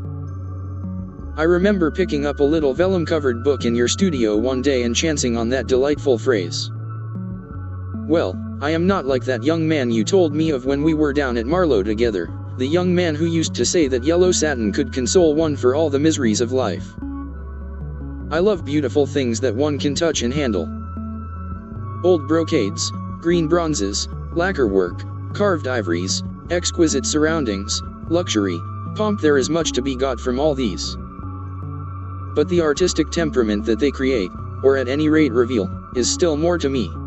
To become the spectator of one's own life, as Harry says, is to escape the suffering of life. I know you are surprised at my talking to you like this. You have not realized how I have developed. I was a schoolboy when you knew me. I am a man now. I have new passions, new thoughts, new ideas. I am different, but you must not like me less. I am changed, but you must always be my friend. Of course, I am very fond of Harry. But I know that you are better than he is. You are not stronger, you are too much afraid of life, but you are better. And how happy we used to be together. Don't leave me, Basil, and don't quarrel with me. I am what I am. There is nothing more to be said. The painter felt strangely moved. The lad was infinitely dear to him, and his personality had been the great turning point in his art. He could not bear the idea of reproaching him any more. After all, his indifference was probably merely a mood that would pass away. There was so much in him that was good, so much in him that was noble. Well, Dorian, he said at length, with a sad smile, I won't speak to you again about this horrible thing, after today. I only trust your name won't be mentioned in connection with it. The inquest is to take place this afternoon. Have they summoned you? Dorian shook his head, and a look of annoyance passed over his face at the mention of the word inquest. There was something so crude and vulgar about everything of the kind. They don't know my name, he answered. But surely she did. Only my Christian name, and that I am quite sure she never mentioned to anyone. She told me once that they were all rather curious to learn who I was, and that she invariably told them my name was Prince Charming. It was pretty of her. You must do me a drawing of Sybil, Basil. I should like to have something more of her than the memory of a few kisses and some broken pathetic words. I will try and do something, Dorian, if it would please you. But you must come and sit to me yourself again. I can't get on without you. I can never sit to you again, Basil. It is impossible, he exclaimed, starting back. The painter stared at him. My dear boy, what nonsense, he cried. Do you mean to say you don't like what I did of you? Where is it? Why have you pulled the screen in front of it? Let me look at it. It is the best thing I have ever done. Do take the screen away, Dorian. It is simply disgraceful of your servant hiding my work like that. I felt the room looked different as I came in. My servant has nothing to do with it, Basil. You don't imagine I let him arrange my room for me? He settles my flowers for me sometimes, that is all. No, I did it myself. The light was too strong on the portrait. Too strong? Surely not, my dear fellow? It is an admirable place for it. Let me see it. And Hallward walked towards the corner of the room. A cry of terror broke from Dorian Gray's lips, and he rushed between the painter and the screen. Basil, he said, looking very pale, you must not look at it. I don't wish you to. Not look at my own work. You are not serious. Why shouldn't I look at it? Exclaimed Hallward, laughing. If you try to look at it, Basil, on my word of honor I will never speak to you again as long as I live. I am quite serious. I don't offer any explanation, and you are not to ask for any. But, remember, if you touch this screen, everything is over between us. Hallward was thunderstruck. He looked at Dorian Gray in absolute amazement. He had never seen him like this before. The lad was actually pallid with rage. His hands were clenched, and the pupils of his eyes were like discs of blue fire. He was trembling all over. Dorian. Don't speak. But what is the matter? Of course I won't look at it if you don't want me to, he said, rather coldly, turning on his heel and going over towards the window. But, really, it seems rather absurd that I shouldn't see my own work, especially as I am going to exhibit it in Paris in the autumn. I shall probably have to give it another coat of varnish before that, so I must see it someday, and why not today? To exhibit it. You want to exhibit it, exclaimed Dorian Gray, a strange sense of terror creeping over him. Was the world going to be shown his secret? Were people to gape at the mystery of his life? That was impossible. Something he did not know what had to be done at once. Yes, I don't suppose you will object to that. Georges Petit is going to collect all my best pictures for a special exhibition in the Rue d'Assise, which will open the first week in October. The portrait will only be away a month. I should think you could easily spare it for that time. In fact, you are sure to be out of town. And if you keep it always behind a screen, you can't care much about it. Dorian Gray passed his hand over his forehead. There were beads of perspiration there. He felt that he was on the brink of a horrible danger. You told me a month ago that you would never exhibit it, he cried. Why have you changed your mind? You people who go in for being consistent have just as many moods as others have. The only difference is that your moods are rather meaningless. You can't have forgotten that you assured me most solemnly that nothing in the world would induce you to send it to any exhibition. You told Harry exactly the same thing. He stopped suddenly, and a gleam of light came into his eyes. He remembered that Lord Henry had said to him once, half seriously, and half in jest, if you want to have a strange quarter of an hour, get Basil to tell you why he won't exhibit your picture. He told me why he wouldn't, and it was a revelation to me. Yes, perhaps Basil, too, had his secret. He would ask him and try.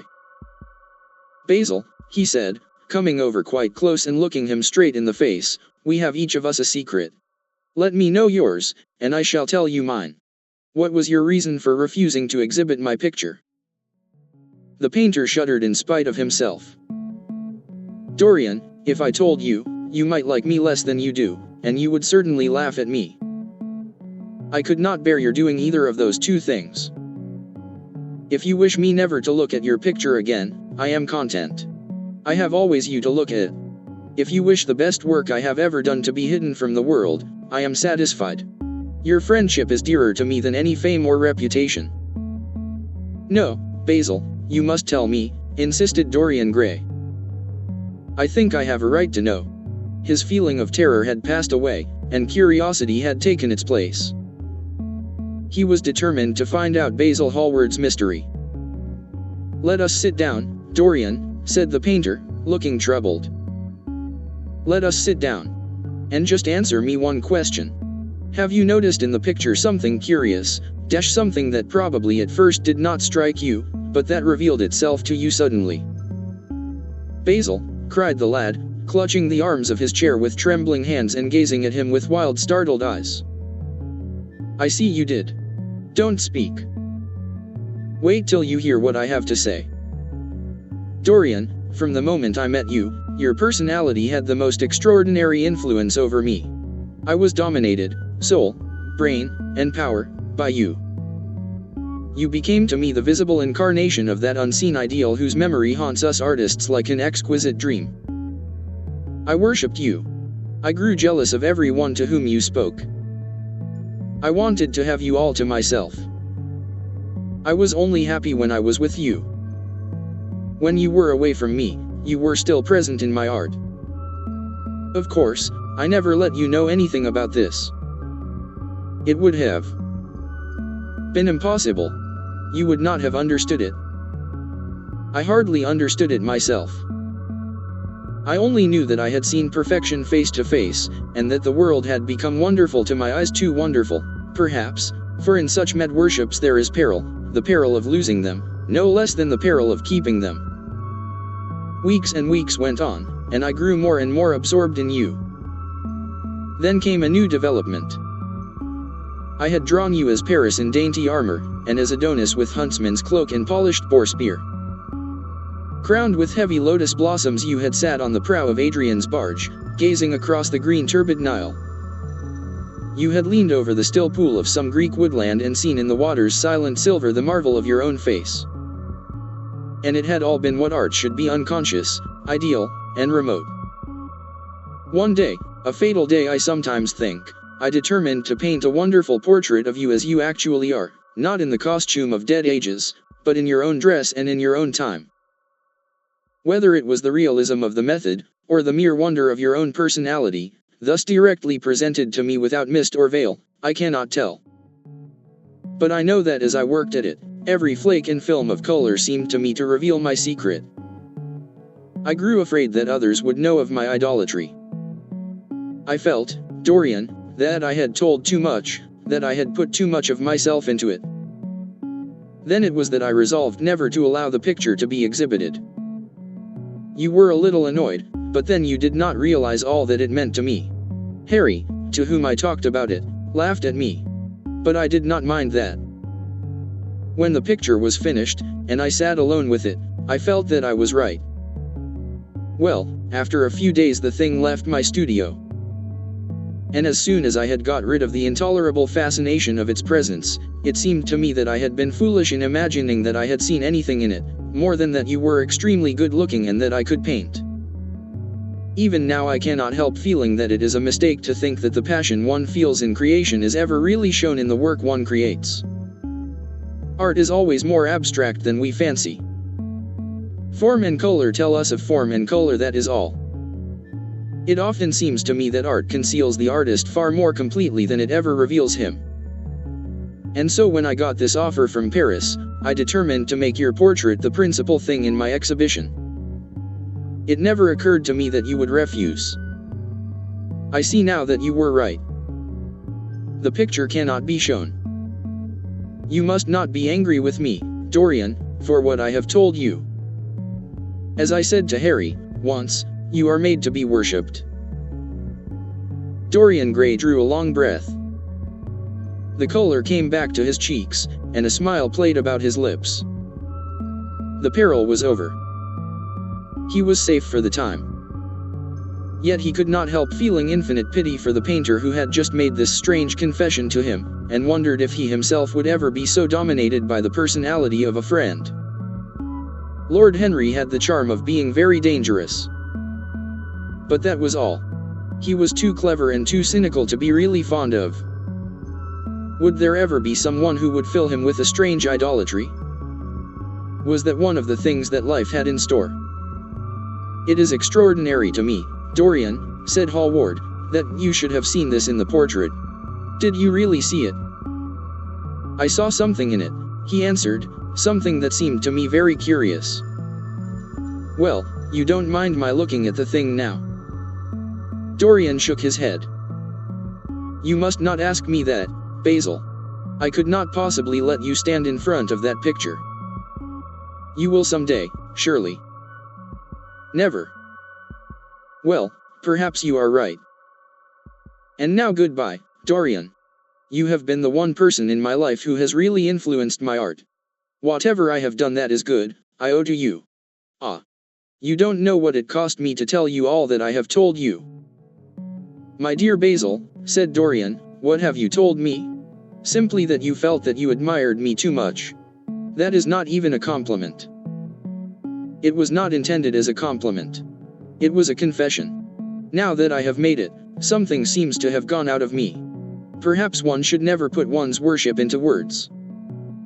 "It was a very disappointing confession." "Why, what did you expect, Dorian? You didn't see anything else in the picture, did you? There was nothing else to see." "No, there was nothing else to see. Why do you ask? But you mustn't talk about worship. It is foolish. You and I are friends, Basil, and we must always remain so." "You have got Harry," said the painter sadly. "Oh, Harry," cried the lad, with a ripple of laughter. "Harry spends his days in saying what is incredible and his evenings in doing what is improbable. Just the sort of life I would like to lead. But still I don't think I would go to Harry if I were in trouble. I would sooner go to you, Basil." "You will sit to me again." "Impossible. You spoil my life as an artist by refusing, Dorian. No man comes across two ideal things. Few come across one. I can't explain it to you, Basil, but I must never sit to you again. There is something fatal about a portrait. It has a life of its own. I will come and have tea with you. That will be just as pleasant." "Pleasanter for you, I am afraid," murmured Hallward regretfully. "And now goodbye. I am sorry you won't let me look at the picture once again. But that can't be helped. I quite understand what you feel about it." As he left the room, Dorian Gray smiled to himself. Poor Basil. How little he knew of the true reason. And how strange it was that, instead of having been forced to reveal his own secret, he had succeeded, almost by chance, in wresting a secret from his friend. How much that strange confession explained to him.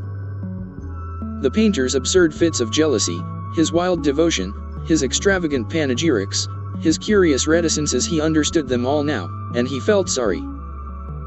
There seemed to him to be something tragic in a friendship so colored by romance. He sighed and touched the bell. The portrait must be hidden away at all costs. He could not run such a risk of discovery again. It had been mad of him to have allowed the thing to remain, even for an hour, in a room to which any of his friends had access. Chapter X. When his servant entered, he looked at him steadfastly and wondered if he had thought of peering behind the screen. The man was quite impassive and waited for his orders. Dorian lit a cigarette and walked over to the glass and glanced into it. He could see the reflection of Victor's face perfectly. It was like a placid mask of servility. There was nothing to be afraid of, there. Yet he thought it best to be on his guard. Speaking very slowly, he told him to tell the housekeeper that he wanted to see her, and then to go to the frame maker and ask him to send 2 of his men round at once. It seemed to him that as the man left the room his eyes wandered in the direction of the screen. Or was that merely his own fancy? After a few moments, in her black silk dress, with old-fashioned thread mittens on her wrinkled hands, Mrs. Leaf bustled into the library. He asked her for the key of the schoolroom. "The old schoolroom, Mr. Dorian," she exclaimed. "Why, it is full of dust. I must get it arranged and put straight before you go into it. It is not fit for you to see, sir, it is not, indeed." "I don't want it put straight, Leaf. I only want the key." "Well, sir, you'll be covered with cobwebs if you go into it. Why, it hasn't been opened for nearly 5 years, not since his lordship died." He winced at the mention of his grandfather. He had hateful memories of him. "That does not matter," he answered. "I simply want to see the place, that is all. Give me the key."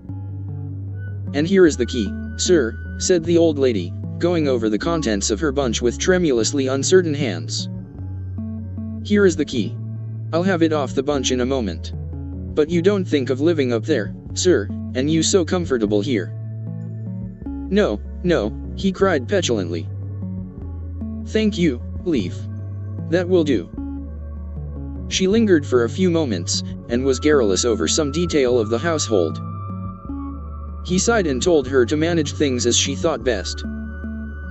She left the room, wreathed in smiles. As the door closed, Dorian put the key in his pocket and looked round the room. His eye fell on a large, purple satin coverlet heavily embroidered with gold, a splendid piece of late 17th century Venetian work that his grandfather had found in a convent near Bologna. Yes, that would serve to wrap the dreadful thing in. It had perhaps served often as a pall for the dead. Now it was to hide something that had a corruption of its own, worse than the corruption of death itself, something that would breed horrors and yet would never die. What the worm was to the corpse, his sins would be to the painted image on the canvas. They would mar its beauty and eat away its grace. They would defile it and make it shameful. And yet the thing would still live on. It would be always alive. He shuddered, and for a moment he regretted that he had not told Basil the true reason why he had wished to hide the picture away. Basil would have helped him to resist Lord Henry's influence, and the still more poisonous influences that came from his own temperament. The love that he bore him for it was really love, had nothing in it that was not noble and intellectual. It was not that mere physical admiration of beauty that is born of the senses and that dies when the senses tire. It was such love as Michelangelo had known, and Montaigne, and Winckelmann, and Shakespeare himself. Yes, Basil could have saved him. But it was too late now. The past could always be annihilated. Regret, denial, or forgetfulness could do that. But the future was inevitable. There were passions in him that would find their terrible outlet, dreams that would make the shadow of their evil real. He took up from the couch the great purple and gold texture that covered it, and, holding it in his hands, passed behind the screen. Was the face on the canvas viler than before? It seemed to him that it was unchanged, and yet his loathing of it was intensified. Gold hair, blue eyes, and rose-red lips, they all were there. It was simply the expression that had altered. That was horrible in its cruelty. Compared to what he saw in it of censure or rebuke, how shallow Basil's reproaches about Sybil Vane had been. How shallow, and of what little account. His own soul was looking out at him from the canvas and calling him to judgment. A look of pain came across him, and he flung the rich pall over the picture. As he did so, a knock came to the door. He passed out as his servant entered. "The persons are here, monsieur." He felt that the man must be got rid of at once. He must not be allowed to know where the picture was being taken to. There was something sly about him, and he had thoughtful, treacherous eyes. Sitting down at the writing table, he scribbled a note to Lord Henry, asking him to send him round something to read and reminding him that they were to meet at 8:15 that evening. "Wait for an answer," he said, handing it to him, "and show the men in here." In 2 or 3 minutes there was another knock, and Mr. Hubbard himself, the celebrated frame maker of South Audley Street, came in with a somewhat rough-looking young assistant. Mr. Hubbard was a florid, red-whiskered little man, whose admiration for art was considerably tempered by the inveterate impecuniosity of most of the artists who dealt with him. As a rule, he never left his shop. He waited for people to come to him. But he always made an exception in favor of Dorian Gray. There was something about Dorian that charmed everybody. It was a pleasure even to see him. "What can I do for you, Mr. Gray?" he said, rubbing his fat freckled hands. "I thought I would do myself the honor of coming round in person. I have just got a beauty of a frame, sir, picked it up at a sale. Old Florentine. Came from Fonthill, I believe. Admirably suited for a religious subject, Mr. Gray." "I am so sorry you have given yourself the trouble of coming round, Mr. Hubbard. I shall certainly drop in and look at the frame, though I don't go in much at present for religious art, but today I only want a picture carried to the top of the house for me. It is rather heavy, so I thought I would ask you to lend me a couple of your men." "No trouble at all, Mr. Gray. I am delighted to be of any service to you. Which is the work of art, sir?" "This," replied Dorian, moving the screen back. "Can you move it, covering and all, just as it is? I don't want it to get scratched going upstairs." "There will be no difficulty, sir," said the genial frame maker, beginning, with the aid of his assistant, to unhook the picture from the long brass chains by which it was suspended. "And, now, where shall we carry it to, Mr. Gray?" "I will show you the way, Mr. Hubbard, if you will kindly follow me. Or perhaps you had better go in front. I am afraid it is right at the top of the house. We will go up by the front staircase, as it is wider." He held the door open for them, and they passed out into the hall and began the ascent. The elaborate character of the frame had made the picture extremely bulky, and now and then, in spite of the obsequious protests of Mr. Hubbard, who had the true tradesman's spirited dislike of seeing a gentleman doing anything useful, Dorian put his hand to it so as to help them. "Something of a load to carry, sir," gasped the little man when they reached the top landing. And he wiped his shiny forehead. "I am afraid it is rather heavy," murmured Dorian as he unlocked the door that opened into the room that was to keep for him the curious secret of his life and hide his soul from the eyes of men. He had not entered the place for more than 4 years, not, indeed, since he had used it first as a playroom when he was a child, and then as a study when he grew somewhat older. It was a large, well-proportioned room, which had been specially built by the last Lord Kelso for the use of the little grandson whom, for his strange likeness to his mother, and also for other reasons, he had always hated and desired to keep at a distance. It appeared to Dorian to have but little changed. There was the huge Italian cassone, with its fantastically painted panels and its tarnished gilt moldings, in which he had so often hidden himself as a boy. There the satinwood bookcase filled with his dog-eared schoolbooks. On the wall behind it was hanging the same ragged Flemish tapestry where a faded king and queen were playing chess in a garden, while a company of hawkers rode by, carrying hooded birds on their gauntleted wrists. How well he remembered it all. Every moment of his lonely childhood came back to him as he looked round. He recalled the stainless purity of his boyish life, and it seemed horrible to him that it was here the fatal portrait was to be hidden away.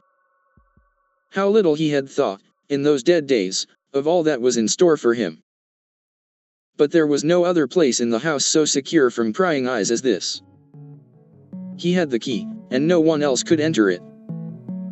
Beneath its purple pall, the face painted on the canvas could grow bestial, sodden, and unclean. What did it matter? No one could see it. He himself would not see it. Why should he watch the hideous corruption of his soul? He kept his youth, that was enough. And, besides, might not his nature grow finer, after all? There was no reason that the future should be so full of shame. Some love might come across his life, and purify him, and shield him from those sins that seemed to be already stirring in spirit and in flesh, those curious unpictured sins whose very mystery lent them their subtlety and their charm. Perhaps, some day, the cruel look would have passed away from the scarlet sensitive mouth, and he might show to the world Basil Hallward's masterpiece. No, that was impossible. Hour by hour, and week by week, the thing upon the canvas was growing old. It might escape the hideousness of sin, but the hideousness of age was in store for it. The cheeks would become hollow or flaccid. Yellow crow's feet would creep round the fading eyes and make them horrible. The hair would lose its brightness, the mouth would gape or droop, would be foolish or gross, as the mouths of old men are. There would be the wrinkled throat, the cold, blue-veined hands, the twisted body, that he remembered in the grandfather who had been so stern to him in his boyhood. The picture had to be concealed. There was no help for it. "Bring it in, Mr. Hubbard, please," he said, wearily, turning round. "I am sorry I kept you so long. I was thinking of something else." "Always glad to have a rest, Mr. Gray," answered the frame maker, who was still gasping for breath. "Where shall we put it, sir?" "Oh, anywhere. Here, this will do. I don't want to have it hung up. Just lean it against the wall. Thanks." "Might one look at the work of art, sir?" Dorian started. "It would not interest you, Mr. Hubbard," he said, keeping his eye on the man. He felt ready to leap upon him and fling him to the ground if he dared to lift the gorgeous hanging that concealed the secret of his life. "I shan't trouble you any more now. I am much obliged for your kindness in coming round." Not at all, Mr. Gray. Ever ready to do anything for you, sir." And Mr. Hubbard tramped downstairs, followed by the assistant, who glanced back at Dorian with a look of shy wonder in his rough uncomely face. He had never seen anyone so marvelous. When the sound of their footsteps had died away, Dorian locked the door and put the key in his pocket. He felt safe now. No one would ever look upon the horrible thing. No eye but his would ever see his shame. On reaching the library, he found that it was just after 5 o'clock and that the tea had been already brought up. On a little table of dark perfumed wood thickly increased usted with nacre. A present from Lady Radley. His guardian's wife, a pretty professional invalid, who had spent the preceding winter in Cairo, was lying a note from Lord Henry, and beside it was a book bound in yellow paper, the cover slightly torn and the edges soiled. A copy of the 3rd edition of the St. James's Gazette had been placed on the tea tray.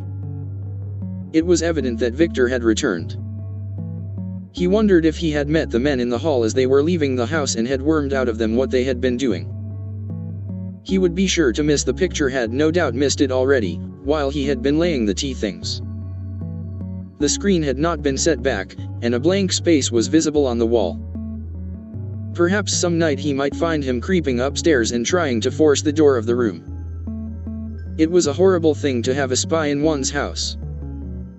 He had heard of rich men who had been blackmailed all their lives by some servant who had read a letter, or overheard a conversation, or picked up a card with an address, or found beneath a pillow a withered flower or a shred of crumpled lace. He sighed, and having poured himself out some tea, opened Lord Henry's note.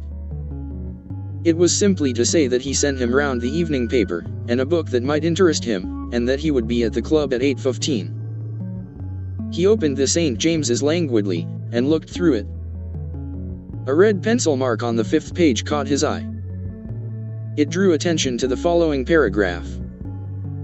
"Iadeshan inquest was held this morning at the Bell Tavern, Hoxton Road, by Mr. Danby, the district coroner, on the body of Sybil Vane, a young actress recently engaged at the Royal Theatre, Holborn. A verdict of death by misadventure was returned. Considerable sympathy was expressed for the mother of the deceased, who was greatly affected during the giving of her own evidence, and that of Dr. Birrell, who had made the post-mortem examination of the deceased." He frowned, and tearing the paper in two, went across the room and flung the pieces away. How ugly it all was. And how horribly real ugliness made things. He felt a little annoyed with Lord Henry for having sent him the report. And it was certainly stupid of him to have marked it with red pencil. Victor might have read it. The man knew more than enough English for that. Perhaps he had read it and had begun to suspect something.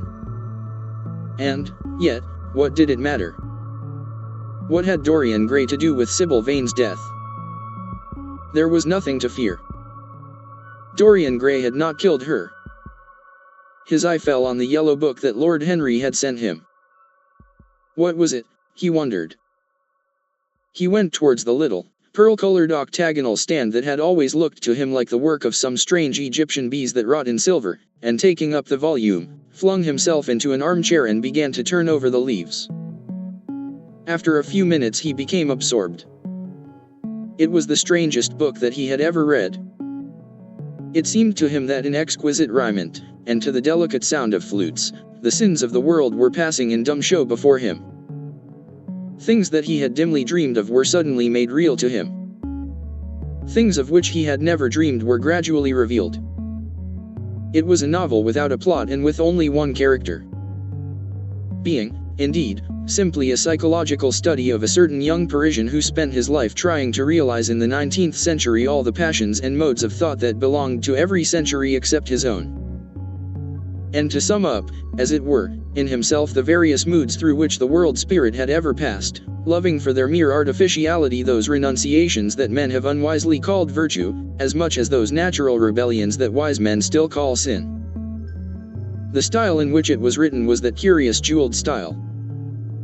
Vivid and obscure at once, full of argot and of archaism, of technical expressions and of elaborate paraphrases, that characterizes the work of some of the finest artists of the French school of symbolists. There were in it metaphors as monstrous as orchids and as subtle in color. The life of the senses was described in the terms of mystical philosophy. One hardly knew at times whether one was reading the spiritual ecstasies of some medieval saint or the morbid confessions of a modern sinner. It was a poisonous book. The heavy odor of incense seemed to cling about its pages and to trouble the brain. The mere cadence of the sentences. The subtle monotony of their music. So full as it was of complex refrains and movements elaborately repeated. Produced in the mind of the lad, as he passed from chapter to chapter, a form of reverie, a malady of dreaming, that made him unconscious of the falling day and creeping shadows. Cloudless, and pierced by one solitary star, a copper-green sky gleamed through the windows. He read on by its wan light till he could read no more. Then, after his valet had reminded him several times of the lateness of the hour, he got up, and going into the next room, placed the book on the little Florentine table that always stood at his bedside and began to dress for dinner. It was almost 9 o'clock before he reached the club, where he found Lord Henry sitting alone, in the morning room, looking very much bored. "I am so sorry, Harry," he cried, "but really it is entirely your fault. That book you sent me so fascinated me that I forgot how the time was going." "Yes, I thought you would like it," replied his host, rising from his chair. "I didn't say I liked it, Harry. I said it fascinated me. There is a great difference." "Ah, you have discovered that," murmured Lord Henry. And they passed into the dining room. Chapter 11. For years, Dorian Gray could not free himself from the influence of this book. Or perhaps it would be more accurate to say that he never sought to free himself from it. He procured from Paris no less than 9 large paper copies of the first edition, and had them bound in different colors, so that they might suit his various moods and the changing fancies of a nature over which he seemed, at times, to have almost entirely lost control.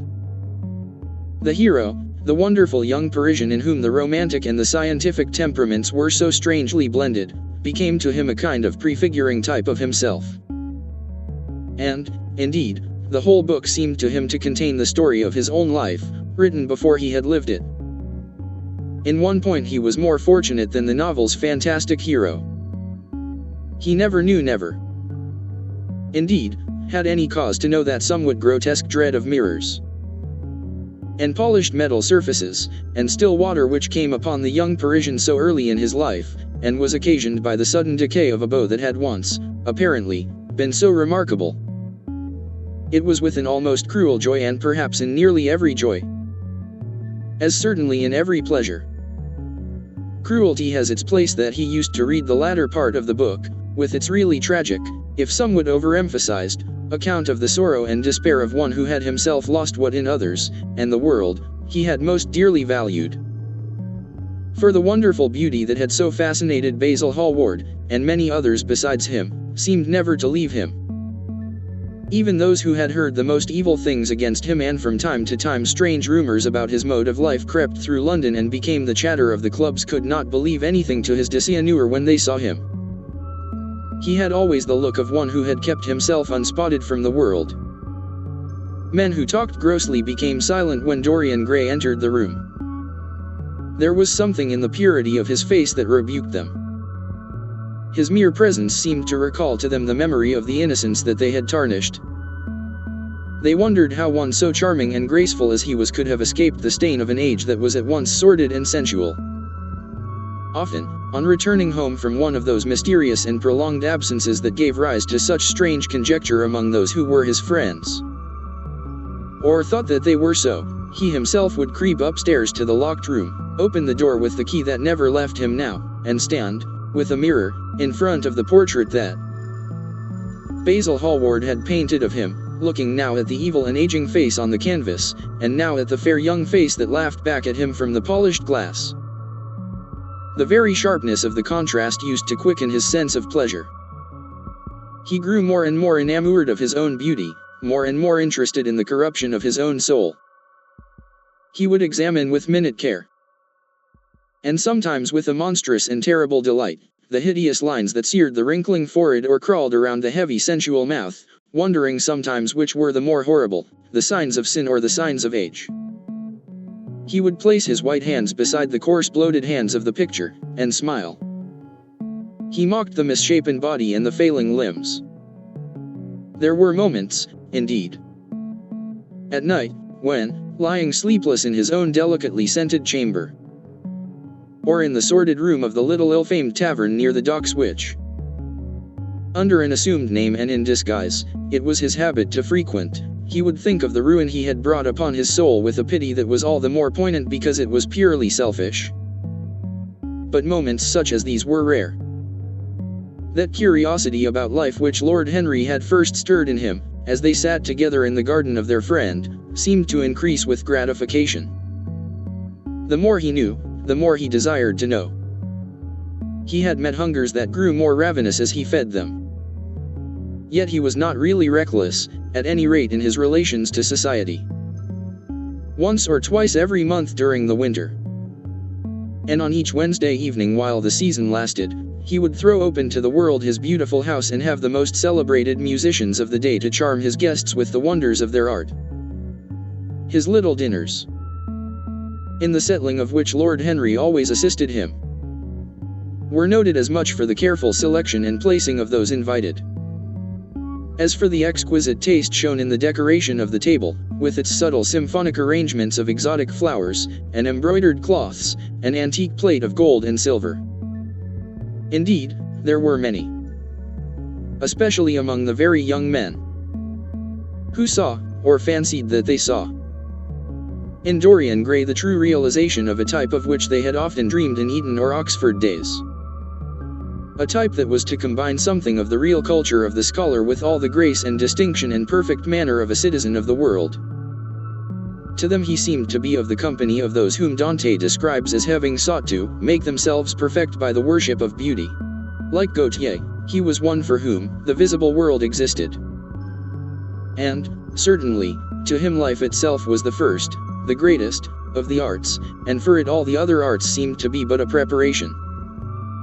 Fashion, by which what is really fantastic becomes for a moment universal, and dandyism, which, in its own way, is an attempt to assert the absolute modernity of beauty, had, of course, their fascination for him. His mode of dressing, and the particular styles that from time to time he affected, had their marked influence on the young exquisites of the Mayfair balls and Pall Mall club windows, who copied him in everything that he did, and tried to reproduce the accidental charm of his graceful, though to him only half-serious, fopperies. For, while he was but too ready to accept the position that was almost immediately offered to him on his coming of age, and found, indeed, a subtle pleasure in the thought that he might really become to the London of his own day what to imperial Neronian Rome the author of the Satyricon once had been. Yet in his inmost heart he desired to be something more than a mere arbiter elegantiarum, to be consulted on the wearing of a jewel, or the knotting of a necktie, or the conduct of a cane. He sought to elaborate some new scheme of life that would have its reasoned philosophy and its ordered principles, and find in the spiritualizing of the senses its highest realization. The worship of the senses has often, and with much justice, been decried, men feeling a natural instinct of terror about passions and sensations that seem stronger than themselves, and that they are conscious of sharing with the less highly organized forms of existence. But it appeared to Dorian Gray that the true nature of the senses had never been understood, and that they had remained savage and animal merely because the world had sought to starve them into submission or to kill them by pain, instead of aiming at making them elements of a new spirituality, of which a fine instinct for beauty was to be the dominant characteristic. As he looked back upon man moving through history, he was haunted by a feeling of loss. So much had been surrendered, and to such little purpose. There had been met willful rejections, monstrous forms of self-torture and self-denial, whose origin was fear and whose result was a degradation infinitely more terrible than that fancied degradation from which, in their ignorance, they had sought to escape. Nature, in her wonderful irony, driving out the anchorite to feed with the wild animals of the desert and giving to the hermit the beasts of the field as his companions. Yes, there was to be, as Lord Henry had prophesied, a new hedonism that was to recreate life and to save it from that harsh uncomely puritanism that is having, in our own day, its curious revival. It was to have its service of the intellect, certainly, yet it was never to accept any theory or system that would involve the sacrifice of any mode of passionate experience. Its aim, indeed, was to be experience itself, and not the fruits of experience, sweet or bitter as they might be. Of the asceticism that deadens the senses, as of the vulgar profligacy that dulls them, it was to know nothing. But it was to teach man to concentrate himself upon the moments of a life that is itself but a moment. There are few of us who have not sometimes wakened before dawn, either after one of those dreamless nights that make us almost enamored of death, or one of those nights of horror and misshapen joy, when through the chambers of the brain sweep phantoms more terrible than reality itself. An instinct with that vivid life that lurks in all grotesques, and that lends to Gothic art its enduring vitality, this art being, one might fancy, especially the art of those whose minds have been troubled with the malady of reverie. Gradually white fingers creep through the curtains, and they appear to tremble. In black fantastic shapes, dumb shadows crawl into the corners of the room and crouch there. Outside, there is the stirring of birds among the leaves, or the sound of men going forth to their work, or the sigh and sob of the wind coming down from the hills and wandering round the silent house, as though it feared to wake the sleepers and yet must needs call forth sleep from her purple cave. Veil after veil of thin dusky gauze is lifted, and by degrees the forms and colors of things are restored to them, and we watch the dawn remaking the world in its antique pattern. The wan mirrors get back their mimic life. The flameless tapers stand where we had left them, and beside them lies the half-cut book that we had been studying, or the wired flower that we had worn at the ball, or the letter that we had been afraid to read, or that we had read too often. Nothing seems to us changed. Out of the unreal shadows of the night comes back the real life that we had known. We have to resume it where we had left off. And there steals over us a terrible sense of the necessity for the continuance of energy in the same wearisome round of stereotyped habits. Or a wild longing, it may be, that our eyelids might open some morning upon a world that had been refashioned anew in the darkness for our pleasure. A world in which things would have fresh shapes and colors, and be changed, or have other secrets, a world in which the past would have little or no place, or survive, at any rate, in no conscious form of obligation or regret, the remembrance even of joy having its bitterness and the memories of pleasure their pain. It was the creation of such worlds as these that seemed to Dorian Gray to be the true object, or amongst the true objects, of life. And in his search for sensations that would be at once new and delightful, and possess that element of strangeness that is so essential to romance, he would often adopt certain modes of thought that he knew to be really alien to his nature, abandon himself to their subtle influences, and then, having, as it were, caught their color and satisfied his intellectual curiosity, leave them with that curious indifference that is not incompatible with a real ardor of temperament, and that, indeed, according to certain modern psychologists, is often a condition of it. It was rumored of him once that he was about to join the Roman Catholic communion, and certainly the Roman ritual had always a great attraction for him. The daily sacrifice, more awful really than all the sacrifices of the antique world, stirred him as much by its superb rejection of the evidence of the senses as by the primitive simplicity of its elements and the eternal pathos of the human tragedy that it sought to symbolize. He loved to kneel down on the cold marble pavement and watch the priest, in his stiff flowered dalmatic, slowly and with white hands moving aside the veil of the tabernacle, or raising aloft the jeweled, lantern-shaped monstrance with that pallid wafer that at times one would fain think is indeed the panis caelestis, the bread of angels, or, robed in the garments of the Passion of Christ, breaking the host into the chalice and smiting his breast for his sins. The fuming censers that the grave boys, in their lace and scarlet, tossed into the air like great gilt flowers had their subtle fascination for him. As he passed out, he used to look with wonder at the black confessionals and long to sit in the dim shadow of one of them and listen to men and women whispering through the worn grating the true story of their lives. But he never fell into the error of arresting his intellectual development by any formal acceptance of creed or system, or of mistaking, for a house in which to live, an inn that is but suitable for the sojourn of a night, or for a few hours of a night in which there are no stars and the moon is in travail. Mysticism, with its marvelous power of making common things strange to us, and the subtle antinomianism that always seems to accompany it, moved him for a season.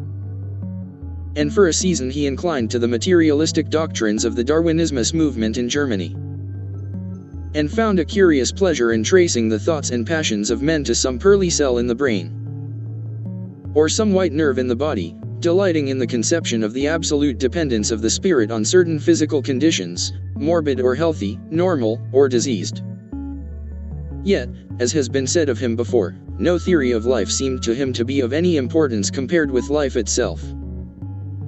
He felt keenly conscious of how barren all intellectual speculation is when separated from action and experiment. He knew that the senses, no less than the soul, have their spiritual mysteries to reveal. And so he would now study perfumes and the secrets of their manufacture, distilling heavily scented oils and burning odorous gums from the East. He saw that there was no mood of the mind that had not its counterpart in the sensuous life, and set himself to discover their true relations, wondering what there was in frankincense that made one mystical, and in ambergris that stirred one's passions, and in violets that woke the memory of dead romances, and in musk that troubled the brain, and in champak that stained the imagination. And seeking often to elaborate a real psychology of perfumes, and to estimate the several influences of sweet-smelling roots and scented, pollen-laden flowers, of aromatic balms and of dark and fragrant woods, of spikenard, that sickens, of havania, that makes men mad, and of aloes, that are said to be able to expel melancholy from the soul. At another time he devoted himself entirely to music. And in a long latticed room, with a vermilion and gold ceiling and walls of olive green lacquer, he used to give curious concerts in which met gypsies tore wild music from little zithers, or grave, yellow-shawled Tunisians plucked at the strained strings of monstrous lutes, while grinning Negroes beat monotonously upon copper drums and, crouching upon scarlet mats, slim-turbaned Indians blew through long pipes of reed or brass and charmed or feigned to charm great hooded snakes and horrible horned adders.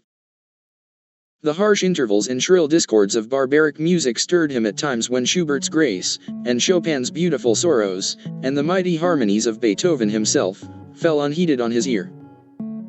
He collected together from all parts of the world the strangest instruments that could be found, either in the tombs of dead nations or among the few savage tribes that have survived contact with Western civilizations, and loved to touch and try them.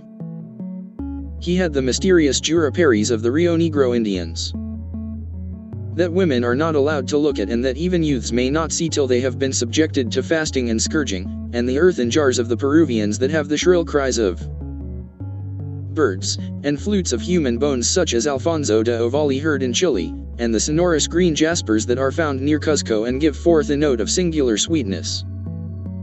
He had painted gourds filled with pebbles that rattled when they were shaken. The long clarin of the Mexicans, into which the performer does not blow, but through which he inhales the air. The harsh tour of the Amazon tribes, that is sounded by the sentinels who sit all day long in high trees, and can be heard, it is said, at a distance of 3 leagues. The tepanajli, that has 2 vibrating tongues of wood and is beaten with sticks that are smeared with an elastic gum obtained from the milky juice of plants. The yodel bells of the Aztecs, that are hung in clusters like grapes. And a huge cylindrical drum, covered with the skins of great serpents, like the one that Bernal Diaz saw when he went with Cortez into the Mexican temple, and of whose doleful sound he has left us so vivid a description. The fantastic character of these instruments fascinated him, and he felt a curious delight in the thought that art, like nature, has her monsters, things of bestial shape and with hideous voices. Yet, after some time, he wearied of them, and would sit in his box at the opera, either alone or with Lord Henry, listening in rapt pleasure to Tannhauser and seeing in the prelude to that great work of art a presentation of the tragedy of his own soul. On one occasion he took up the study of jewels, and appeared at a costume ball as Anne de Joyeuse, Admiral of France, in a dress covered with 560 pearls. This taste enthralled him for years, and, indeed, may be said never to have left him. He would often spend a whole day settling and resettling in their cases the various stones that he had collected, such as the olive-green chrysoberyl that turns red by lamplight, the cymophane with its wire-like line of silver, the pistachio-colored peridot, rose-pink and wine-yellow topazes, carbuncles of fiery scarlet with tremulous, four-rayed stars, flame-red cinnamon stones, orange and violet spinels, and amethysts with their alternate layers of ruby and sapphire. He loved the red gold of the sunstone, and the moonstone's pearly whiteness, and the broken rainbow of the milky opal. He procured from Amsterdam 3 emeralds of extraordinary size and richness of color, and had a turquoise de la Vieille Roche that was the envy of all the connoisseurs. He discovered wonderful stories, also, about jewels. In Alfonso's Clericalis Disciplina a serpent was mentioned with eyes of real jacinth.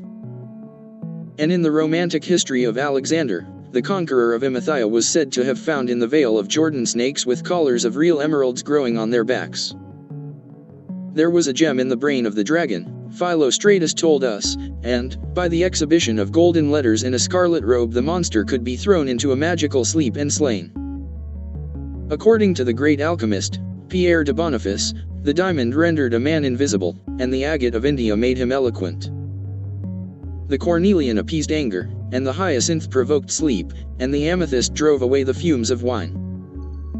The garnet cast out demons, and the hydropicus deprived the moon of her color. The seal night waxed and waned with the moon, and the mellow sirs, that discovers thieves, could be affected only by the blood of kids. Leonardus Camillus had seen a white stone taken from the brain of a newly killed toad, that was a certain antidote against poison. The bezoar, that was found in the heart of the Arabian deer, was a charm that could cure the plague. In the nests of Arabian birds was the aspi lates, that, according to Democritus, kept the wearer from any danger by fire.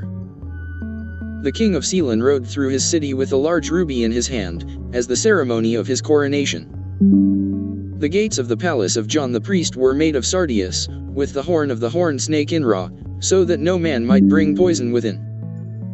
Over the gable were 2 golden apples, in which were 2 carbuncles, so that the gold might shine by day and the carbuncles by night.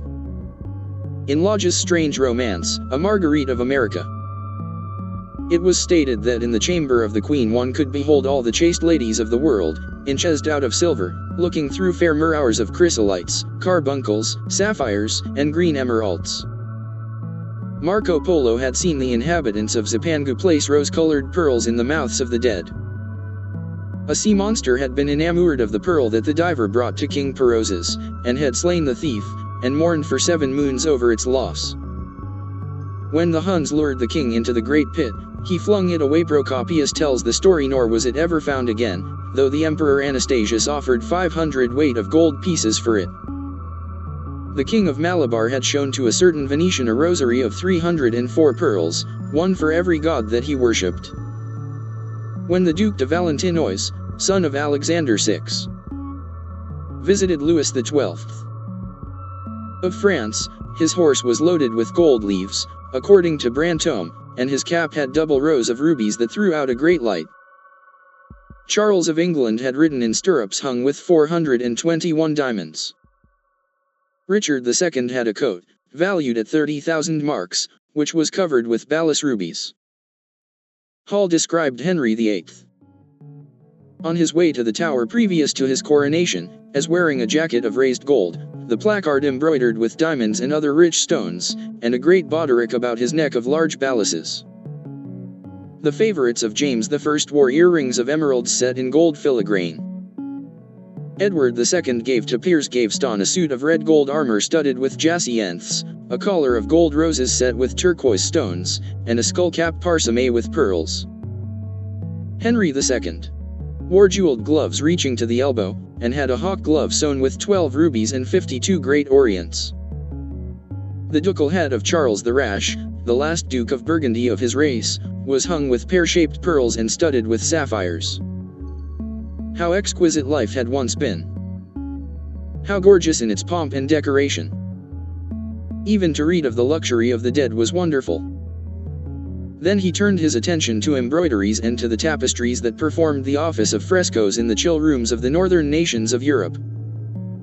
As he investigated the subject, and he always had an extraordinary faculty of becoming absolutely absorbed for the moment in whatever he took up, he was almost saddened by the reflection of the ruin that time brought on beautiful and wonderful things. He, at any rate, had escaped that. Summer followed summer, and the yellow jonquils bloomed and died many times, and nights of horror repeated the story of their shame, but he was unchanged. No winter marred his face or stained his flower-like bloom. How different it was with material things! Where had they passed to? Where was the great crocus-collared robe, on which the gods fought against the giants, that had been worked by brown girls for the pleasure of Athena? Where the huge velarium that Nero had stretched across the Colosseum at Rome, that Titan sail of purple on which was represented the starry sky, and Apollo driving a chariot drawn by white, gilt-reined steeds?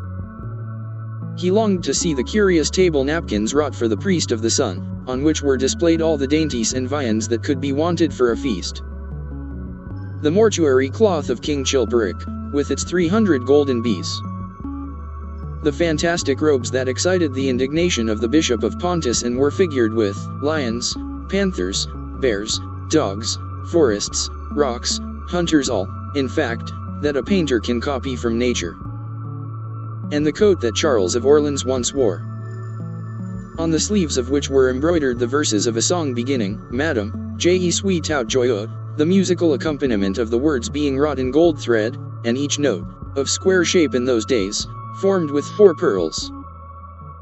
He read of the room that was prepared at the palace at Reims for the use of Queen Joan of Burgundy and was decorated with 1,321 parrots, made in broidery, and blazoned with the king's arms, and 561 butterflies, whose wings were similarly ornamented with the arms of the queen, the whole worked in gold.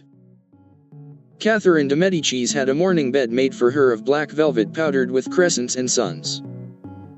Its curtains were of damask, with leafy wreaths and garlands, figured upon a gold and silver ground, and fringed along the edges with broideries of pearls, and it stood in a room hung with rows of the queen's devices in cut black velvet upon cloth of silver. Louis XIV had gold embroidered caryatides 15 feet high in his apartment. The state bed of Sobieski, King of Poland, was made of Smyrna gold brocade embroidered in turquoises with verses from the Koran. Its supports were of silver gilt, beautifully chased, and profusely set with enameled and jeweled medallions. It had been taken from the Turkish camp before Vienna, and the standard of Mohammed had stood beneath the tremulous gilt of its canopy. And so, for a whole year, he sought to accumulate the most exquisite specimens that he could find of textile and embroidered work, getting the dainty Delhi muslins, finely wrought with gold thread pomades and stitched over with iridescent beetles' wings. The Dhaka gauzes, that from their transparency are known in the East as woven air, and running water, and evening dew. Strange figured cloths from Java. Elaborate yellow Chinese hangings. Books bound in tawny satins or fair blue silks and wrought with fleurs de lis, birds and images. Veils of laces worked in Hungary point, Sicilian brocades and stiff Spanish velvets, Georgian work, with its gilt coins, and Japanese fukuses, with their green-toned golds and their marvelously plumaged birds. He had a special passion, also, for ecclesiastical vestments, as indeed he had for everything connected with the service of the church. In the long cedar chests that lined the west gallery of his house, he had stored away many rare and beautiful specimens of what is really the raiment of the Bride of Christ, who must wear purple and jewels and fine linen that she may hide the pallid mace-rated body that is worn by the suffering that she seeks for and wounded by self-inflicted pain. He possessed a gorgeous cope of crimson silk and gold thread damask, figured with a repeating pattern of golden pomegranates set in six-petaled formal blossoms, beyond which on either side was the pineapple device wrought in seed pearls. The orphreys were divided into panels representing scenes from the life of the Virgin, and the coronation of the Virgin was figured in colored silks upon the hood. This was Italian work of the 15th century. Another cope was of green velvet, embroidered with heart-shaped groups of acanthus leaves, from which spread long-stemmed white blossoms, the details of which were picked out with silver thread and colored crystals. The Morse bore a seraph's head in gold thread-raised work. The orphreys were woven in a diaper of red and gold silk, and were starred with medallions of many saints and martyrs, among whom was Saint Sebastian. He had chasubles, also, of amber-colored silk, and blue silk and gold brocade, and yellow silk damask and cloth of gold, figured with representations of the Passion and Crucifixion of Christ, and embroidered with lions and peacocks and other emblems. Dalmatics of white satin and pink silk damask, decorated with tulips and dolphins and fleurs de lis, altar frontals of crimson velvet and blue linen, and many corporals, chalice veils, and sudaria. In the mystic offices to which such things were put, there was something that quickened his imagination. For these treasures, and everything that he collected in his lovely house, were to be to him means of forgetfulness, modes by which he could escape, for a season, from the fear that seemed to him at times to be almost too great to be borne. Upon the walls of the lonely locked room where he had spent so much of his boyhood, he had hung with his own hands the terrible portrait whose changing features showed him the real degradation of his life, and in front of it had draped the purple and gold pall as a curtain. For weeks he would not go there, would forget the hideous painted thing, and get back his light heart, his wonderful joyousness, his passionate absorption in mere existence. Then, suddenly, some night he would creep out of the house, go down to dreadful places near Blue Gate Fields, and stay there, day after day, until he was driven away. On his return he would sit in front of the picture, sometimes loathing it in himself, but filled, at other times, with that pride of individualism that is half the fascination of sin, and smiling with secret pleasure at the misshapen shadow that had to bear the burden that should have been his own. After a few years he could not endure to be long out of England, and gave up the villa that he had shared at Trouville with Lord Henry, as well as the little white walled-in house at Algiers where they had more than once spent the winter. He hated to be separated from the picture that was such a part of his life, and was also afraid that during his absence someone might gain access to the room, in spite of the elaborate bars that he had caused to be placed upon the door. He was quite conscious that this would tell them nothing. It was true that the portrait still preserved, under all the foulness and ugliness of the face, its marked likeness to himself, but what could they learn from that? He would laugh at anyone who tried to taunt him. He had not painted it. What was it to him how vile and full of shame it looked? Even if he told them, would they believe it? Yet he was afraid. Sometimes when he was down at his great house in Nottinghamshire, entertaining the fashionable young men of his own rank who were his chief companions, and astounding the county by the wanton luxury and gorgeous splendor of his mode of life, he would suddenly leave his guests and rush back to town to see that the door had not been tampered with and that the picture was still there. What if it should be stolen? The mere thought made him cold with horror. Surely the world would know his secret then. Perhaps the world already suspected it. For, while he fascinated many, there were not a few who distrusted him. He was very nearly blackballed at a West End club of which his birth and social position fully entitled him to become a member. And it was said that on one occasion, when he was brought by a friend into the smoking room of the Churchill, the Duke of Berwick and another gentleman got up in a marked manner and went out. Curious stories became current about him after he had passed his 25th year. It was rumored that he had been seen brawling with foreign sailors in a low den in the distant parts of Whitechapel, and that he consorted with thieves and coiners and knew the mysteries of their trade. His extraordinary absences became notorious. And, when he used to reappear again in society, men would whisper to each other in corners, or pass him with a sneer, or look at him with cold searching eyes, as though they were determined to discover his secret. Of such insolences and attempted slights he, of course, took no notice. And in the opinion of most people his frank debonair manner, his charming boyish smile, and the infinite grace of that wonderful youth that seemed never to leave him, were in themselves a sufficient answer to the calumnies, for so they termed them, that were circulated about him. It was remarked, however, that some of those who had been most intimate with him appeared, after a time, to shun him. Women who had wildly adored him, and for his sake had braved all social censure and set convention at defiance, were seen to grow pallid with shame or horror if Dorian Gray entered the room. Yet these whispered scandals only increased in the eyes of many his strange and dangerous charm. His great wealth was a certain element of security. Civilized society, at least, is never very ready to believe anything to the detriment of those who are both rich and fascinating. It feels instinctively that manners are of more importance than morals, and, in its opinion, the highest respectability is of much less value than the possession of a good chef. And, after all, it is a very poor consolation to be told that the man who has given one a bad dinner, or poor wine, is irreproachable in his private life. Even the cardinal virtues cannot atone for half-cold entrees, as Lord Henry remarked once, in a discussion on the subject, and there is possibly a good deal to be said for his view. For the canons of good society are, or should be, the same as the canons of art. Form is absolutely essential to it. It should have the dignity of a ceremony, as well as its unreality, and should combine the insincere character of a romantic play with the wit and beauty that make such plays delightful to us. Is insincerity such a terrible thing? I think not. It is merely a method by which we can multiply our personalities. Such, at any rate, was Dorian Gray's opinion. He used to wonder at the shallow psychology of those who conceive the ego in man as a thing simple, permanent, reliable, and of one essence. To him, man was a being with myriad lives and myriad sensations, a complex multiform creature that bore within itself strange legacies of thought and passion, and whose very flesh was tainted with the monstrous maladies of the dead.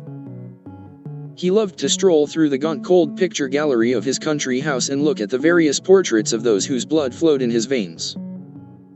Here was Philip Herbert, described by Francis Osborne, in his memoirs on the reigns of Queen Elizabeth and King James, as one who was caressed by the court for his handsome face, which kept him not long company. Was it young Herbert's life that he sometimes led? Had some strange poisonous germ crept from body to body till it had reached his own?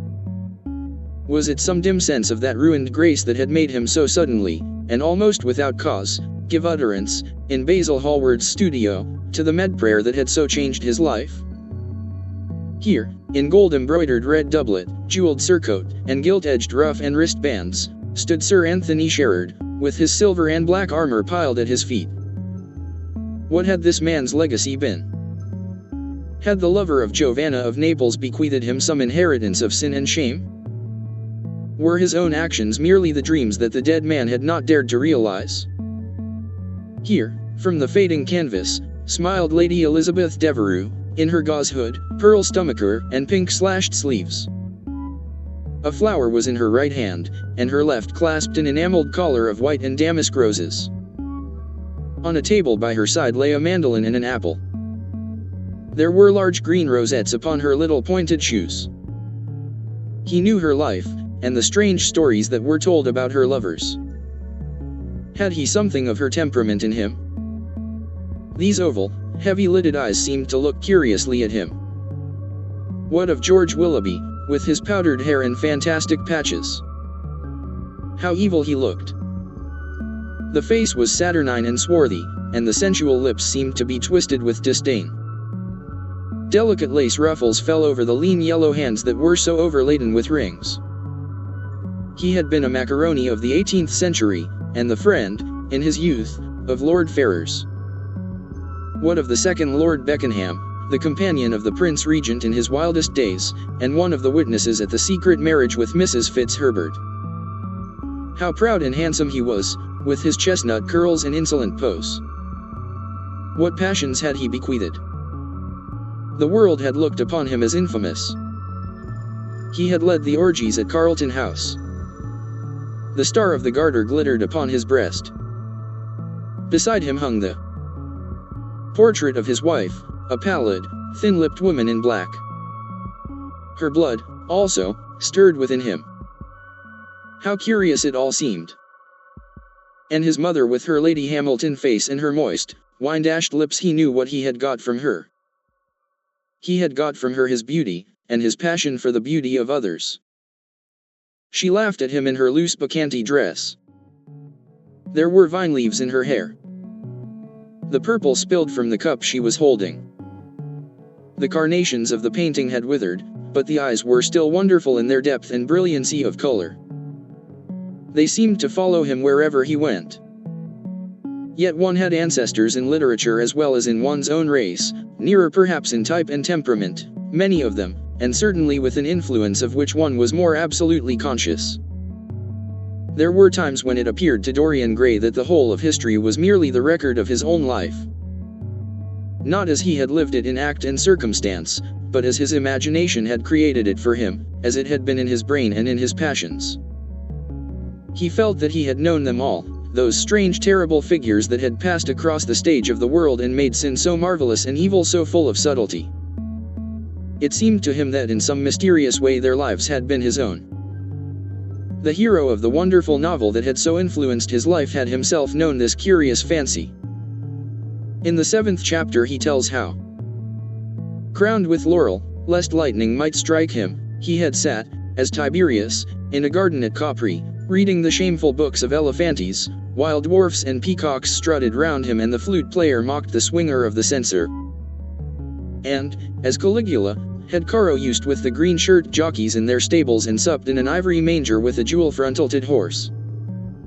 And, as Domitian, had wandered through a corridor lined with marble mirrors, looking round with haggard eyes for the reflection of the dagger that was to end his days, and sick with that ennui, that terrible tedium vitae, that comes on those to whom life denies nothing. And had peered through a clear emerald at the red shambles of the circus and then, in a litter of pearl and purple drawn by silver-shod mules, been carried through the street of pomegranates to a house of gold and heard men cry on Nero Caesar as he passed by. And, as Elagabalus, had painted his face with colors, and plied the distaff among the women, and brought the moon from Carthage and given her in mystic marriage to the sun. Over and over again Dorian used to read this fantastic chapter.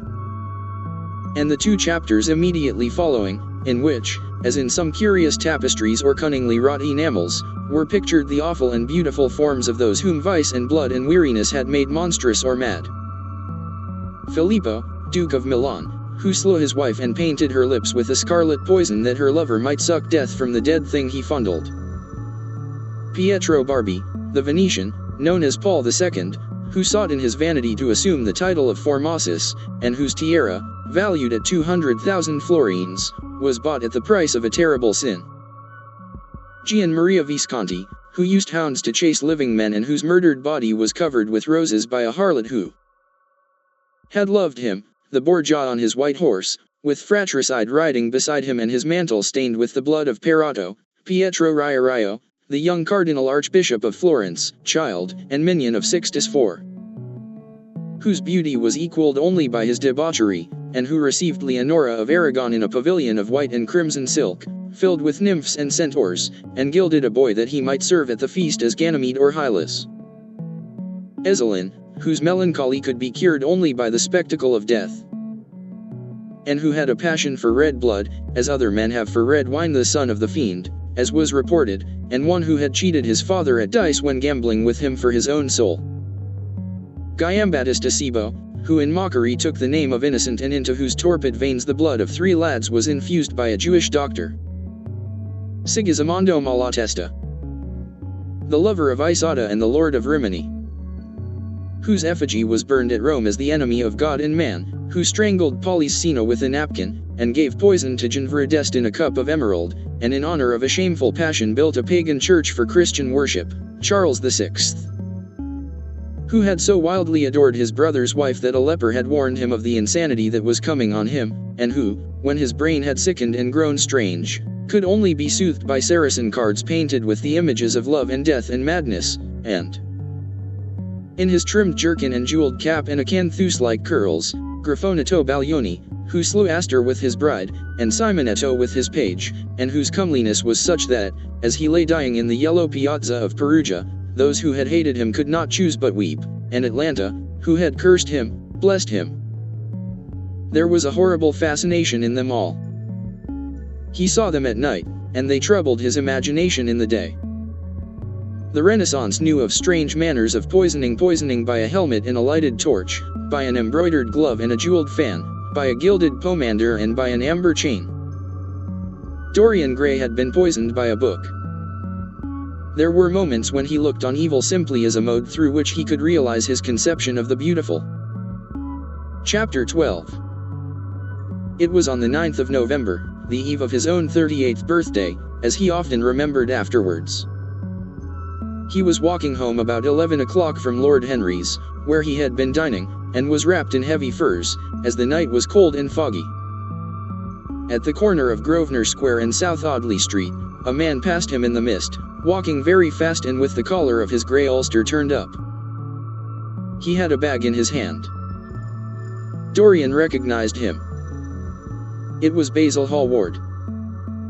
A strange sense of fear, for which he could not account, came over him.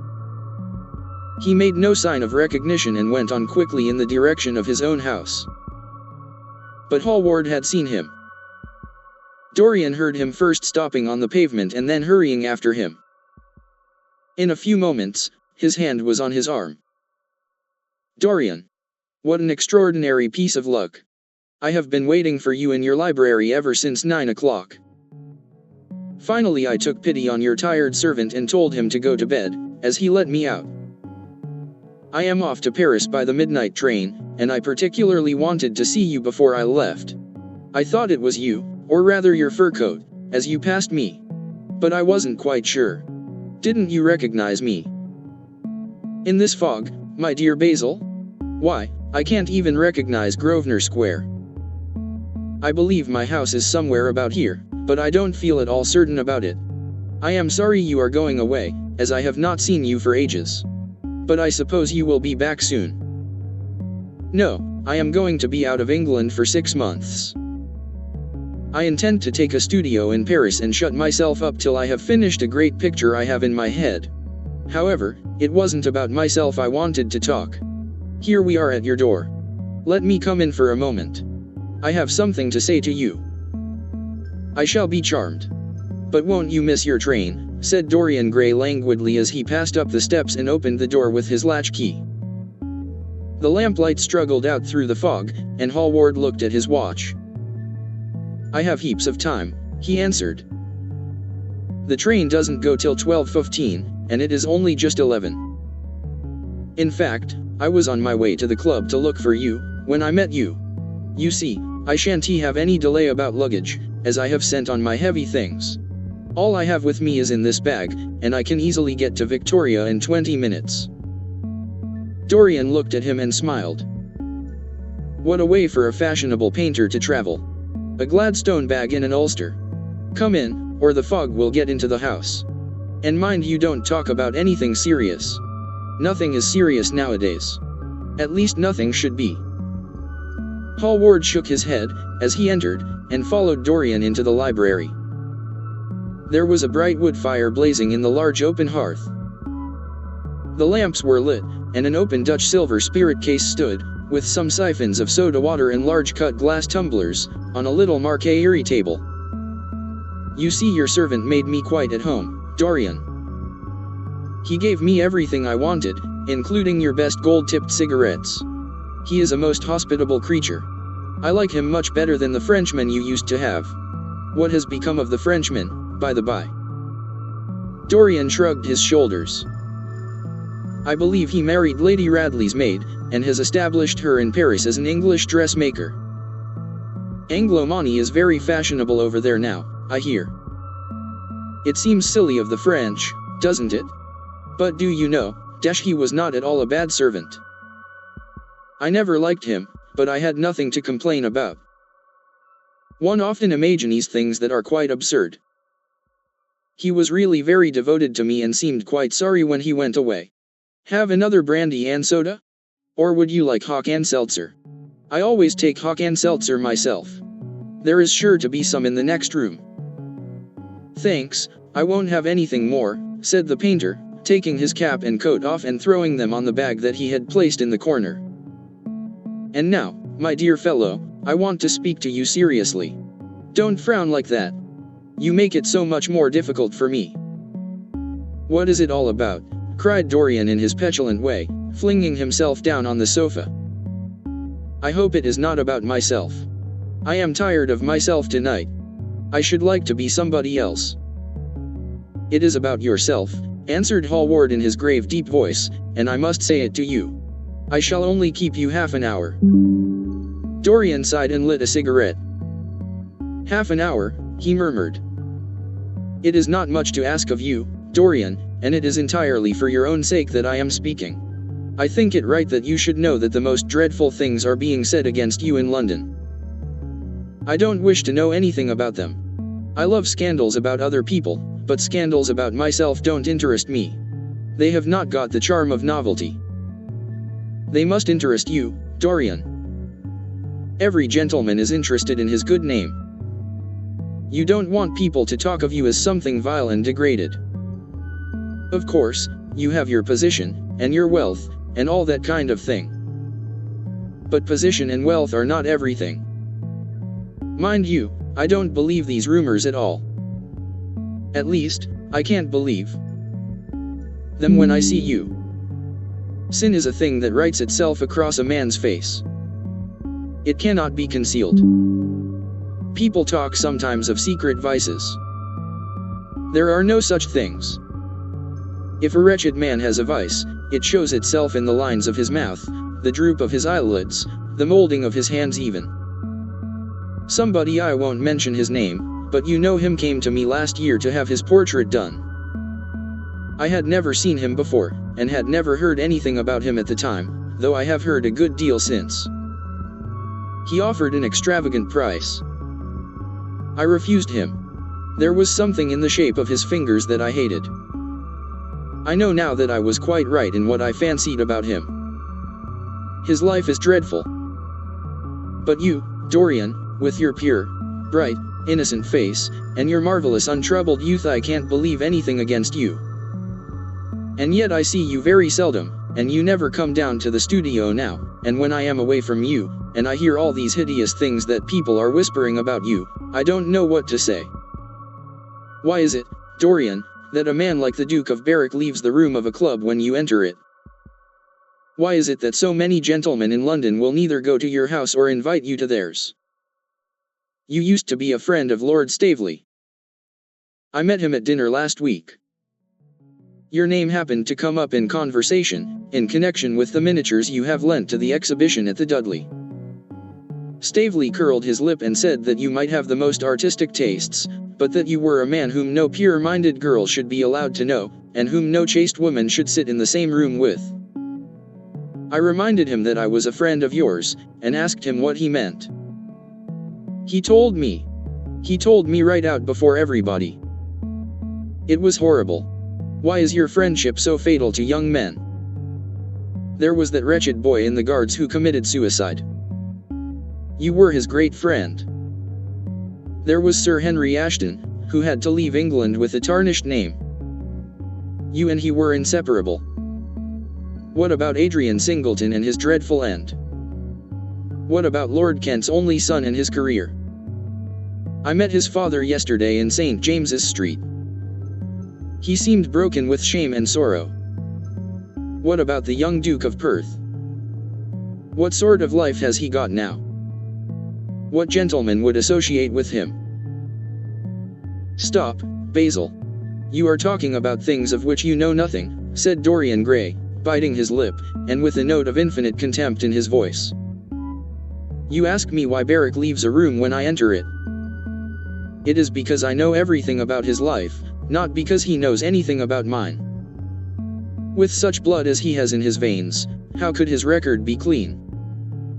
You ask me about Henry Ashton and young Perth. Did I teach the one his vices, and the other his debauchery? If Kent's silly son takes his wife from the streets, what is that to me? If Adrian Singleton writes his friend's name across a bill, am I his keeper? I know how people chatter in England. The middle classes air their moral prejudices over their gross dinner tables, and whisper about what they call the profligacies of their betters in order to try and pretend that they are in smart society and on intimate terms with the people they slander. In this country, it is enough for a man to have distinction and brains for every common tongue to wag against him. And what sort of lives do these people, who pose as being moral, lead themselves? My dear fellow, you forget that we are in the native land of the hypocrite. Dorian, cried Hallward, that is not the question. England is bad enough, I know, and English society is all wrong. That is the reason why I want you to be fine. You have not been fine. One has a right to judge of a man by the effect he has over his friends. Yours seem to lose all sense of honor, of goodness, of purity. You have filled them with a madness for pleasure. They have gone down into the depths. You led them there. Yes, you led them there, and yet you can smile, as you are smiling now. And there is worse behind. I know you and Harry are inseparable. Surely for that reason, if for none other, you should not have made his sister's name a byword. Take care, Basil. You go too far. I must speak, and you must listen. You shall listen. When you met Lady Gwendolen, not a breath of scandal had ever touched her. Is there a single decent woman in London now who would drive with her in the park? Why, even her children are not allowed to live with her. Then there are other stories that you have been seen creeping at dawn out of dreadful houses and slinking in disguise into the foulest dens in London. Are they true? Can they be true? When I first heard them, I laughed. I hear them now, and they make me shudder. What about your country house and the life that is led there? Dorian, you don't know what is said about you. I won't tell you that I don't want to preach to you. I remember Harry saying once that every man who turned himself into an amateur curate for the moment always began by saying that, and then proceeded to break his word. I do want to preach to you. I want you to lead such a life as will make the world respect you. I want you to have a clean name and a fair record. I want you to get rid of the dreadful people you associate with. Don't shrug your shoulders like that. Don't be so indifferent. You have a wonderful influence. Let it be for good, not for evil. They say that you corrupt everyone with whom you become intimate, and that it is quite sufficient for you to enter a house for shame of some kind to follow after. I don't know whether it is so or not. How should I know? But it is said of you. I am told things that it seems impossible to doubt. Lord Gloucester was one of my greatest friends at Oxford. He showed me a letter that his wife had written to him when she was dying alone in her villa at Mentone. Your name was implicated in the most terrible confession I ever read. I told him that it was absurd that I knew you thoroughly, and that you were incapable of anything of the kind. Know you? I wonder, do I know you? Before I could answer that, I should have to see your soul. To see my soul, muttered Dorian Gray, starting up from the sofa and turning almost white from fear. Yes, answered Hallward gravely, and with deep-toned sorrow in his voice, to see your soul. But only God can do that. A bitter laugh of mockery broke from the lips of the younger man. You shall see it yourself, tonight, he cried, seizing a lamp from the table. Come, it is your own handiwork. Why shouldn't you look at it? You can tell the world all about it afterwards, if you choose. Nobody would believe you. If they did believe you, they would like me all the better for it. I know the age better than you do, though you will prate about it so tediously. Come, I tell you. You have chattered enough about corruption. Now you shall look on it face to face. There was the madness of pride in every word he uttered. He stamped his foot upon the ground in his boyish insolent manner. He felt a terrible joy at the thought that someone else was to share his secret. And that the man who had painted the portrait that was the origin of all his shame was to be burdened for the rest of his life with the hideous memory of what he had done. Yes, he continued, coming closer to him and looking steadfastly into his stern eyes, I shall show you my soul. You shall see the thing that you fancy only God can see. Hallward started back. This is blasphemy, Dorian, he cried. You must not say things like that. They are horrible, and they don't mean anything. You think so? He laughed again. I know so. As for what I said to you tonight, I said it for your good. You know I have been always a stanch friend to you. Don't touch me. Finish what you have to say. A twisted flash of pain shot across the painter's face. He paused for a moment, and a wild feeling of pity came over him. After all, what right had he to pry into the life of Dorian Gray? If he had done a tithe of what was rumored about him, how much he must have suffered.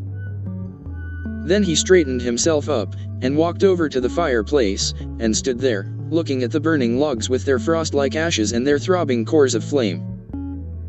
I am waiting, Basil, said the young man in a hard, clear voice. He turned round. What I have to say is this, he cried. You must give me some answer to these horrible charges that are made against you. If you tell me that they are absolutely untrue from beginning to end, I shall believe you. Deny them, Dorian, deny them. Can't you see what I am going through? My God. Don't tell me that you are bad, and corrupt, and shameful. Dorian Gray smiled. There was a curl of contempt in his lips. Come upstairs, Basil, he said quietly. I keep a diary of my life from day to day, and it never leaves the room in which it is written. I shall show it to you if you come with me. I shall come with you, Dorian, if you wish it. I see I have missed my train. That makes no matter. I can go tomorrow. But don't ask me to read anything tonight. All I want is a plain answer to my question. That shall be given to you upstairs. I could not give it here. You will not have to read long. Chapter 13. He passed out of the room and began the ascent, Basil Hallward following close behind. They walked softly, as men do instinctively at night. The lamp cast fantastic shadows on the wall and staircase. A rising wind made some of the windows rattle. When they reached the top landing, Dorian set the lamp down on the floor, and taking out the key, turned it in the lock. You insist on knowing, Basil? He asked in a low voice. Yes. I am delighted, he answered, smiling. Then he added, somewhat harshly, you are the one man in the world who is entitled to know everything about me. You have had more to do with my life than you think, and, taking up the lamp, he opened the door and went in. A cold current of air passed them, and the light shot up for a moment in a flame of murky orange. He shuddered. Shut the door behind you, he whispered, as he placed the lamp on the table. Hallward glanced round him with a puzzled expression. The room looked as if it had not been lived in for years. A faded Flemish tapestry, a curtained picture, an old Italian cassone, and an almost empty bookcase that was all that it seemed to contain, besides a chair and a table. As Dorian Gray was lighting a half-burned candle that was standing on the mantel shelf, He saw that the whole place was covered with dust and that the carpet was in holes. A mouse ran scuffling behind the wainscoting. There was a damp odor of mildew. So you think that it is only God who sees the soul, Basil? Draw that curtain back, and you will see mine. The voice that spoke was cold and cruel. You are mad, Dorian, or playing a part, muttered Hallward, frowning. You won't? Then I must do it myself, said the young man, and he tore the curtain from its rod and flung it on the ground. An exclamation of horror broke from the painter's lips as he saw in the dim light the hideous face on the canvas grinning at him. There was something in its expression that filled him with disgust and loathing. Good heavens! It was Dorian Gray's own face that he was looking at. The horror, whatever it was, had not yet entirely spoiled that marvelous beauty. There was still some gold in the thinning hair and some scarlet on the sensual mouth. The sodden eyes had kept something of the loveliness of their blue, the noble curves had not yet completely passed away from chiseled nostrils and from plastic throat. Yes, it was Dorian himself. But who had done it? He seemed to recognize his own brushwork, and the frame was his own design. The idea was monstrous, yet he felt afraid. He seized the lighted candle, and held it to the picture. In the left-hand corner was his own name, traced in long letters of bright vermilion. It was some foul parody, some infamous ignoble satire. He had never done that. Still, it was his own picture. He knew it, and he felt as if his blood had changed in a moment from fire to sluggish ice. His own picture. What did it mean? Why had it altered? He turned and looked at Dorian Gray with the eyes of a sick man. His mouth twitched, and his parched tongue seemed unable to articulate. He passed his hand across his forehead. It was dank with clammy sweat. The young man was leaning against the mantel shelf, watching him with that strange expression that one sees on the faces of those who are absorbed in a play when some great artist is acting. There was neither real sorrow in it nor real joy. There was simply the passion of the spectator, with perhaps a flicker of triumph in his eyes.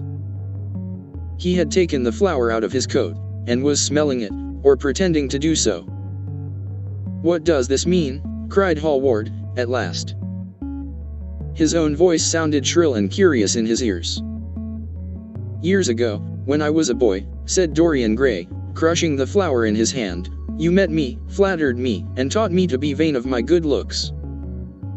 One day you introduced me to a friend of yours, who explained to me the wonder of youth, and you finished a portrait of me that revealed to me the wonder of beauty.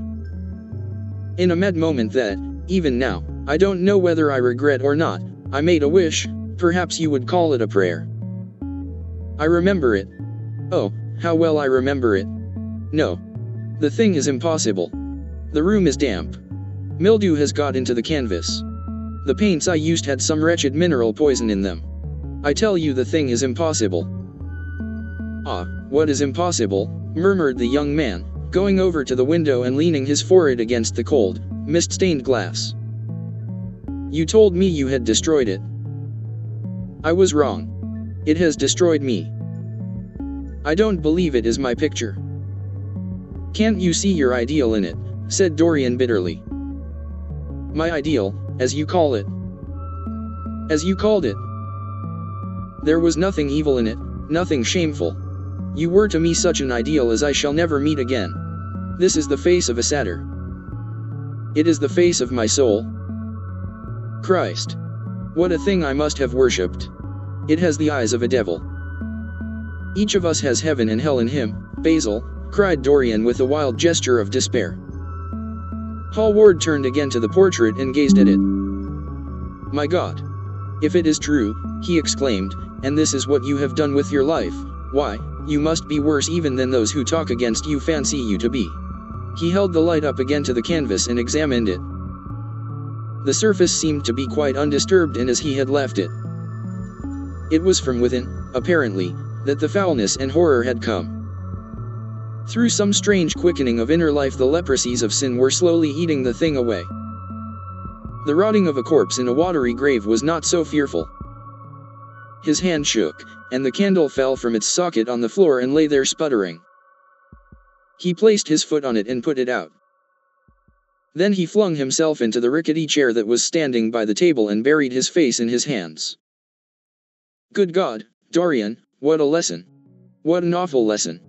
There was no answer, but he could hear the young man sobbing at the window. Pray, Dorian, pray, he murmured. What is it that one was taught to say in one's boyhood? Lead us not into temptation. Forgive us our sins. Wash away our iniquities. Let us say that together. The prayer of your pride has been answered. The prayer of your repentance will be answered also. I worshipped you too much. I am punished for it. You worshipped yourself too much. We are both punished. Dorian Gray turned slowly around and looked at him with tear-dimmed eyes. It is too late, Basil, he faltered. It is never too late, Dorian. Let us kneel down and try if we cannot remember a prayer. Isn't there a verse somewhere, though your sins be as scarlet, yet I will make them as white as snow? Those words mean nothing to me now. Hush.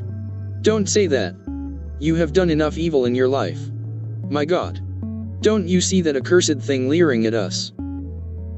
Dorian Gray glanced at the picture, and suddenly an uncontrollable feeling of hatred for Basil Hallward came over him, as though it had been suggested to him by the image on the canvas, whispered into his ear by those grinning lips. The mad passions of a hunted animal stirred within him, and he loathed the man who was seated at the table, more than in his whole life he had ever loathed anything. He glanced wildly around. Something glimmered on the top of the painted chest that faced him. His eye fell on it.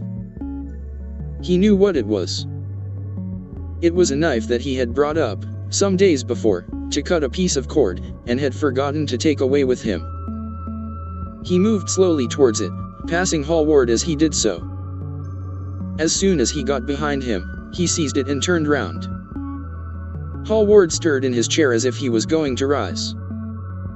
He rushed at him and dug the knife into the great vein that is behind the ear, crushing the man's head down on the table and stabbing again and again. There was a stifled groan and the horrible sound of someone choking with blood. 3 times the outstretched arms shot up convulsively, waving grotesque, stiff-fingered hands in the air. He stabbed him twice more, but the man did not move. Something began to trickle on the floor. He waited for a moment, still pressing the head down. Then he threw the knife on the table, and listened. He could hear nothing, but the drip, drip on the threadbare carpet. He opened the door and went out on the landing. The house was absolutely quiet. No one was about. For a few seconds he stood bending over the balustrade and peering down into the black seething well of darkness. Then he took out the key and returned to the room, locking himself in as he did so.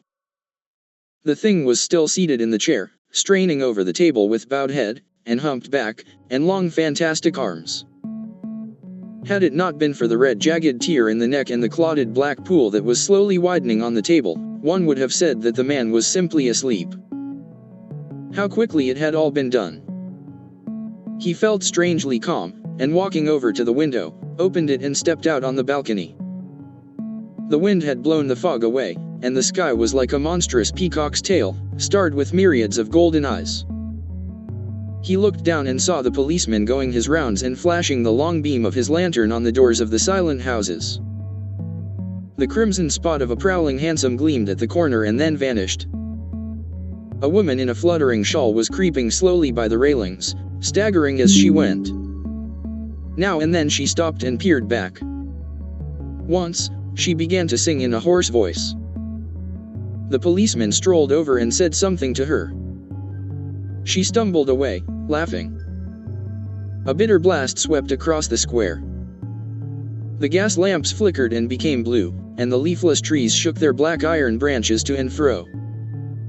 He shivered and went back, closing the window behind him. Having reached the door, he turned the key and opened it. He did not even glance at the murdered man. He felt that the secret of the whole thing was not to realize the situation. The friend who had painted the fatal portrait to which all his misery had been due had gone out of his life. That was enough. Then he remembered the lamp. It was a rather curious one of Moorish workmanship, made of dull silver inlaid with arabesques of burnished steel, and studded with coarse turquoises. Perhaps it might be missed by his servant, and questions would be asked. He hesitated for a moment, then he turned back and took it from the table. He could not help seeing the dead thing. How still it was. How horribly white the long hands looked. It was like a dreadful wax image. Having locked the door behind him, he crept quietly downstairs. The woodwork creaked and seemed to cry out as if in pain. He stopped several times and waited. No. Everything was still. It was merely the sound of his own footsteps. When he reached the library, he saw the bag and coat in the corner. They must be hidden away somewhere. He unlocked a secret press that was in the wainscoting, a press in which he kept his own curious disguises, and put them into it. He could easily burn them afterwards. Then he pulled out his watch. It was 20 minutes to 2. He sat down and began to think. Every year, every month, almost men were strangled in England for what he had done. There had been a madness of murder in the air. Some red star had come too close to the earth. And yet, what evidence was there against him? Basil Hallward had left the house at 11. No one had seen him come in again. Most of the servants were at Selby Royal. His valet had gone to bed. Paris. Yes. It was to Paris that Basil had gone, and by the midnight train, as he had intended. With his curious reserved habits, it would be months before any suspicions would be roused. Months. Everything could be destroyed long before then. A sudden thought struck him. He put on his fur coat and hat and went out into the hall. There he paused, hearing the slow heavy tread of the policeman on the pavement outside and seeing the flash of the bull's-eye reflected in the window. He waited and held his breath. After a few moments he drew back the latch and slipped out, shutting the door very gently behind him. Then he began ringing the bell. In about 5 minutes his valet appeared, half-dressed and looking very drowsy. "I am sorry to have had to wake you up, Francis," he said, stepping in, "but I had forgotten my latch key. What time is it?" 10 minutes past 2, sir," answered the man, looking at the clock and blinking. 10 minutes past 2? How horribly late. You must wake me at 9 tomorrow. I have some work to do. All right, sir. Did anyone call this evening? Mr. Hallward, sir, he stayed here till 11, and then he went away to catch his train. Oh. I am sorry I didn't see him. Did he leave any message? No, sir, except that he would write to you from Paris, if he did not find you at the club. That will do, Francis. Don't forget to call me at 9 tomorrow. No, sir. The man shambled down the passage in his slippers. Dorian Gray threw his hat and coat upon the table and passed into the library. For a quarter of an hour he walked up and down the room, biting his lip and thinking. Then he took down the blue book from one of the shelves and began to turn over the leaves. Alan Campbell, 152, Hertford Street, Mayfair. Yes, that was the man he wanted. Chapter 14. At 9 o'clock the next morning his servant came in with a cup of chocolate on a tray and opened the shutters. Dorian was sleeping quite peacefully, lying on his right side, with one hand underneath his cheek. He looked like a boy who had been tired out with play, or study.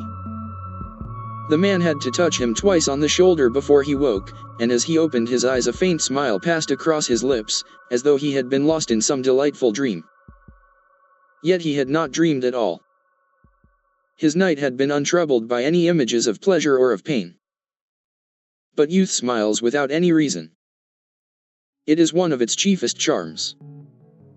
He turned round, and leaning upon his elbow, began to sip his chocolate. The mellow November sun came streaming into the room. The sky was bright, and there was a genial warmth in the air. It was almost like a morning in May. Gradually the events of the preceding night crept with silent, blood-stained feet into his brain and reconstructed themselves there with terrible distinctness. He winced at the memory of all that he had suffered, and for a moment the same curious feeling of loathing for Basil Hallward that had made him kill him as he sat in the chair came back to him, and he grew cold with passion. The dead man was still sitting there, too, and in the sunlight now. How horrible that was. Such hideous things were for the darkness, not for the day. He felt that if he brooded on what he had gone through he would sicken or grow mad. There were sins whose fascination was more in the memory than in the doing of them. Strange triumphs that gratified the pride more than the passions, and gave to the intellect a quickened sense of joy, greater than any joy they brought, or could ever bring, to the senses. But this was not one of them. It was a thing to be driven out of the mind, to be drugged with poppies, to be strangled lest it might strangle one itself. When the half-hour struck, he passed his hand across his forehead, and then got up hastily and dressed himself with even more than his usual care, giving a good deal of attention to the choice of his necktie and scarf pin and changing his rings more than once. He spent a long time also over breakfast, tasting the various dishes, talking to his valet about some new liveries that he was thinking of getting made for the servants at Selby, and going through his correspondence. At some of the letters, he smiled. 3 of them bored him. One he read several times over and then tore up with a slight look of annoyance in his face. That awful thing, a woman's memory, as Lord Henry had once said. After he had drunk his cup of black coffee, he wiped his lips slowly with a napkin, motioned to his servant to wait, and going over to the table, sat down and wrote 2 letters. One he put in his pocket, the other he handed to the valet. Take this round to 152, Hertford Street, Francis, and if Mr. Campbell is out of town, get his address. As soon as he was alone, he lit a cigarette and began sketching upon a piece of paper, drawing first flowers and bits of architecture, and then human faces. Suddenly he remarked that every face that he drew seemed to have a fantastic likeness to Basil Hallward. He frowned, and getting up, went over to the bookcase and took out a volume at hazard. He was determined that he would not think about what had happened until it became absolutely necessary that he should do so. When he had stretched himself on the sofa, he looked at the title page of the book. It was Gautier's, Imaz et Cames, Charpentier's Japanese paper edition, with the Jacquemart etching. The binding was of citron green leather, with a design of gilt trellis work and dotted pomegranates. It had been given to him by Adrian Singleton. As he turned over the pages, his eye fell on the poem about the hand of Lacenaire, the cold yellow hand, du supplice encore mal lavé, with its downy red hairs and its doigt Stéphane. He glanced at his own white taper fingers, shuddering slightly in spite of himself, and passed on, till he came to those lovely stanzas upon Venice. Sur un gamme chromatique, elle scène de pearls ruisselant, la Venus de l'Adriate qui sort de l'eau son corps rose et blanc. Les domes, sur el azur de ondes suivant la phrase au per contour, es enflant comme de gorges rondes que soulève un super d'amour.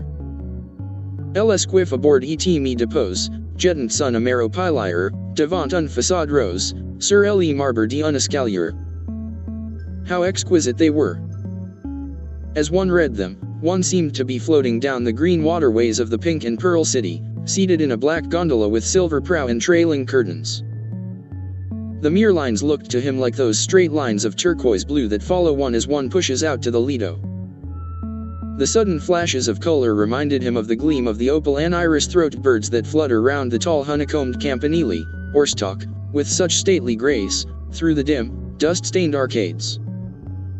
Leaning back with half-closed eyes, he kept saying over and over to himself, Devant un façade rose, sur le marbre d'un escalier. The whole of Venice was in those 2 lines.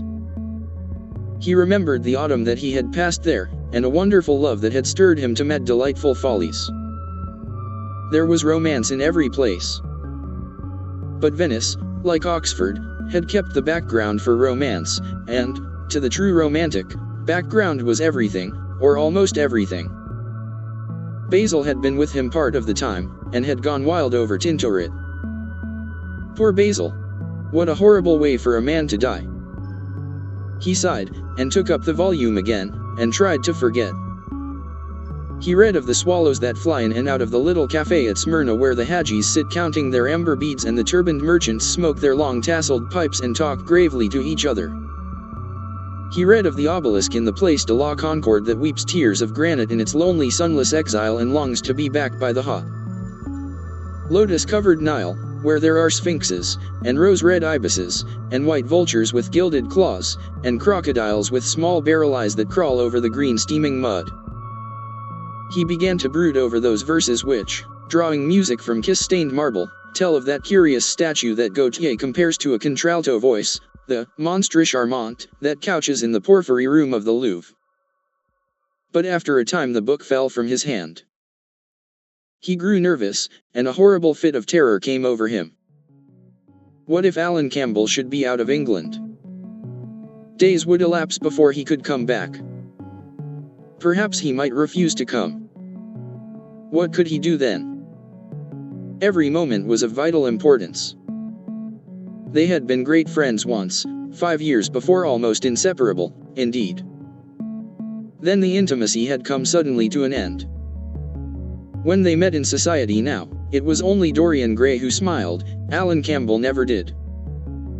He was an extremely clever young man, though he had no real appreciation of the visible arts, and whatever little sense of the beauty of poetry he possessed he had gained entirely from Dorian. His dominant intellectual passion was for science.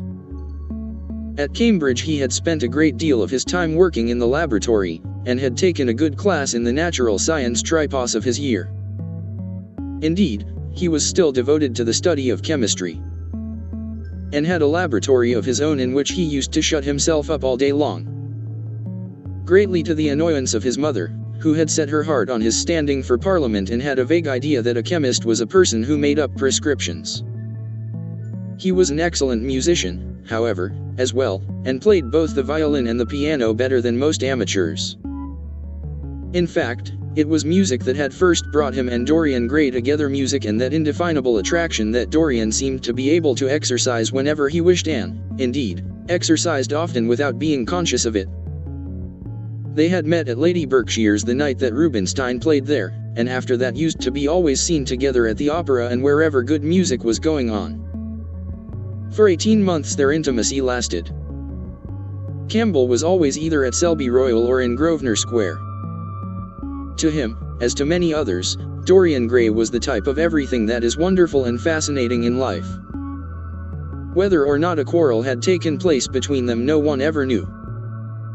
But suddenly people remarked that they scarcely spoke when they met and that Campbell seemed always to go away early from any party at which Dorian Gray was present. He had changed, too, was strangely melancholy at times, appeared almost to dislike hearing music, and would never himself play, giving as his excuse, when he was called upon, that he was so absorbed in science that he had no time left in which to practice. And this was certainly true. Every day he seemed to become more interested in biology, and his name appeared once or twice in some of the scientific reviews in connection with certain curious experiments. This was the man Dorian Gray was waiting for. Every second he kept glancing at the clock.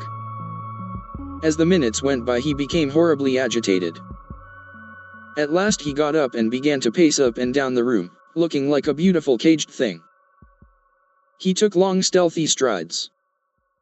His hands were curiously cold. The suspense became unbearable. Time seemed to him to be crawling with feet of lead, while he by monstrous winds was being swept towards the jagged edge of some black cleft of precipice. He knew what was waiting for him there, saw it, indeed, and, shuddering, crushed with dank hands his burning lids as though he would have robbed the very brain of sight and driven the eyeballs back into their cave. It was useless. The brain had its own food on which it battened, and the imagination, made grotesque by terror, twisted and distorted as a living thing by pain, danced like some foul puppet on a stand and grinned through moving masks. Then, suddenly, time stopped for him. Yes, that blind, slow-breathing thing crawled no more, and horrible thoughts, Time being dead, raced nimbly on in front, and dragged a hideous future from its grave, and showed it to him. He stared at it. Its very horror made him stone. At last the door opened and his servant entered. He turned glazed eyes upon him. "Mr. Campbell, sir," said the man. A sigh of relief broke from his parched lips, and the color came back to his cheeks. "Ask him to come in at once, Francis." He felt that he was himself again. His mood of cowardice had passed away. The man bowed and retired. In a few moments, Alan Campbell walked in, looking very stern and rather pale, his pallor being intensified by his coal black hair and dark eyebrows. "Alan, this is kind of you. I thank you for coming. I had intended never to enter your house again, Gray. But you said it was a matter of life and death." His voice was hard and cold. He spoke with slow deliberation. There was a look of contempt in the steady searching gaze that he turned on Dorian. He kept his hands in the pockets of his astrakhan coat, and seemed not to have noticed the gesture with which he had been greeted. "Yes, it is a matter of life and death, Alan, and to more than one person. Sit down." Campbell took a chair by the table, and Dorian sat opposite to him. The two men's eyes met. In Dorian's there was infinite pity. He knew that what he was going to do was dreadful. After a strained moment of silence, he leaned across and said, very quietly, but watching the effect of each word upon the face of him he had sent for, "Alan, in a locked room at the top of this house, a room to which nobody but myself has access, a dead man is seated at a table. He has been dead 10 hours now. Don't stir, and don't look at me like that. Who the man is, why he died, how he died, are matters that do not concern you. What you have to do is this. Stop, Gray. I don't want to know anything further. Whether what you have told me is true or not true doesn't concern me. I entirely decline to be mixed up in your life. Keep your horrible secrets to yourself. They don't interest me anymore. Alan, they will have to interest you. This one will have to interest you. I am awfully sorry for you, Alan. But I can't help myself. You are the one man who is able to save me. I am forced to bring you into the matter. I have no option. Alan, you are scientific. You know about chemistry and things of that kind. You have made experiments. What you have got to do is to destroy the thing that is upstairs, to destroy it so that not a vestige of it will be left. Nobody saw this person come into the house. Indeed, at the present moment he is supposed to be in Paris. He will not be missed for months. When he is missed, there must be no trace of him found here. You, Alan, you must change him, and everything that belongs to him, into a handful of ashes that I may scatter in the air. You are mad, Dorian. Ah. I was waiting for you to call me Dorian. You are mad, I tell you, mad to imagine that I would raise a finger to help you, mad to make this monstrous confession. I will have nothing to do with this matter, whatever it is. Do you think I am going to peril my reputation for you? What is it to me what devil's work you are up to? It was suicide, Alan. I am glad of that. But who drove him to it? You, I should fancy. Do you still refuse to do this for me? Of course I refuse. I will have absolutely nothing to do with it. I don't care what shame comes on you. You deserve it all. I should not be sorry to see you disgraced, publicly disgraced. How dare you ask me, of all men in the world, to mix myself up in this horror? I should have thought you knew more about people's characters. Your friend Lord Henry Wotton can't have taught you much about psychology, whatever else he has taught you. Nothing will induce me to stir a step to help you. You have come to the wrong man. Go to some of your friends. Don't come to me. Alan, it was murder. I killed him. You don't know what he had made me suffer. Whatever my life is, he had more to do with the making or the marring of it than poor Harry has had. He may not have intended it, the result was the same. Murder. Good God, Dorian, is that what you have come to? I shall not inform upon you. It is not my business. Besides, without my stirring in the matter, you are certain to be arrested. Nobody ever commits a crime without doing something stupid. But I will have nothing to do with it. You must have something to do with it. Wait a moment, listen to me. Only listen, Alan. All I ask of you is to perform a certain scientific experiment. You go to hospitals and dead houses, and the horrors that you do there don't affect you. If in some hideous dissecting room or fetid laboratory you found this man lying on a leaden table with red gutters scooped out in it for the blood to flow through, you would simply look upon him as an admirable subject. You would not turn a hair. You would not believe that you were doing anything wrong. On the contrary, you would probably feel that you were benefiting the human race, or increasing the sum of knowledge in the world, or gratifying intellectual curiosity, or something of that kind. What I want you to do is merely what you have often done before. Indeed, to destroy a body must be far less horrible than what you are accustomed to work at. And, remember, it is the only piece of evidence against me. If it is discovered, I am lost, and it is sure to be discovered unless you help me. I have no desire to help you. You forget that. I am simply indifferent to the whole thing. It has nothing to do with me. Alan, I entreat you. Think of the position I am in. Just before you came I almost fainted with terror. You may know terror yourself someday. No. Don't think of that. Look at the matter purely from the scientific point of view. You don't inquire where the dead things on which you experiment come from. Don't inquire now. I have told you too much as it is. But I beg of you to do this. We were friends once, Alan. Don't speak about those days, Dorian, they are dead. The dead linger sometimes. The man upstairs will not go away. He is sitting at the table with bowed head and outstretched arms. Alan. If you don't come to my assistance, I am ruined. Why, they will hang me, Alan. Don't you understand? They will hang me for what I have done. There is no good in prolonging this scene. I absolutely refuse to do anything in the matter. It is insane of you to ask me. You refuse. Yes. I entreat you, Alan. It is useless. The same look of pity came into Dorian Gray's eyes. Then he stretched out his hand, took a piece of paper, and wrote something on it. He read it over twice, folded it carefully, and pushed it across the table. Having done this, he got up and went over to the window. Campbell looked at him in surprise, and then took up the paper, and opened it. As he read it, his face became ghastly pale and he fell back in his chair. A horrible sense of sickness came over him. He felt as if his heart was beating itself to death in some empty hollow. After 2 or 3 minutes of terrible silence, Dorian turned round and came and stood behind him, putting his hand upon his shoulder.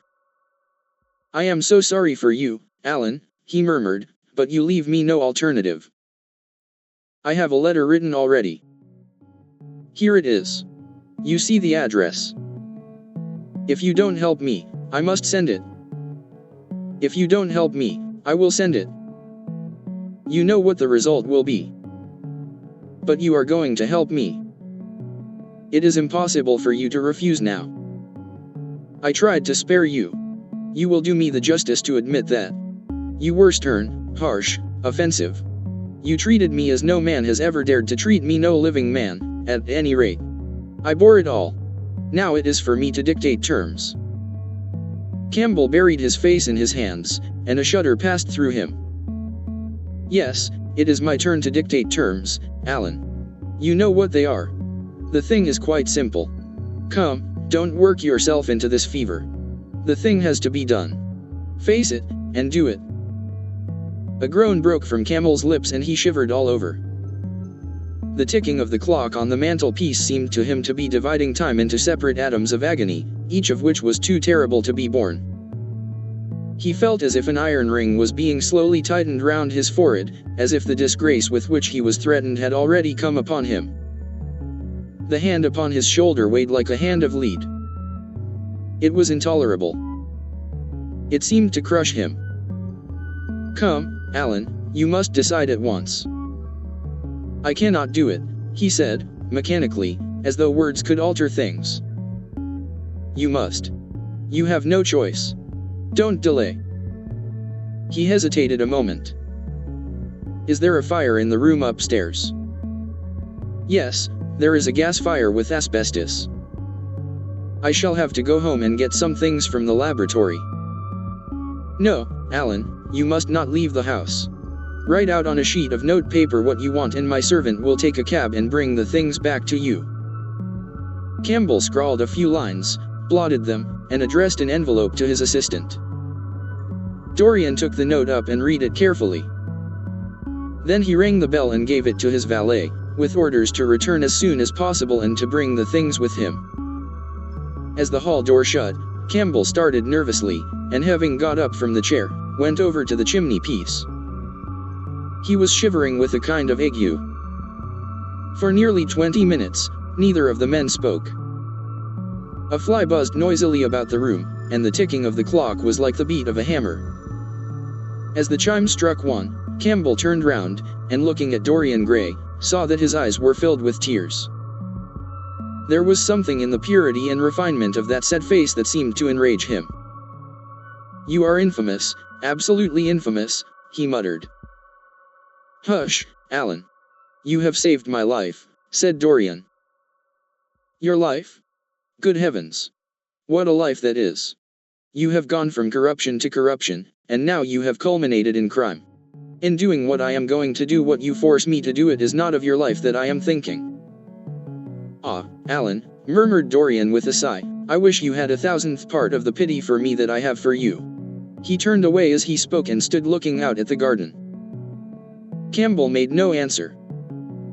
After about 10 minutes a knock came to the door, and the servant entered, carrying a large mahogany chest of chemicals, with a long coil of steel and platinum wire and 2 rather curiously shaped iron clamps.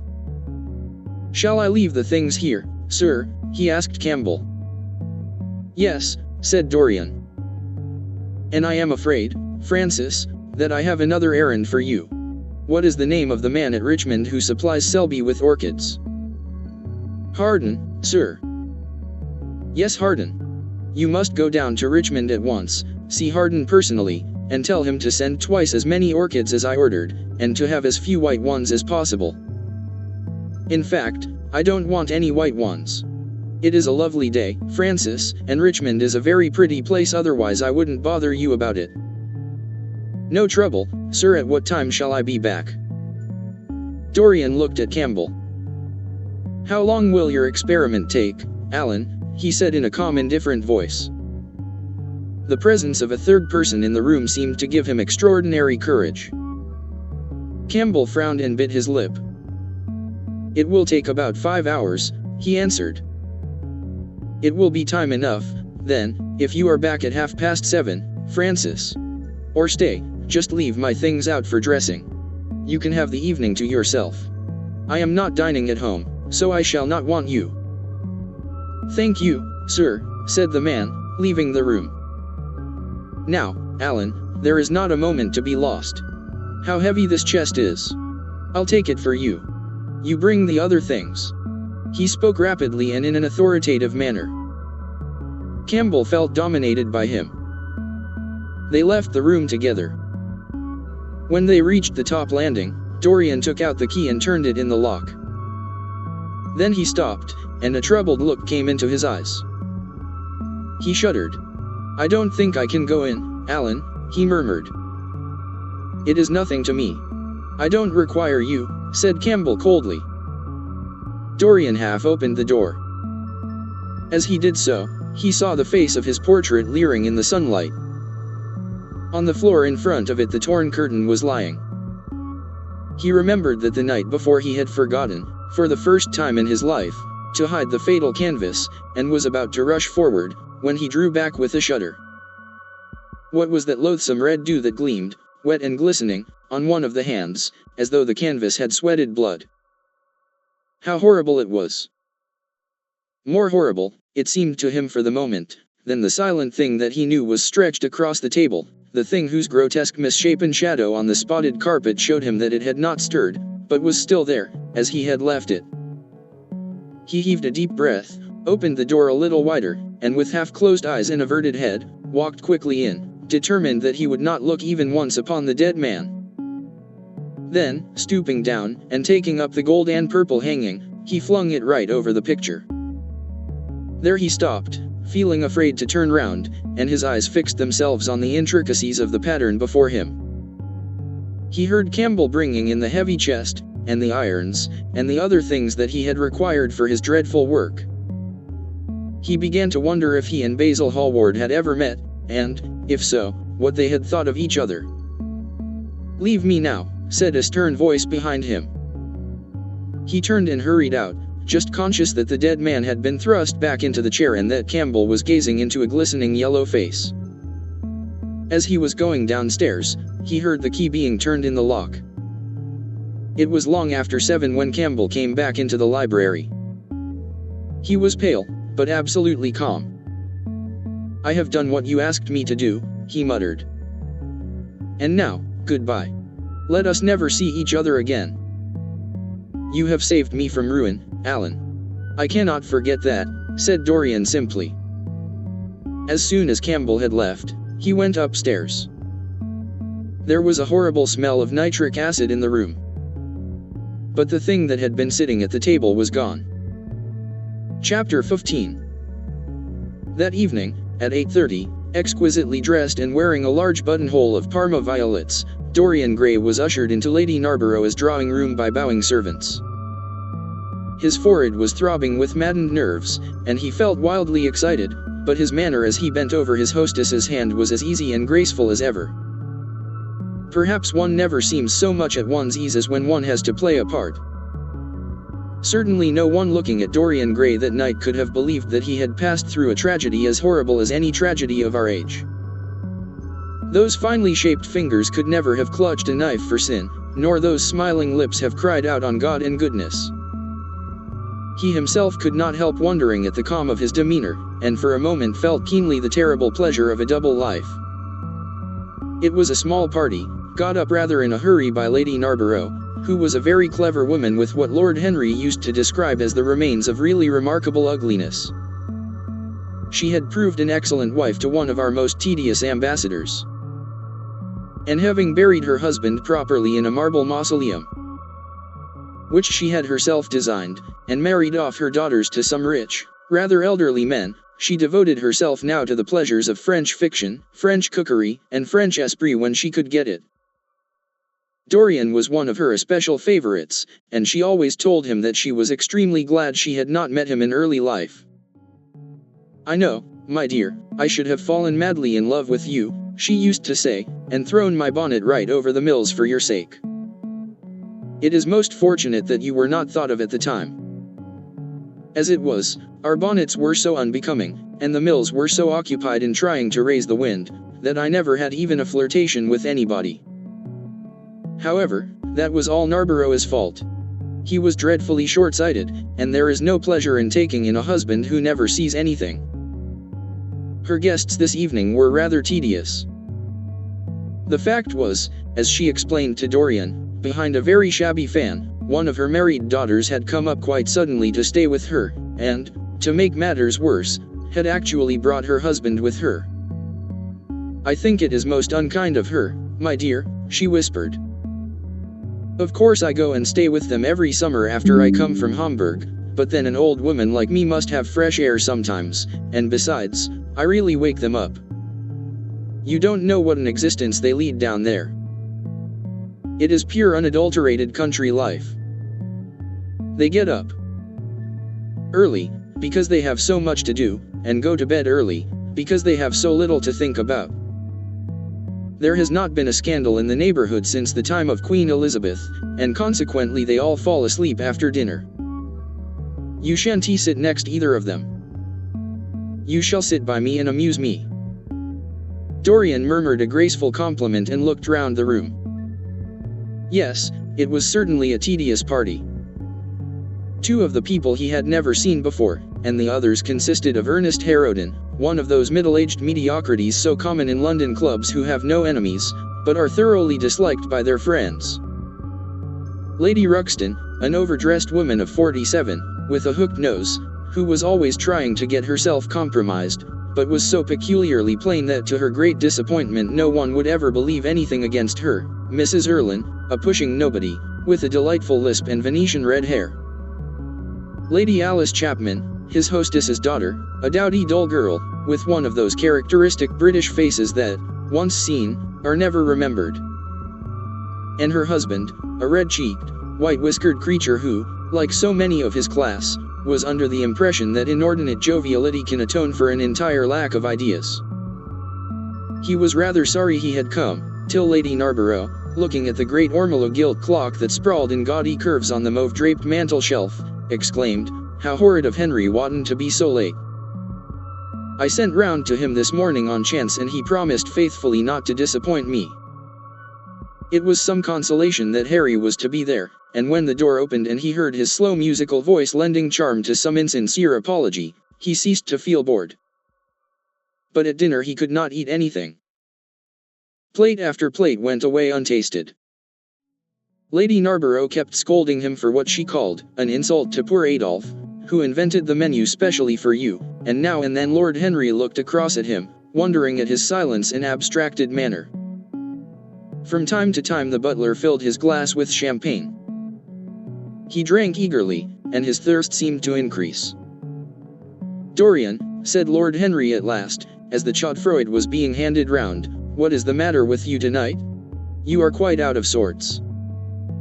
"I believe he is in love," cried Lady Narborough, "and that he is afraid to tell me for fear I should be jealous. He is quite right. I certainly should." "Dear Lady Narborough," murmured Dorian, smiling, "I have not been in love for a whole week, not, in fact, since Madame de Ferrol left town." "How you men can fall in love with that woman," exclaimed the old lady. "I really cannot understand it." "It is simply because she remembers you when you were a little girl, Lady Narborough," said Lord Henry. "She is the one link between us and your short frocks." "She does not remember my short frocks at all, Lord Henry. But I remember her very well at Vienna 30 years ago, and how décolleée she was then." "She is still décolleée," he answered, taking an olive in his long fingers, "and when she is in a very smart gown she looks like an addition to looks of a bad French novel. She is really wonderful, and full of surprises. Her capacity for family affection is extraordinary. When her third husband died, her hair turned quite gold from grief." "How can you, Harry?" cried Dorian. "It is a most romantic explanation," laughed the hostess. "But her third husband, Lord Henry. You don't mean to say Ferrol is the fourth?" "Certainly, Lady Narborough." "I don't believe a word of it." "Well, ask Mr. Gray. He is one of her most intimate friends." "Is it true, Mr. Gray?" "She assures me so, Lady Narborough," said Dorian. "I asked her whether, like Marguerite de Navarre, she had their hearts embalmed and hung at her girdle. She told me she didn't, because none of them had had any hearts at all. 4 husbands. Upon my word that is trop de zèle." "Trop d'audace, I tell her," said Dorian. "Oh. She is audacious enough for anything, my dear. And what is Ferrol like? I don't know him." "The husbands of very beautiful women belong to the criminal classes," said Lord Henry, sipping his wine. Lady Narborough hit him with her fan. "Lord Henry, I am not at all surprised that the world says that you are extremely wicked." "But what world says that?" asked Lord Henry, elevating his eyebrows. "It can only be the next world. This world and I are on excellent terms." "Everybody I know says you are very wicked," cried the old lady, shaking her head. Lord Henry looked serious for some moments. "It is perfectly monstrous," he said, at last, "the way people go about nowadays saying things against one behind one's back that are absolutely and entirely true. Isn't he incorrigible?" cried Dorian, leaning forward in his chair. "I hope so," said his hostess, laughing. "But really, if you all worship Madame de Ferrol in this ridiculous way, I shall have to marry again so as to be in the fashion." "You will never marry again, Lady Narborough," broke in Lord Henry. "You were far too happy. When a woman marries again, it is because she detested her first husband. When a man marries again, it is because he adored his first wife. Women try their luck, men risk theirs." "Narborough wasn't perfect," cried the old lady. "If he had been, you would not have loved him, my dear lady," was the rejoinder. "Women love us for our defects. If we have enough of them, they will forgive us everything, even our intellects. You will never ask me to dinner again after saying this, I am afraid, Lady Narborough, but it is quite true." "Of course it is true, Lord Henry. If we women did not love you for your defects, where would you all be? Not one of you would ever be married. You would be a set of unfortunate bachelors. Not, however, that would alter you much. Nowadays all the married men live like bachelors, and all the bachelors like married men." "Fin de siècle," murmured Lord Henry. "Fin du globe," answered his hostess. "I wish it were fin du globe," said Dorian with a sigh. "Life is a great disappointment." "Ah, my dear," cried Lady Narborough, putting on her gloves, "don't tell me that you have exhausted life. When a man says that one knows that life has exhausted him. Lord Henry is very wicked, and I sometimes wish that I had been, but you are made to be good, you look so good. I must find you a nice wife. Lord Henry, don't you think that Mr. Gray should get married?" "I am always telling him so, Lady Narborough," said Lord Henry with a bow. "Well, we must look out for a suitable match for him. I shall go through Debrett carefully tonight and draw out a list of all the eligible young ladies." "With their ages, Lady Narborough?" asked Dorian. "Of course, with their ages, slightly edited. But nothing must be done in a hurry. I want it to be what the Morning Post calls a suitable alliance, and I want you both to be happy." "What nonsense people talk about happy marriages," exclaimed Lord Henry. "A man can be happy with any woman, as long as he does not love her." "Ah, what a cynic you are," cried the old lady, pushing back her chair and nodding to Lady Ruxton. "You must come and dine with me soon again. You are really an admirable tonic, much better than what Sir Andrew prescribes for me. You must tell me what people you would like to meet, though. I want it to be a delightful gathering." "I like men who have a future and women who have a past," he answered. "Or do you think that would make it a petticoat party?" "I fear so," she said, laughing, as she stood up. "1,000 pardons, my dear Lady Ruxton," she added, "I didn't see you hadn't finished your cigarette." "Never mind, Lady Narborough. I smoke a great deal too much. I am going to limit myself, for the future."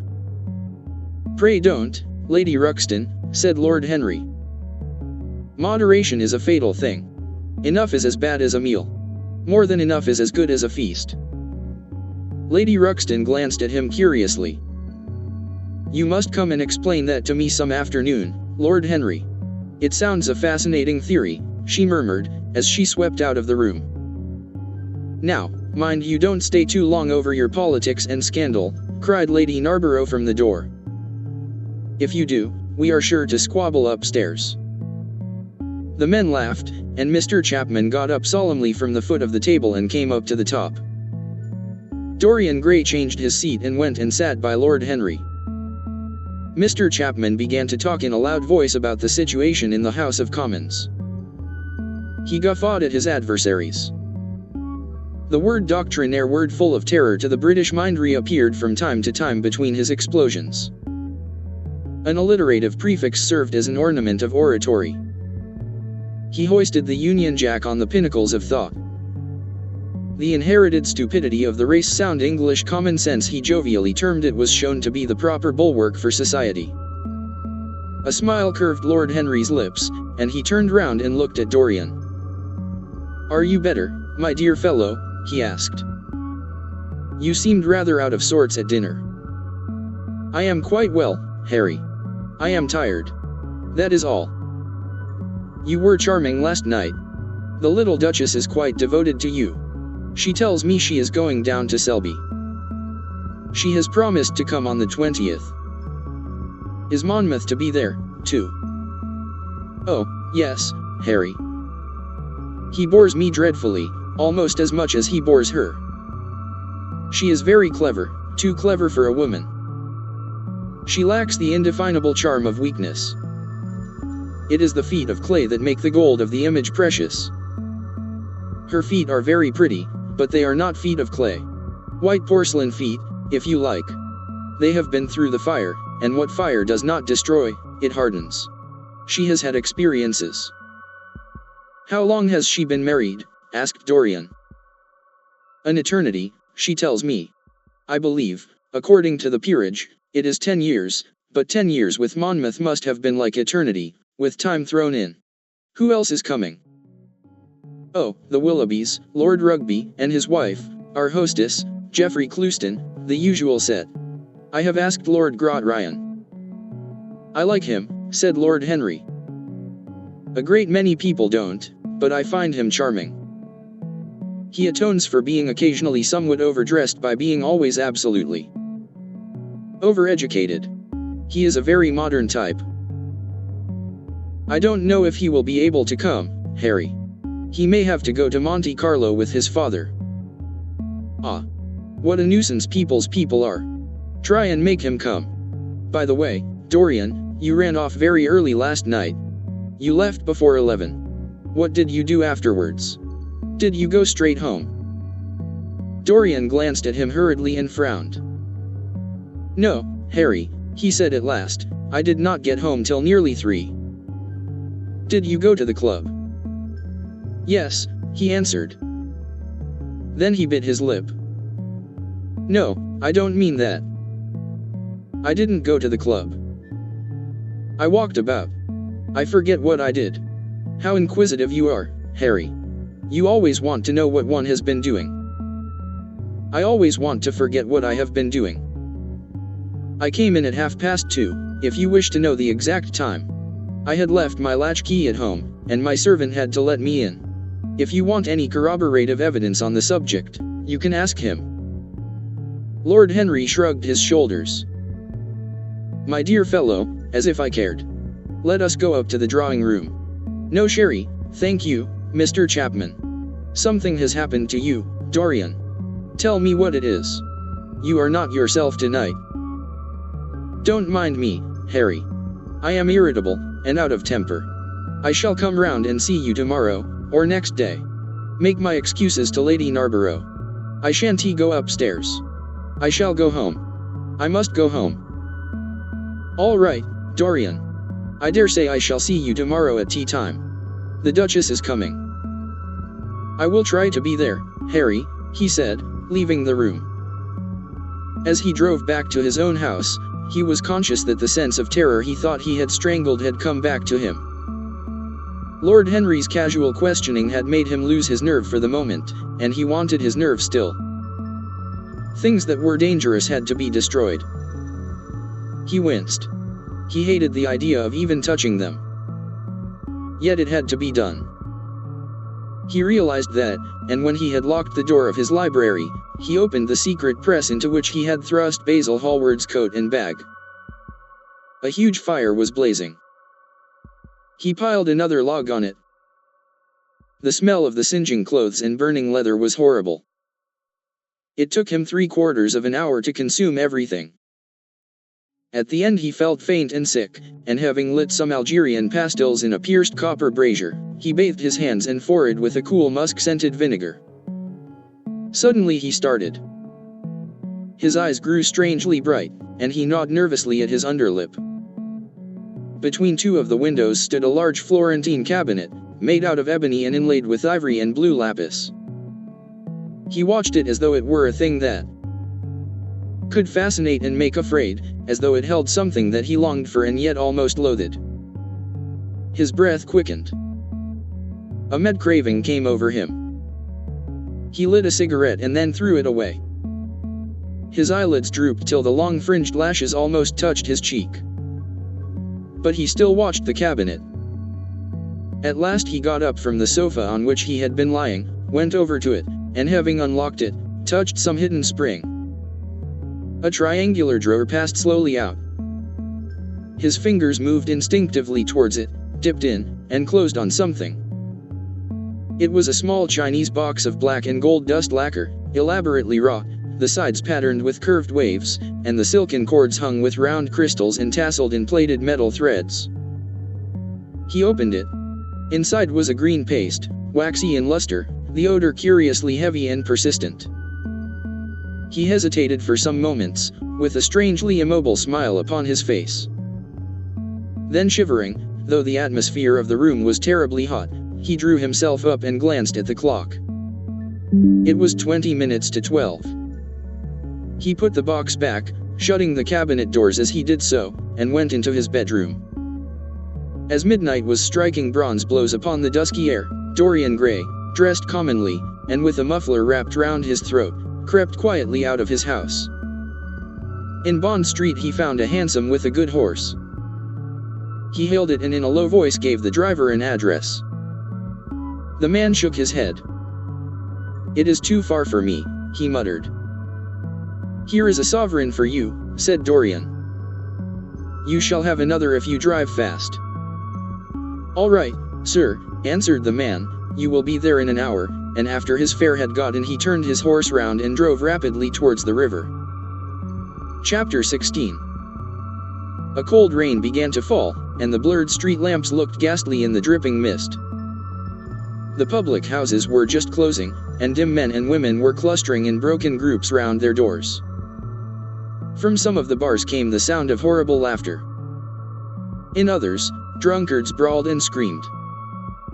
Lying back in the hansom, with his hat pulled over his forehead, Dorian Gray watched with listless eyes the sordid shame of the great city.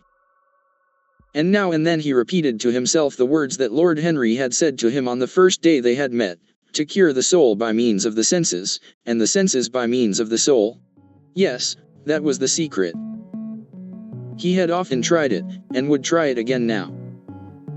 There were opium dens where one could buy oblivion, dens of horror where the memory of old sins could be destroyed by the madness of sins that were new. The moon hung low in the sky like a yellow skull. From time to time a huge misshapen cloud stretched a long arm across and hid it. The gas lamps grew fewer, and the streets more narrow and gloomy.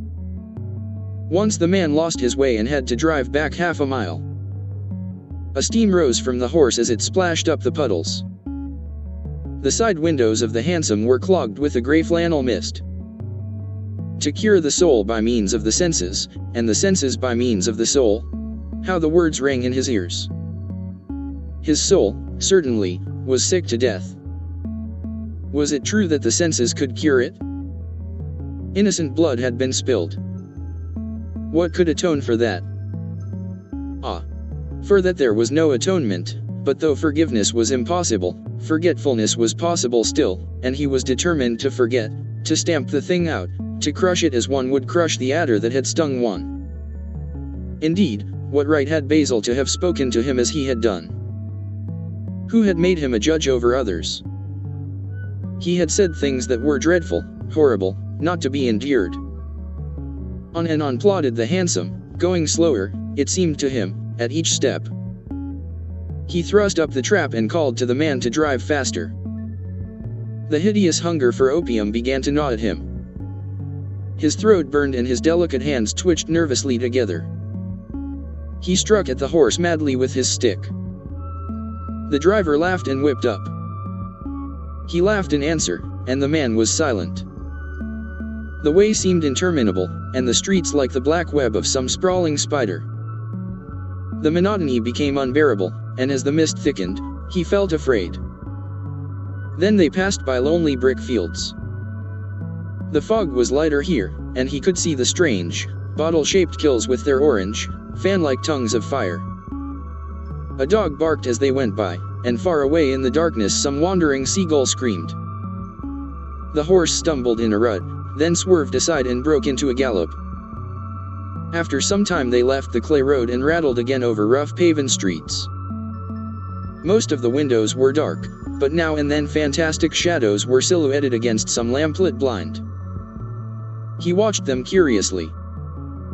They moved like monstrous marionettes and made gestures like live things. He hated them.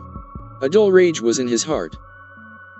As they turned a corner, a woman yelled something at them from an open door, and two men ran after the hansom for about 100 yards. The driver beat at them with his whip.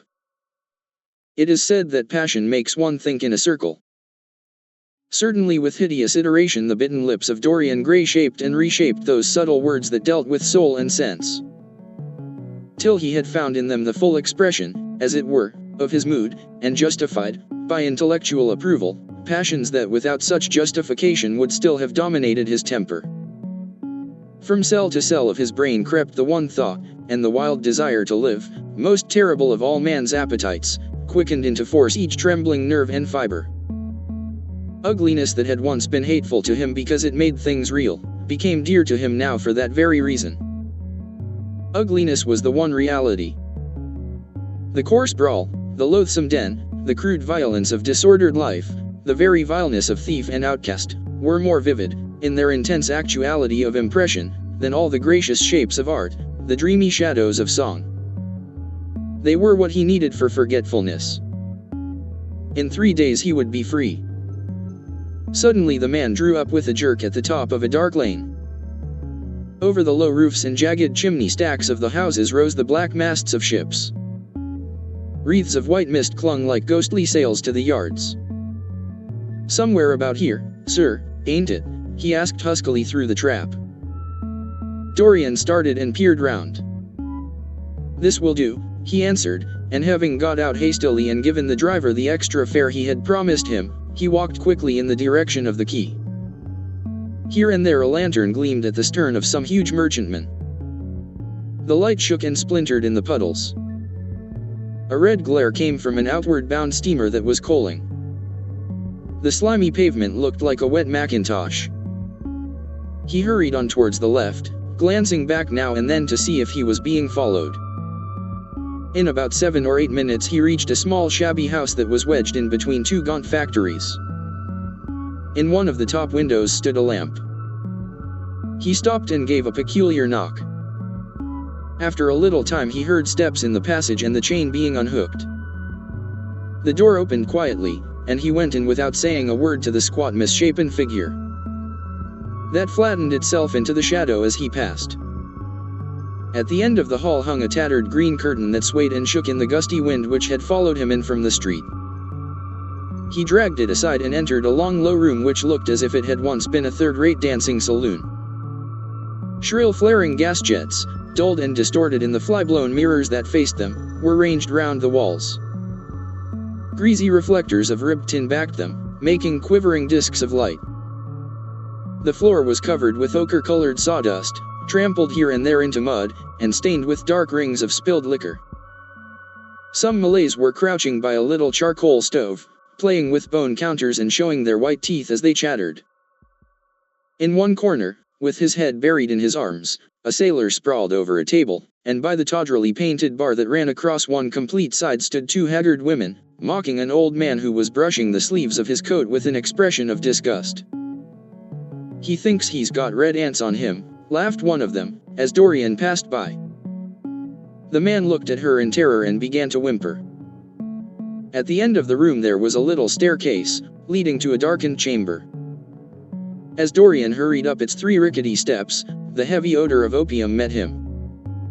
He heaved a deep breath, and his nostrils quivered with pleasure. When he entered, a young man with smooth yellow hair, who was bending over a lamp lighting a long thin pipe, looked up at him and nodded in a hesitating manner. "You here, Adrian?" muttered Dorian. "Where else should I be?" he answered, listlessly. "None of the chaps will speak to me now. I thought you had left England." "Darlington is not going to do anything. My brother paid the bill at last. George doesn't speak to me either. I don't care," he added with a sigh. "As long as one has this stuff, one doesn't want friends. I think I have had too many friends."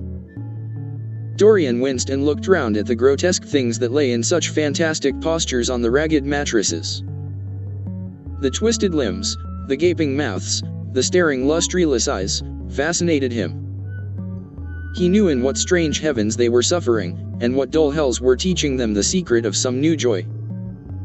They were better off than he was. He was prisoned in thought. Memory, like a horrible malady, was eating his soul away. From time to time he seemed to see the eyes of Basil Hallward looking at him. Yet he felt he could not stay. The presence of Adrian Singleton troubled him. He wanted to be where no one would know who he was. He wanted to escape from himself. "I am going on to the other place," he said after a pause. "On the wharf?"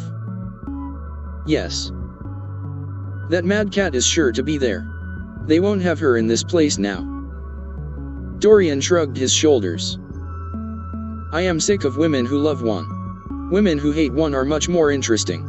Besides, the stuff is better. Much the same. I like it better. Come and have something to drink." "I must have something." "I don't want anything," murmured the young man. "Never mind." Adrian Singleton rose up wearily and followed Dorian to the bar. A half-caste, in a ragged turban and a shabby ulster, grinned a hideous greeting as he thrust a bottle of brandy and 2 tumblers in front of them. The women sidled up and began to chatter. Dorian turned his back on them and said something in a low voice to Adrian Singleton. A crooked smile, like a Malay crease, writhed across the face of one of the women. "We are very proud tonight," she sneered. "For God's sake, don't talk to me," cried Dorian, stamping his foot on the ground. "What do you want? Money? Here it is. Don't ever talk to me again." 2 red sparks flashed for a moment in the woman's sodden eyes, then flickered out and left them dull and glazed. She tossed her head and raked the coins off the counter with greedy fingers. Her companion watched her enviously. "It's no use," sighed Adrian Singleton. "I don't care to go back. What does it matter? I am quite happy here." "You will write to me if you want anything, won't you?" said Dorian, after a pause. "Perhaps." "Good night, then." "Good night," answered the young man, passing up the steps and wiping his parched mouth with a handkerchief. Dorian walked to the door with a look of pain in his face. As he drew the curtain aside, a hideous laugh broke from the painted lips of the woman who had taken his money. "There goes the devil's bargain," she hiccuped, in a hoarse voice. "Curse you," he answered, "don't call me that." She snapped her fingers. "Prince Charming is what you like to be called, ain't it?" she yelled after him. The drowsy sailor leaped to his feet as she spoke, and looked wildly round. The sound of the shutting of the hall door fell on his ear. He rushed out as if in pursuit. Dorian Gray hurried along the quay through the drizzling rain. His meeting with Adrian Singleton had strangely moved him, and he wondered if the ruin of that young life was really to be laid at his door, as Basil Hallward had said to him with such infamy of insult. He bit his lip, and for a few seconds his eyes grew sad. Yet, after all, what did it matter to him? One's days were too brief to take the burden of another's errors on one's shoulders. Each man lived his own life and paid his own price for living it. The only pity was one had to pay so often for a single fault. One had to pay over and over again, indeed. In her dealings with man, destiny never closed her accounts. There are moments, psychologists tell us, when the passion for sin, or for what the world calls sin, so dominates a nature that every fiber of the body, as every cell of the brain, seems to be instinct with fearful impulses. Men and women at such moments lose the freedom of their will. They move to their terrible end as automatons move. Choice is taken from them, and conscience is either killed, or, if it lives at all, lives but to give rebellion its fascination and disobedience its charm. For all sins, as theologians weary not of reminding us, are sins of disobedience. When that high spirit, that morning star of evil, fell from heaven, it was as a rebel that he fell. Callous, concentrated on evil. With stained mind, and soul hungry for rebellion. Dorian Gray hastened on, quickening his step as he went. But as he darted aside into a dim archway that had served him often as a shortcut to the ill-famed place where he was going, he felt himself suddenly seized from behind, and before he had time to defend himself, he was thrust back against the wall, with a brutal hand round his throat. He struggled madly for life, and by a terrible effort wrenched the tightening fingers away. In a second he heard the click of a revolver, and saw the gleam of a polished barrel, pointing straight at his head, and the dusky form of a short, thick-set man facing him. "What do you want?" he gasped. "Keep quiet," said the man. "If you stir, I shoot you." "You are mad. What have I done to you?" "You wrecked the life of Sybil Vane," was the answer, "and Sybil Vane was my sister. She killed herself. I know it. Her death is at your door.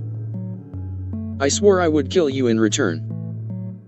For years I have sought you. I had no clue, no trace. The two people who could have described you were dead. I knew nothing of you but the pet name she used to call you.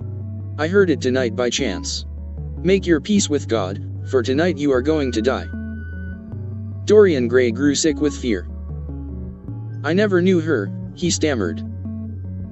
"I never heard of her. You are mad. You had better confess your sin, for as sure as I am James Vane, you are going to die." There was a horrible moment. Dorian did not know what to say or do. "Down on your knees," growled the man. "I give you 1 minute to make your peace, no more.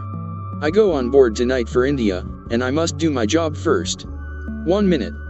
That's all." Dorian's arms fell to his side. Paralyzed with terror, he did not know what to do.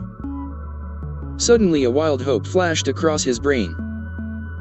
"Stop," he cried. "How long ago is it since your sister died? Quick, tell me." 18 years, said the man. "Why do you ask me? What do years matter?" 18 years, laughed Dorian Gray, with a touch of triumph in his voice. 18 years. Set me under the lamp and look at my face." James Vane hesitated for a moment, not understanding what was meant. Then he seized Dorian Gray and dragged him from the archway. Dim and wavering as was the wind-blown light, yet it served to show him the hideous error, as it seemed, into which he had fallen, for the face of the man he had sought to kill had all the bloom of boyhood, all the unstained purity of youth. He seemed little more than a lad of 20 summers, hardly older, if older indeed at all, than his sister had been when they had parted so many years ago. It was obvious that this was not the man who had destroyed her life. He loosened his hold and reeled back. My God, he cried, and I would have murdered you." Dorian Gray drew a long breath. "You have been on the brink of committing a terrible crime, my man," he said, looking at him sternly. "Let this be a warning to you not to take vengeance into your own hands." "Forgive me, sir," muttered James Vane. "I was deceived. A chance word I heard in that demmed den set me on the wrong track." "You had better go home and put that pistol away, or you may get into trouble," said Dorian, turning on his heel and going slowly down the street. James Vane stood on the pavement in horror. He was trembling from head to foot. After a little while, a black shadow that had been creeping along the dripping wall moved out into the light and came close to him with stealthy footsteps. He felt a hand laid on his arm and looked round with a start. It was one of the women who had been drinking at the bar. "Why didn't you kill him?" she hissed out, putting haggard face quite close to his. "I knew you were following him when you rushed out from Daly's. You fool. You should have killed him. He has lots of money, and he's as bad as bad." "He is not the man I am looking for," he answered, "and I want no man's money. I want a man's life. The man whose life I want must be nearly 40 now. This one is little more than a boy. Thank God, I have not got his blood upon my hands." The woman gave a bitter laugh. "Little more than a boy," she sneered. Why, man, it's nigh on 18 years since Prince Charming made me what I am." "You lie," cried James Vane. She raised her hand up to heaven. "Before God I am telling the truth," she cried. "Before God. Strike me dumb if it ain't so. He is the worst one that comes here. They say he has sold himself to the devil for a pretty face. It's nigh on 18 years since I met him. He hasn't changed much since then.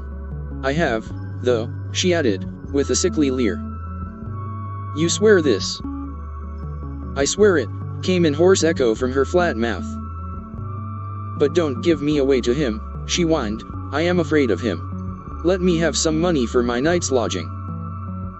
He broke from her with an oath and rushed to the corner of the street, but Dorian Gray had disappeared. When he looked back, the woman had vanished also. Chapter 17. A week later, Dorian Gray was sitting in the conservatory at Selby Royal, talking to the pretty Duchess of Monmouth, who with her husband, a jaded-looking man of 60, was amongst his guests. It was tea time, and the mellow light of the huge, lace-covered lamp that stood on the table lit up the delicate china and hammered silver of the service at which the Duchess was presiding. Her white hands were moving daintily among the cups, and her full red lips were smiling at something that Dorian had whispered to her. Lord Henry was lying back in a silk-draped wicker chair, looking at them.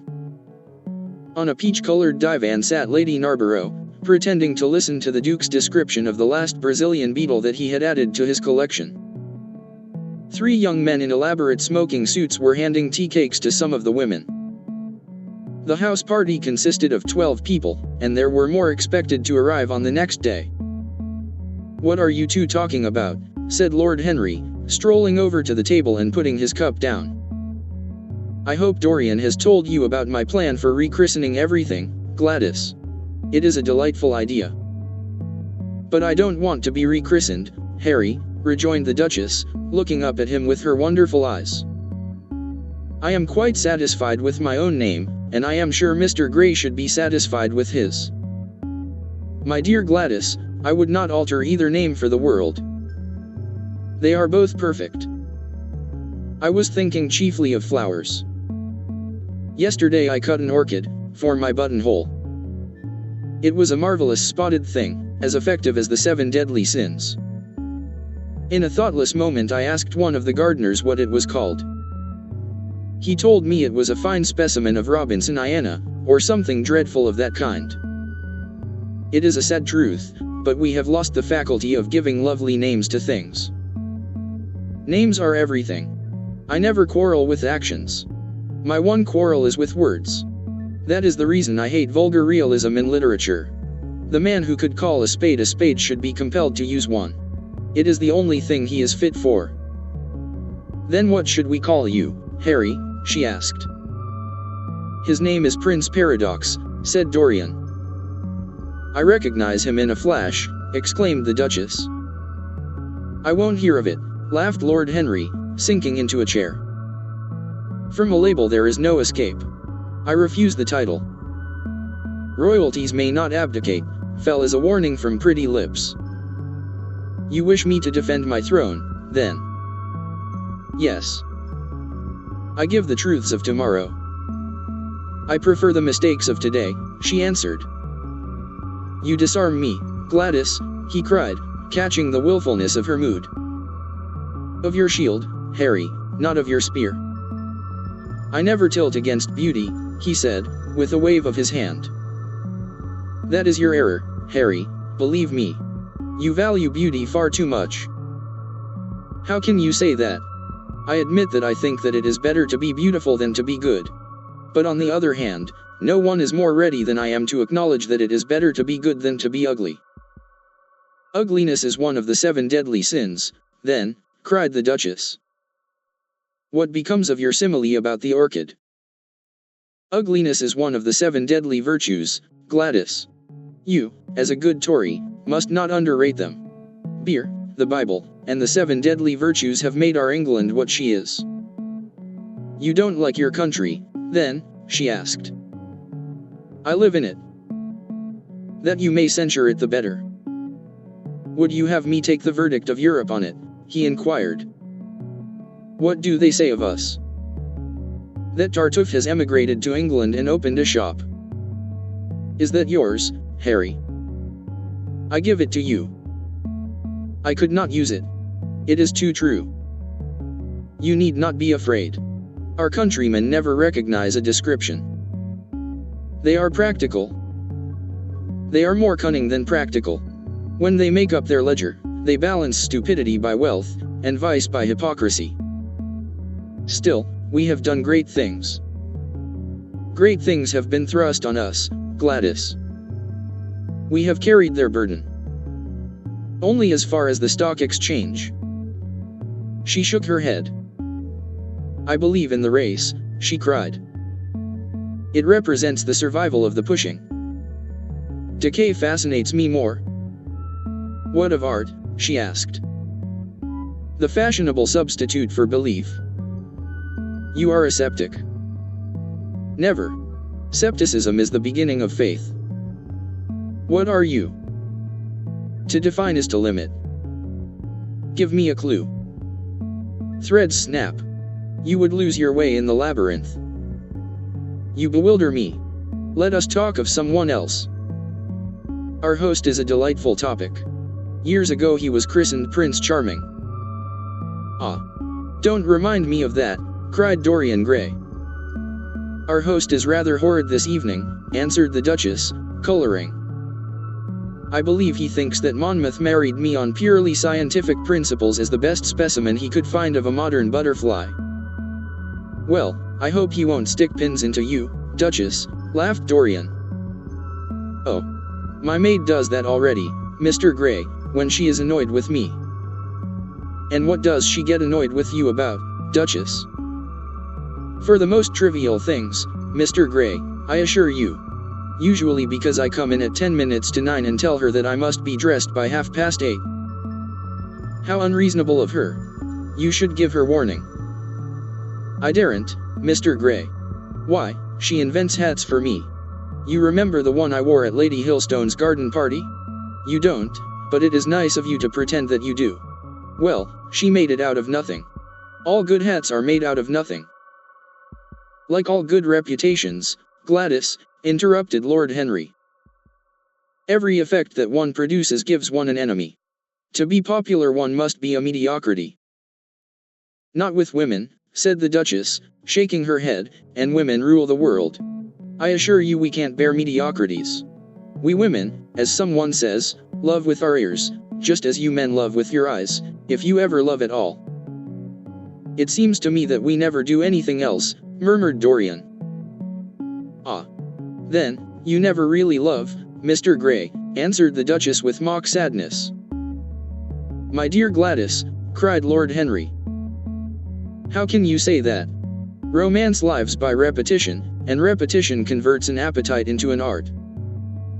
Besides, each time that one loves is the only time one has ever loved. Difference of object does not alter singleness of passion.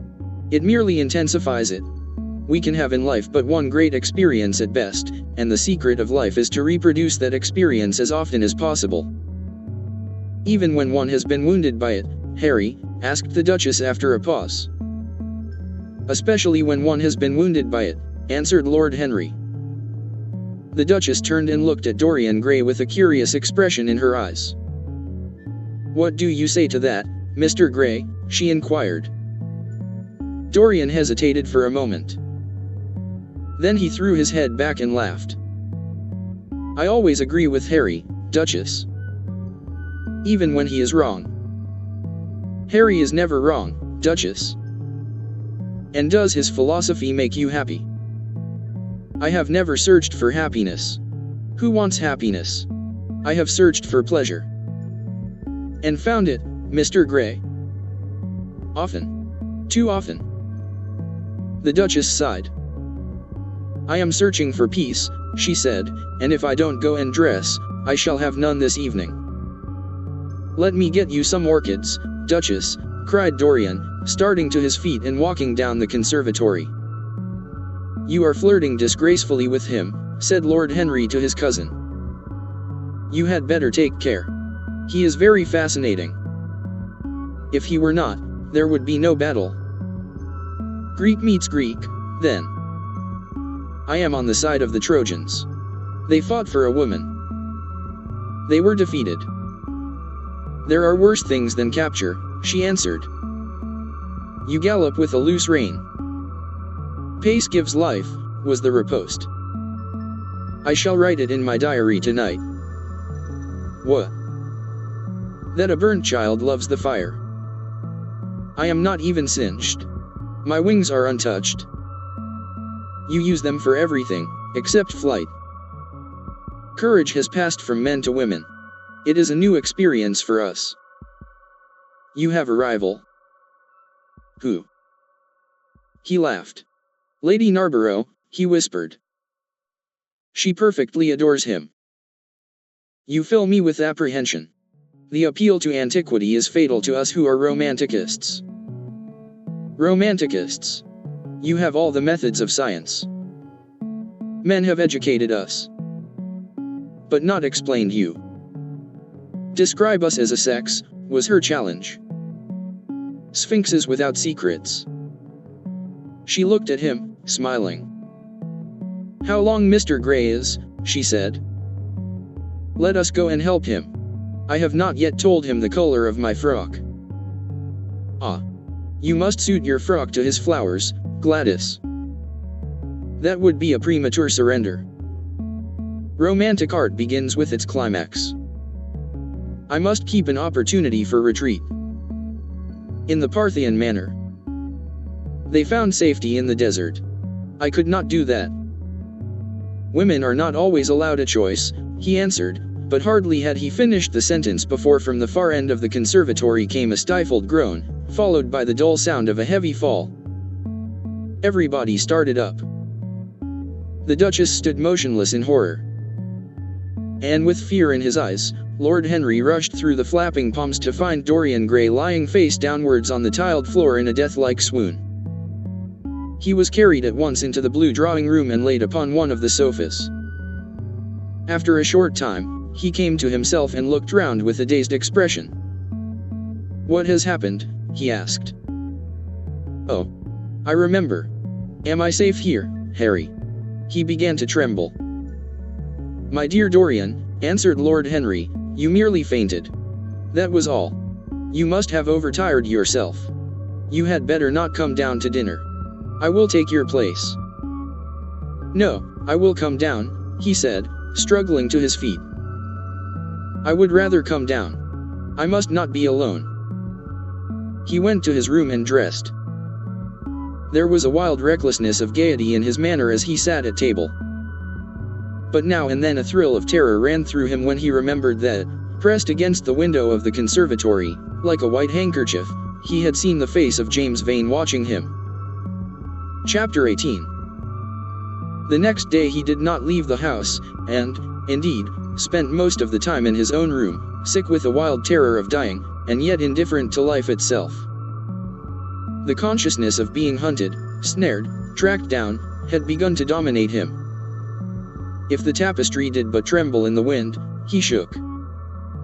The dead leaves that were blown against the leaded panes seemed to him like his own wasted resolutions and wild regrets. When he closed his eyes, he saw again the sailor's face peering through the mist-stained glass, and horror seemed once more to lay its hand upon his heart. But perhaps it had been only his fancy that had called vengeance out of the night and set the hideous shapes of punishment before him. Actual life was chaos, but there was something terribly logical in the imagination. It was the imagination that set remorse to dog the feet of sin. It was the imagination that made each crime bear its misshapen brood. In the common world of fact the wicked were not punished, nor the good rewarded. Success was given to the strong, failure thrust upon the weak. That was all. Besides, had any stranger been prowling round the house, he would have been seen by the servants or the keepers. Had any footmarks been found on the flower beds, the gardeners would have reported it. Yes, it had been merely fancy. Sybil Vane's brother had not come back to kill him. He had sailed away in his ship to founder in some winter sea. From him, at any rate, he was safe. Why, the man did not know who he was, could not know who he was. The mask of youth had saved him. And yet if it had been merely an illusion, how terrible it was to think that conscience could raise such fearful phantoms, and give them visible form, and make them move before one. What sort of life would his be if, day and night, shadows of his crime were to peer at him from silent corners, to mock him from secret places, to whisper in his ear as he sat at the feast, to wake him with icy fingers as he lay asleep? As the thought crept through his brain, he grew pale with terror, and the air seemed to him to have become suddenly colder. Oh! In what a wild hour of madness he had killed his friend! How ghastly the mere memory of the scene! He saw it all again. Each hideous detail came back to him with added horror.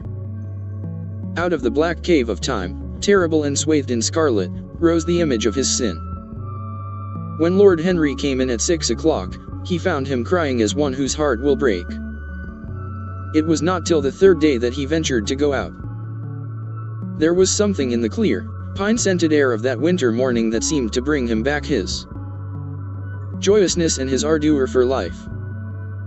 But it was not merely the physical conditions of environment that had caused the change. His own nature had revolted against the excess of anguish that had sought to maim and mar the perfection of its calm. With subtle and finely wrought temperaments it is always so. Their strong passions must either bruise or bend. They either slay the man, or themselves die. Shallow sorrows and shallow loves live on. The loves and sorrows that are great are destroyed by their own plenitude. Besides, he had convinced himself that he had been the victim of a terror-stricken imagination, and looked back now on his fears with something of pity and not a little of contempt. After breakfast, he walked with the Duchess for an hour in the garden and then drove across the park to join the shooting party. The crisp frost lay like salt upon the grass. The sky was an inverted cup of blue metal. A thin film of ice bordered the flat, reed-grown lake. At the corner of the pine wood he caught sight of Sir Geoffrey Clouston, the Duchess's brother, jerking 2 spent cartridges out of his gun. He jumped from the cart, and having told the groom to take the mare home, made his way towards his guest through the withered bracken and rough undergrowth. "Have you had good sport, Geoffrey?" he asked. "Not very good, Dorian. I think most of the birds have gone to the open. I dare say it will be better after lunch, when we get to new ground." Dorian strolled along by his side. The keen aromatic air, the brown and red lights that glimmered in the wood, the hoarse cries of the beaters ringing out from time to time, and the sharp snaps of the guns that followed, fascinated him and filled him with a sense of delightful freedom. He was dominated by the carelessness of happiness, by the high indifference of joy. Suddenly from a lumpy tussock of old grass some 20 yards in front of them, with black-tipped ears erect and long hinder limbs throwing it forward, started a hare. It bolted for a thicket of alders. Sir Geoffrey put his gun to his shoulder, but there was something in the animal's grace of movement that strangely charmed Dorian Gray, and he cried out at once, "Don't shoot it, Geoffrey. Let it live." "What nonsense, Dorian," laughed his companion, and as the hare bounded into the thicket, he fired. There were 2 cries heard, the cry of a hare in pain, which is dreadful, the cry of a man in agony, which is worse. "Good heavens! I have hit a beater," exclaimed Sir Geoffrey. What an ass the man was to get in front of the guns. "Stop shooting there," he called out at the top of his voice. "A man is hurt." The head keeper came running up with a stick in his hand. "Where, sir? Where is he?" he shouted. At the same time, the firing ceased along the line. "Here," answered Sir Geoffrey angrily, hurrying towards the thicket. "Why on earth don't you keep your men back? Spoiled my shooting for the day." Dorian watched them as they plunged into the alder clump, brushing the lithe swinging branches aside. In a few moments they emerged, dragging a body after them into the sunlight. He turned away in horror. It seemed to him that misfortune followed wherever he went. He heard Sir Geoffrey ask if the man was really dead, and the affirmative answer of the keeper.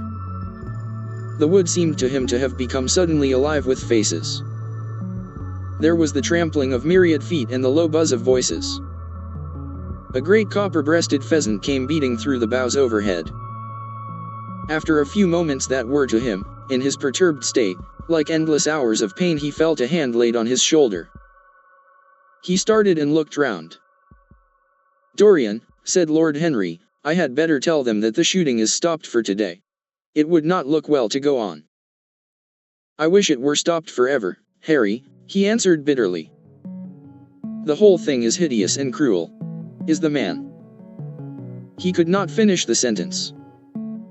"I am afraid so," rejoined Lord Henry. "He got the whole charge of shot in his chest. He must have died almost instantaneously. Come, let us go home." They walked side by side in the direction of the avenue for nearly 50 yards without speaking. Then Dorian looked at Lord Henry and said, with a heavy sigh, "It is a bad omen, Harry, a very bad omen." "What is?" asked Lord Henry. "Oh, this accident, I suppose." "My dear fellow, it can't be helped. It was the man's own fault. Why did he get in front of the guns? Besides, it is nothing to us. It is rather awkward for Geoffrey, of course. It does not do to pepper beaters. It makes people think that one is a wild shot. And Geoffrey is not, he shoots very straight. But there is no use talking about the matter." Dorian shook his head. "It is a bad omen, Harry. I feel as if something horrible were going to happen to some of us. To myself, perhaps," he added, passing his hand over his eyes, with a gesture of pain. The elder man laughed. "The only horrible thing in the world is ennui, Dorian. That is the one sin for which there is no forgiveness. But we are not likely to suffer from it unless these fellows keep chattering about this thing at dinner. I must tell them that the subject is to be tabooed. As for omens, there is no such thing as an omen. Destiny does not send us heralds. She is too wise or too cruel for that. Besides, what on earth could happen to you, Dorian? You have everything in the world that a man can want. There is no one who would not be delighted to change places with you. There is no one with whom I would not change places, Harry. Don't laugh like that. I am telling you the truth. The wretched peasant who has just died is better off than I am. I have no terror of death. It is the coming of death that terrifies me. Its monstrous wings seem to wheel in the leaden air around me. Good heavens! Don't you see a man moving behind the trees there, watching me, waiting for me?" Lord Henry looked in the direction in which the trembling gloved hand was pointing. "Yes," he said, smiling, "I see the gardener waiting for you. I suppose he wants to ask you what flowers you wish to have on the table tonight. How absurdly nervous you are, my dear fellow. You must come and see my doctor, when we get back to town." Dorian heaved a sigh of relief as he saw the gardener approaching. The man touched his hat, glanced for a moment at Lord Henry in a hesitating manner, and then produced a letter, which he handed to his master. "Her Grace told me to wait for an answer," he murmured. Dorian put the letter into his pocket. "Tell her Grace that I am coming in," he said, coldly. The man turned round and went rapidly in the direction of the house. "How fond women are of doing dangerous things," laughed Lord Henry. "It is one of the qualities in them that I admire most. A woman will flirt with anybody in the world as long as other people are looking on. How fond you are of saying dangerous things, Harry. In the present instance, you are quite astray. I like the Duchess very much, but I don't love her. And the Duchess loves you very much, but she likes you less, so you are excellently matched. You are talking scandal, Harry, and there is never any basis for scandal." "The basis of every scandal is an immoral certainty," said Lord Henry, lighting a cigarette. "You would sacrifice anybody, Harry, for the sake of an epigram." "The world goes to the altar of its own accord," was the answer. "I wish I could love," cried Dorian Gray with a deep note of pathos in his voice. "But I seem to have lost the passion and forgotten the desire. I am too much concentrated on myself. My own personality has become a burden to me. I want to escape, to go away, to forget. It was silly of me to come down here at all. I think I shall send a wire to Harvey to have the yacht got ready. On a yacht one is safe. Safe from what, Dorian? You are in some trouble. Why not tell me what it is? You know I would help you. I can't tell you, Harry, he answered sadly. And I dare say it is only a fancy of mine. This unfortunate accident has upset me. I have a horrible presentiment that something of the kind may happen to me. What nonsense. I hope it is, but I can't help feeling it. Ah. Here is the Duchess, looking like Artemis in a tailor-made gown. You see we have come back, Duchess. I have heard all about it, Mr. Gray, she answered. Poor Geoffrey is terribly upset. And it seems that you asked him not to shoot the hare. How curious. Yes, it was very curious. I don't know what made me say it. Some whim, I suppose. It looked the loveliest of little live things. But I am sorry they told you about the man. It is a hideous subject. It is an annoying subject, broke in Lord Henry. It has no psychological value at all.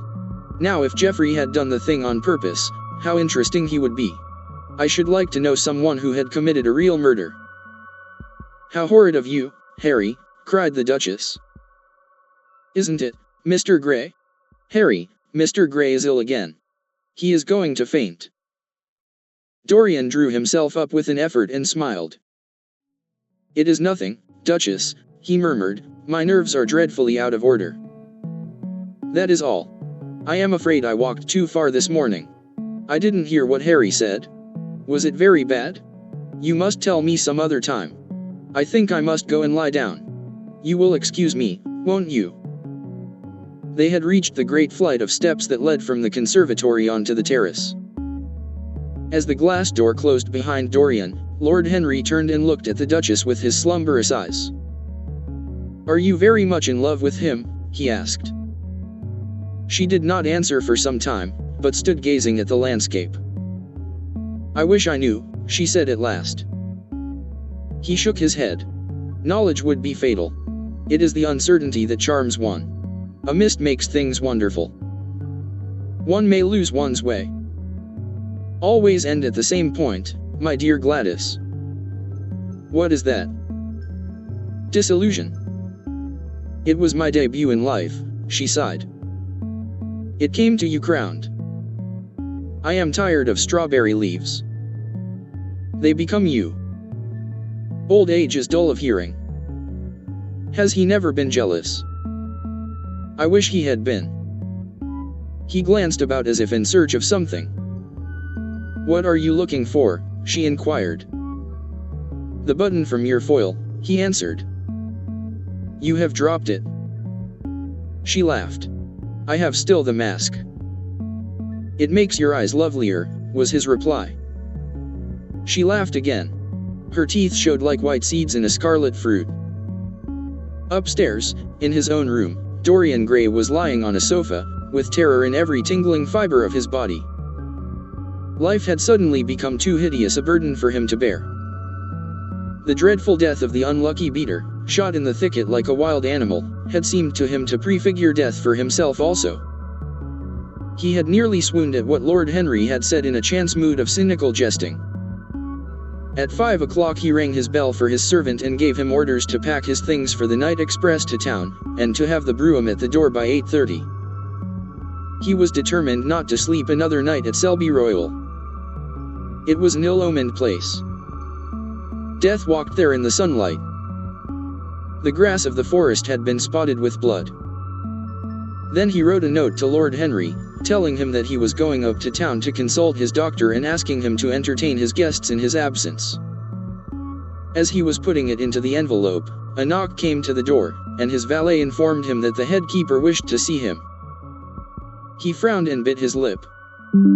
Send him in, he muttered, after some moments' hesitation. As soon as the man entered, Dorian pulled his checkbook out of a drawer and spread it out before him. I suppose you have come about the unfortunate accident of this morning, Thornton, he said, taking up a pen. "Yes, sir," answered the gamekeeper. "Was the poor fellow married? Had he any people dependent on him?" asked Dorian, looking bored. "If so, I should not like them to be left in want, and will send them any sum of money you may think necessary." "We don't know who he is, sir, that is what I took the liberty of coming to you about." "Don't know who he is?" said Dorian, listlessly. "What do you mean? Wasn't he one of your men?" "No, sir, never saw him before. Seems like a sailor, sir." The pen dropped from Dorian Gray's hand, and he felt as if his heart had suddenly stopped beating. "A sailor?" he cried out. "Did you say a sailor?" "Yes, sir, he looks as if he had been a sort of sailor, tattooed on both arms, and that kind of thing." "Was there anything found on him?" said Dorian, leaning forward and looking at the man with startled eyes. "Anything that would tell his name?" "Some money, sir, not much, and a 6-shooter. There was no name of any kind. A decent-looking man, sir, but rough-like. A sort of sailor, we think." Dorian started to his feet. A terrible hope fluttered past him. He clutched at it madly. "Where is the body?" he exclaimed. "Quick! I must see it at once." "It is in an empty stable in the home farm, sir. The folk don't like to have that sort of thing in their houses. They say a corpse brings bad luck." "The home farm. Go there at once and meet me. Tell one of the grooms to bring my horse round." "No. Never mind. I'll go to the stables myself. It will save time." In less than a quarter of an hour, Dorian Gray was galloping down the long avenue as hard as he could go. The trees seemed to sweep past him in spectral procession, and wild shadows to fling themselves across his path. Once the mare swerved at a white gate post and nearly threw him. He lashed her across the neck with his crop. She cleft the dusky air like an arrow. The stones flew from her hoofs. At last he reached the home farm. 2 men were loitering in the yard. He leaped from the saddle and threw the reins to one of them. In the farthest stable a light was glimmering. Something seemed to tell him that the body was there, and he hurried to the door and put his hand upon the latch. There he paused for a moment, feeling that he was on the brink of a discovery that would either make or mar his life. Then he thrust the door open and entered. On a heap of sacking in the far corner was lying the dead body of a man dressed in a coarse shirt and a pair of blue trousers. A spotted handkerchief had been placed over the face. A coarse candle, stuck in a bottle, sputtered beside it. Dorian Gray shuddered. He felt that his could not be the hand to take the handkerchief away, and called out to one of the farm servants to come to him. "Take that thing off the face. I wish to see it," he said, clutching at the doorpost for support. When the farm servant had done so, he stepped forward. A cry of joy broke from his lips. The man who had been shot in the thicket was James Vane. He stood there for some minutes looking at the dead body. As he rode home, his eyes were full of tears, for he knew he was safe.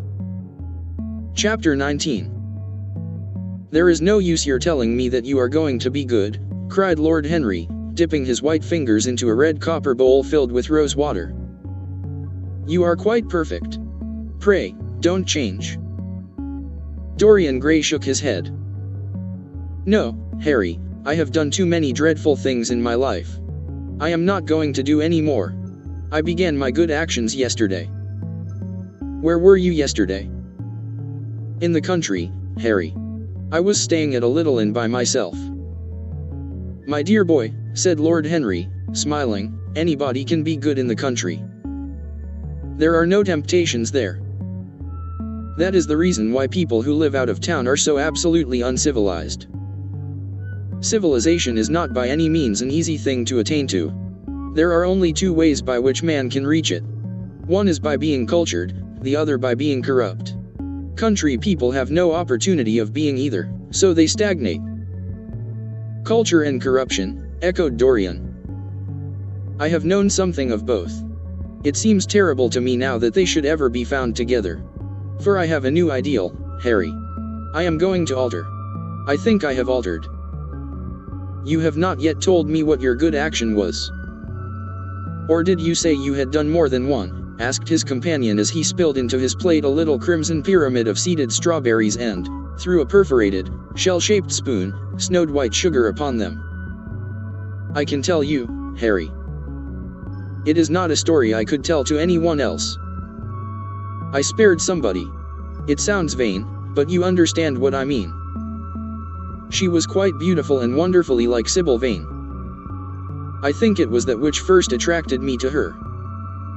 You remember Sybil, don't you? How long ago that seems. Well, Hetty was not one of our own class, of course. She was simply a girl in a village.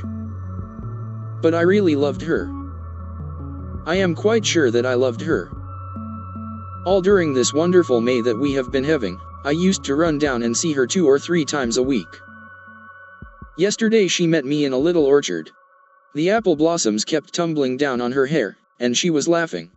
We were to have gone away together this morning at dawn. Suddenly I determined to leave her as flower-like as I had found her. I should think the novelty of the emotion must have given you a thrill of real pleasure, Dorian, interrupted Lord Henry. But I can finish your idyll for you. You gave her good advice and broke her heart. That was the beginning of your reformation. Harry, you are horrible. You mustn't say these dreadful things. Hetty's heart is not broken. Of course, she cried and all that. But there is no disgrace upon her. She can live, like Perdita, in her garden of mint and marigold. And weep over a faithless Florizel, said Lord Henry, laughing, as he leaned back in his chair. My dear Dorian, you have the most curiously boyish moods. Do you think this girl will ever be really content now with any one of her own rank? I suppose she will be married someday to a rough carter or a grinning ploughman. Well, the fact of having met you, and loved you, will teach her to despise her husband, and she will be wretched. From a moral point of view, I cannot say that I think much of your great renunciation. Even as a beginning, it is poor. Besides, how do you know that Hetty isn't floating at the present moment in some starlit mill pond, with lovely water lilies round her, like Ophelia?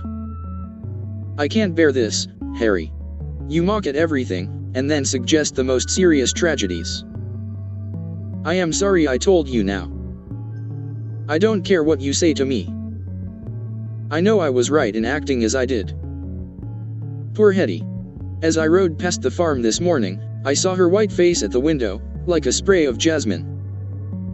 Don't let us talk about it anymore, and don't try to persuade me that the first good action I have done for years, the first little bit of self-sacrifice I have ever known, is really a sort of sin. I want to be better. I am going to be better. Tell me something about yourself. What is going on in town? I have not been to the club for days. The people are still discussing poor Basil's disappearance. I should have thought they had got tired of that by this time, said Dorian, pouring himself out some wine and frowning slightly. My dear boy, they have only been talking about it for 6 weeks, and the British public are really not equal to the mental strain of having more than one topic every 3 months. They have been very fortunate lately, however. They have had my own divorce case and Alan Campbell's suicide. Now they have got the mysterious disappearance of an artist. Scotland Yard still insists that the man in the grey ulster who left for Paris by the midnight train on the 9th of November was poor Basil, and the French police declare that Basil never arrived in Paris at all. I suppose in about a fortnight we shall be told that he has been seen in San Francisco. It is an odd thing, but everyone who disappears is said to be seen at San Francisco. It must be a delightful city, and possess all the attractions of the next world. What do you think has happened to Basil? Asked Dorian, holding up his burgundy against the light and wondering how it was that he could discuss the matter so calmly. I have not the slightest idea. If Basil chooses to hide himself, it is no business of mine. If he is dead, I don't want to think about him. Death is the only thing that ever terrifies me. I hate it. Why? Said the younger man wearily. Because, said Lord Henry, passing beneath his nostrils the gilt trellis of an open vinaigrette box. One can survive everything nowadays except that. Death and vulgarity are the only two facts in the 19th century that one cannot explain away. Let us have our coffee in the music room, Dorian. You must play Chopin to me. The man with whom my wife ran away played Chopin exquisitely. Poor Victoria. I was very fond of her. The house is rather lonely without her. Of course, married life is merely a habit, a bad habit. But then one regrets the loss even of one's worst habits. Perhaps one regrets them the most. They are such an essential part of one's personality. Dorian said nothing, but rose from the table, and passing into the next room, sat down to the piano and let his fingers stray across the white and black ivory of the keys. After the coffee had been brought in, he stopped, and looking over at Lord Henry, said, "Harry, did it ever occur to you that Basil was murdered?" Lord Henry yawned. Basil was very popular, and always wore a Waterbury watch. Why should he have been murdered? He was not clever enough to have enemies. Of course, he had a wonderful genius for painting. But a man can paint like Velázquez and yet be as dull as possible. Basil was really rather dull. He only interested me once, and that was when he told me, years ago, that he had a wild adoration for you and that you were the dominant motive of his art. I was very fond of Basil, said Dorian with a note of sadness in his voice. But don't people say that he was murdered? Oh, some of the papers do. It does not seem to me to be at all probable. I know there are dreadful places in Paris, but Basil was not the sort of man to have gone to them. He had no curiosity. It was his chief defect. What would you say, Harry, if I told you that I had murdered Basil? Said the younger man. He watched him intently after he had spoken. I would say, my dear fellow, that you were posing for a character that doesn't suit you. All crime is vulgar, just as all vulgarity is crime. It is not in you, Dorian, to commit a murder. I am sorry if I hurt your vanity by saying so, but I assure you it is true. Crime belongs exclusively to the lower orders. I don't blame them in the smallest degree. I should fancy that crime was to them what art is to us, simply a method of procuring extraordinary sensations. A method of procuring sensations?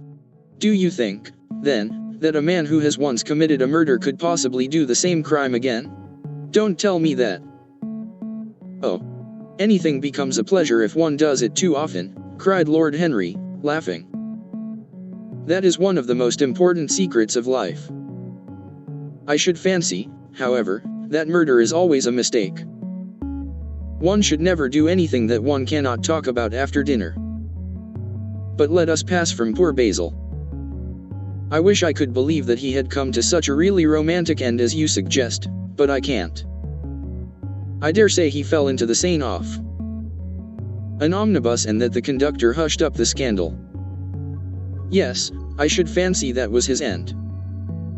I see him lying now on his back under those dull green waters, with the heavy barges floating over him and long weeds catching in his hair.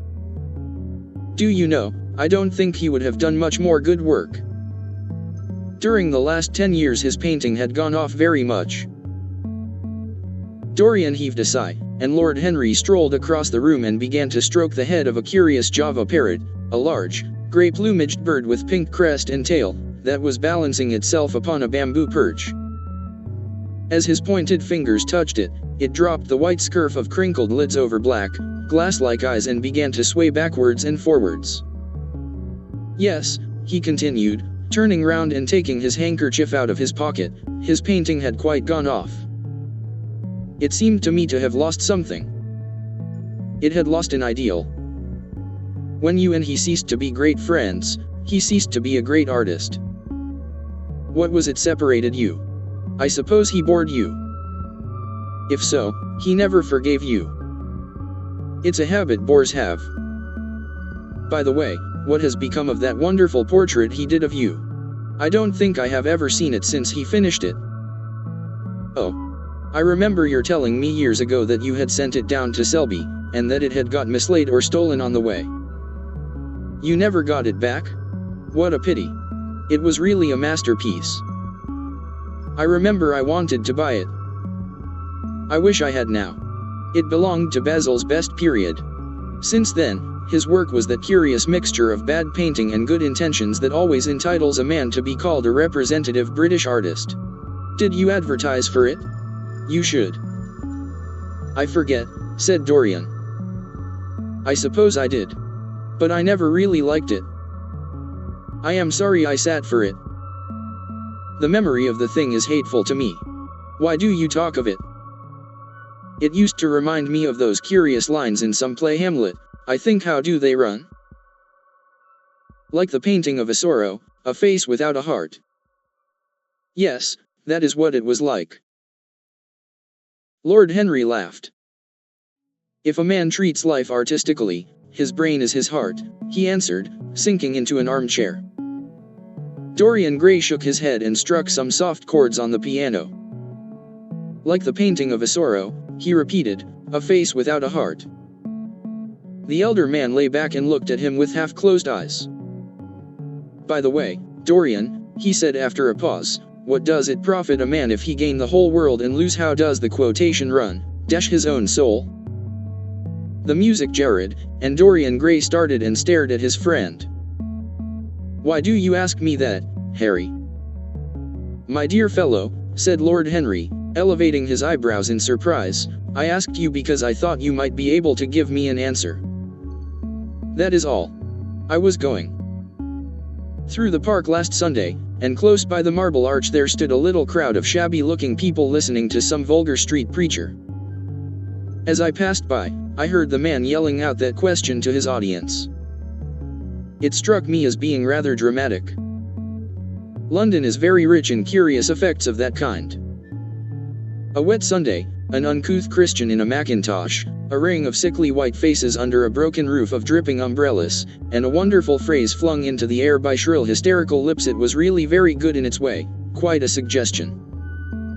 I thought of telling the prophet that art had a soul, but that man had not. I am afraid, however, he would not have understood me. Don't, Harry. The soul is a terrible reality. It can be bought, and sold, and bartered away. It can be poisoned, or made perfect. There is a soul in each one of us. I know it. Do you feel quite sure of that, Dorian?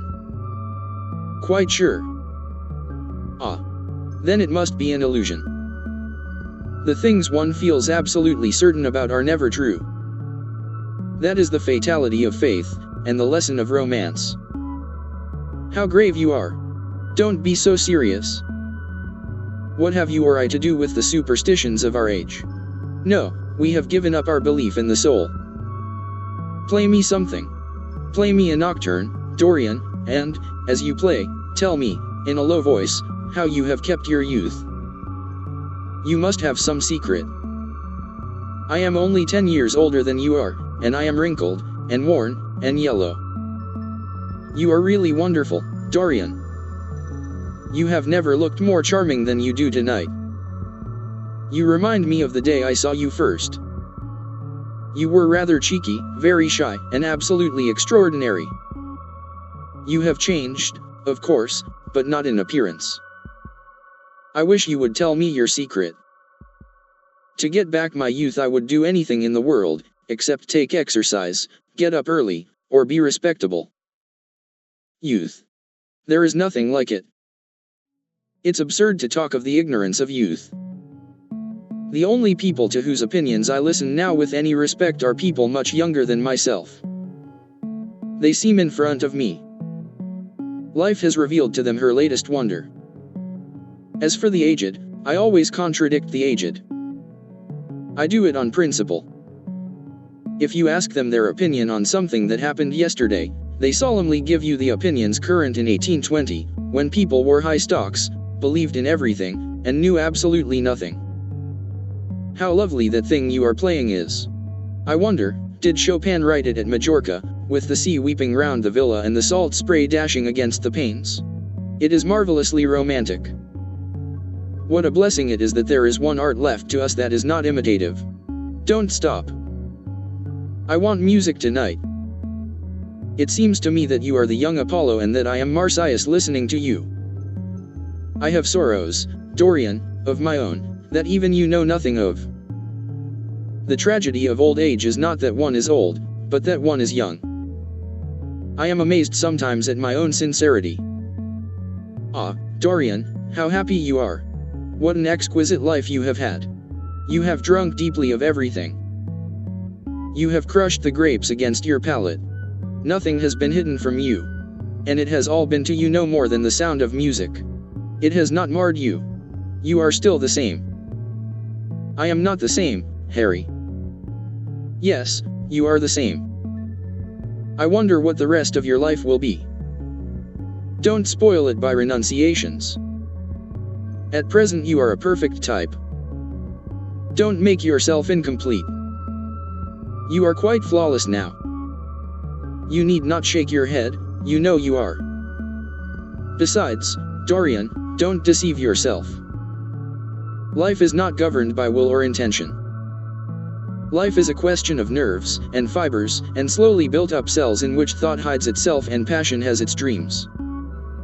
You may fancy yourself safe and think yourself strong. But a chance tone of color in a room or a morning sky. A particular perfume that you had once loved and that brings subtle memories with it.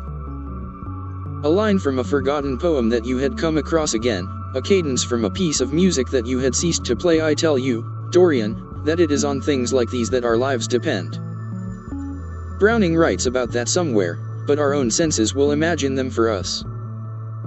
There are moments when the odor of Lilas Blanc passes suddenly across me, and I have to live the strangest month of my life over again. I wish I could change places with you, Dorian. The world has cried out against us both, but it has always worshipped you. It always will worship you. You are the type of what the age is searching for, and what it is afraid it has found. I am so glad that you have never done anything, never carved a statue, or painted a picture, or produced anything outside of yourself. Life has been your art. You have set yourself to music. Your days are your sonnets. Dorian rose up from the piano and passed his hand through his hair. Yes, life has been exquisite, he murmured, but I am not going to have the same life, Harry. And you must not say these extravagant things to me. You don't know everything about me. I think that if you did, even you would turn from me. You laugh. Don't laugh. Why have you stopped playing, Dorian? Go back and give me the nocturne over again. Look at that great, honey-colored moon that hangs in the dusky air. She is waiting for you to charm her, and if you play she will come closer to the earth. You won't? Let us go to the club, then. It has been a charming evening, and we must end it charmingly. There is someone at White's who wants immensely to know you, young Lord Poole, Bournemouth's eldest son. He has already copied your neckties, and has begged me to introduce him to you. He is quite delightful and rather reminds me of you. I hope not, said Dorian with a sad look in his eyes. But I am tired tonight, Harry. I shan't go to the club. It is nearly 11, and I want to go to bed early. Do stay. You have never played so well as tonight. There was something in your touch that was wonderful. It had more expression than I had ever heard from it before. It is because I am going to be good, he answered, smiling. I am a little changed already. You cannot change to me, Dorian, said Lord Henry. You and I will always be friends. Yet you poisoned me with a book once. I should not forgive that. Harry, promise me that you will never lend that book to anyone. It does harm. My dear boy, you are really beginning to moralize. You will soon be going about like the converted, and the revivalist, warning people against all the sins of which you have grown tired. You are much too delightful to do that. Besides, it is no use. You and I are what we are, and will be what we will be. As for being poisoned by a book, there is no such thing as that. Art has no influence upon action. It annihilates the desire to act. It is superbly sterile. The books that the world calls immoral are books that show the world its own shame. That is all. But we won't discuss literature. Come round tomorrow. I am going to ride at 11. We might go together, and I will take you to lunch afterwards with Lady Branksome. She is a charming woman, and wants to consult you about some tapestries she is thinking of buying. Mind you come. Or shall we lunch with our little Duchess? She says she never sees you now. Perhaps you are tired of Gladys? I thought you would be. Her clever tongue gets on one's nerves. Well, in any case, be here at 11. Must I really come, Harry? Certainly. The park is quite lovely now. I don't think there have been such lilacs since the year I met you. Very well. I shall be here at 11, said Dorian. Good night, Harry. As he reached the door, he hesitated for a moment, as if he had something more to say. Then he sighed and went out. Chapter XX. It was a lovely night, so warm that he threw his coat over his arm and did not even put his silk scarf round his throat. As he strolled home, smoking his cigarette, 2 young men in evening dress passed him. He heard one of them whisper to the other, "That is Dorian Gray." He remembered how pleased he used to be when he was pointed out, or stared at, or talked about. He was tired of hearing his own name now. Half the charm of the little village where he had been so often lately was that no one knew who he was. He had often told the girl whom he had lured to love him that he was poor, and she had believed him. He had told her once that he was wicked, and she had laughed at him and answered that wicked people were always very old and very ugly. What a laugh she had!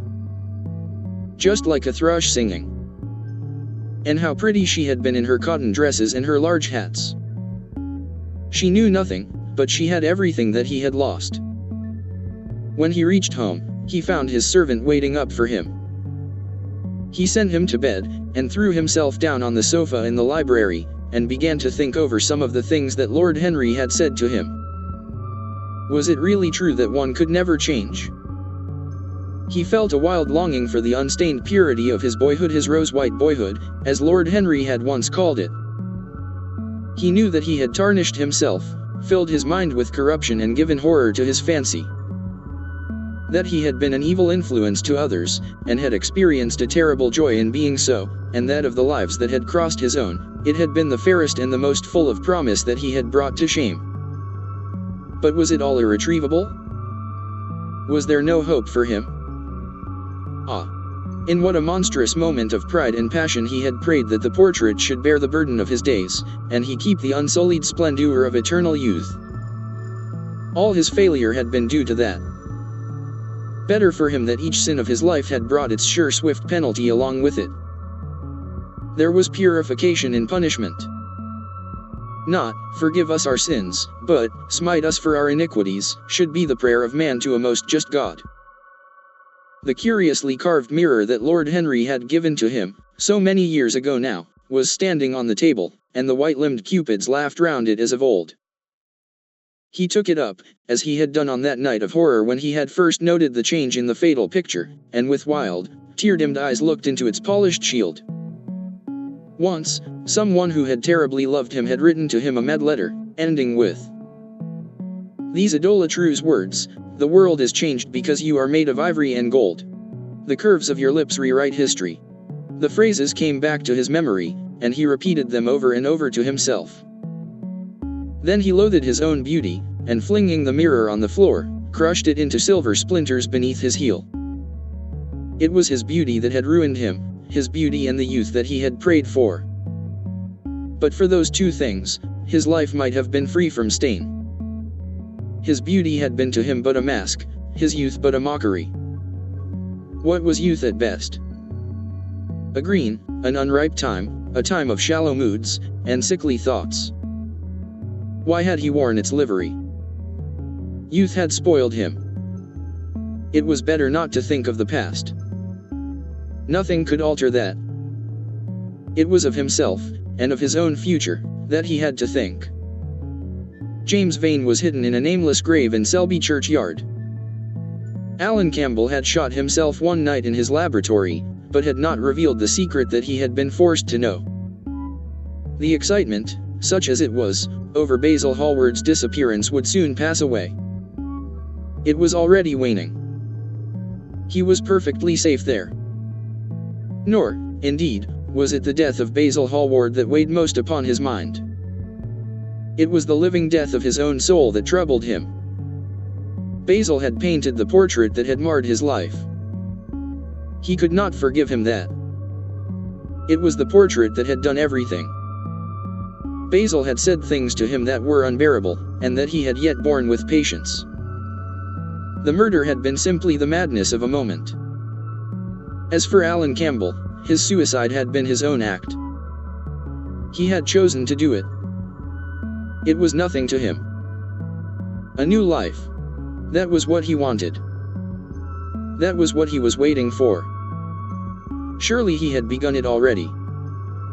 He had spared one innocent thing, at any rate. He would never again tempt innocence.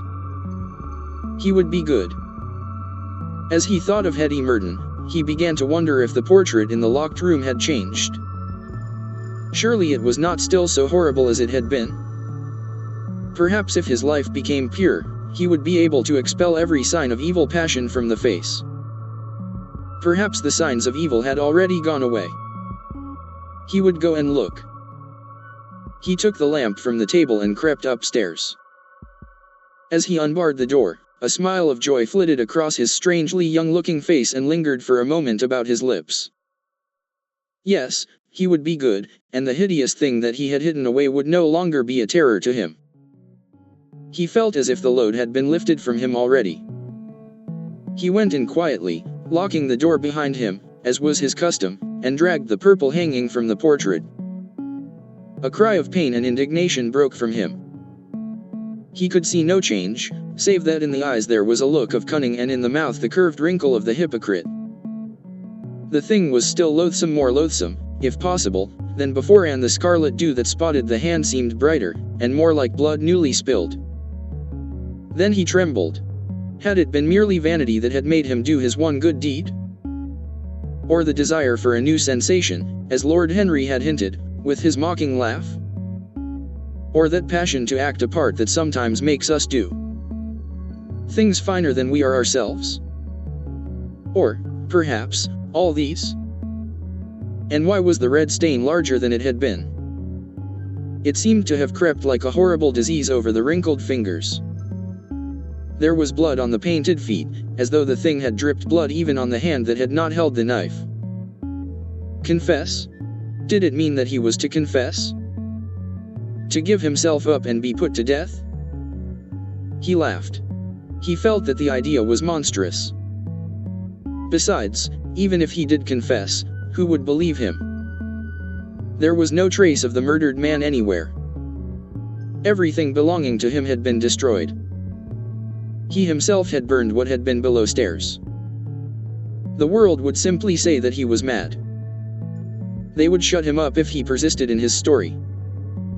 Yet it was his duty to confess, to suffer public shame, and to make public atonement. There was a God who called upon men to tell their sins to earth as well as to heaven. Nothing that he could do would cleanse him till he had told his own sin. His sin?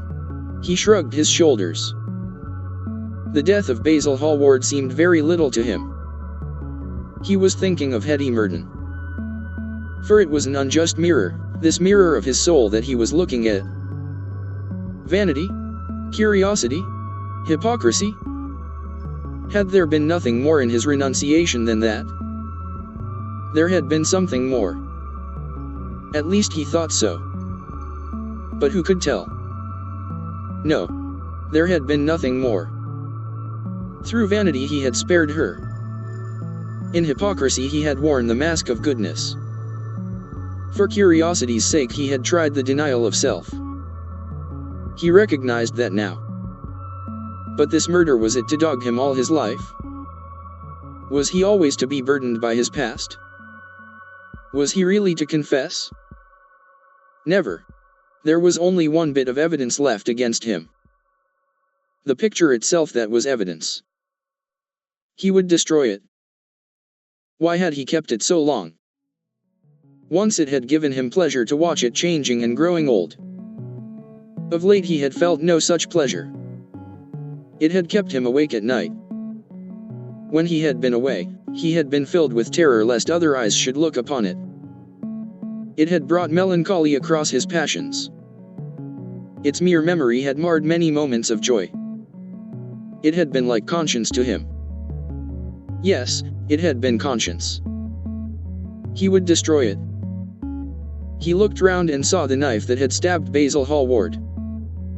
He had cleaned it many times, till there was no stain left upon it. It was bright, and glistened. As it had killed the painter, so it would kill the painter's work, and all that that meant. It would kill the past, and when that was dead, he would be free. It would kill this monstrous soul life, and without its hideous warnings, he would be at peace. He seized the thing, and stabbed the picture with it. There was a cry heard, and a crash. The cry was so horrible in its agony that the frightened servants woke and crept out of their rooms. Two gentlemen, who were passing in the square below, stopped and looked up at the great house. They walked on till they met a policeman and brought him back. The man rang the bell several times, but there was no answer. Except for a light in one of the top windows, the house was all dark. After a time, he went away and stood in an adjoining portico and watched. "Whose house is that, constable?" asked the elder of the two gentlemen. "Mr. Dorian Gray's, sir," answered the policeman. They looked at each other, as they walked away, and sneered. One of them was Sir Henry Ashton's uncle. Inside, in the servants' part of the house, the half-clad domestics were talking in low whispers to each other. Old Mrs. Leaf was crying and wringing her hands. Francis was as pale as death. After about a quarter of an hour, he got the coachman and one of the footmen and crept upstairs. They knocked, but there was no reply. They called out. Everything was still. Finally, after vainly trying to force the door, they got on the roof and dropped down onto the balcony. The windows yielded easily, their bolts were old. When they entered, they found hanging upon the wall a splendid portrait of their master as they had last seen him, in all the wonder of his exquisite youth and beauty. Lying on the floor was a dead man, in evening dress, with a knife in his heart. He was withered, wrinkled, and loathsome of visage. It was not till they had examined the rings that they recognized who it was.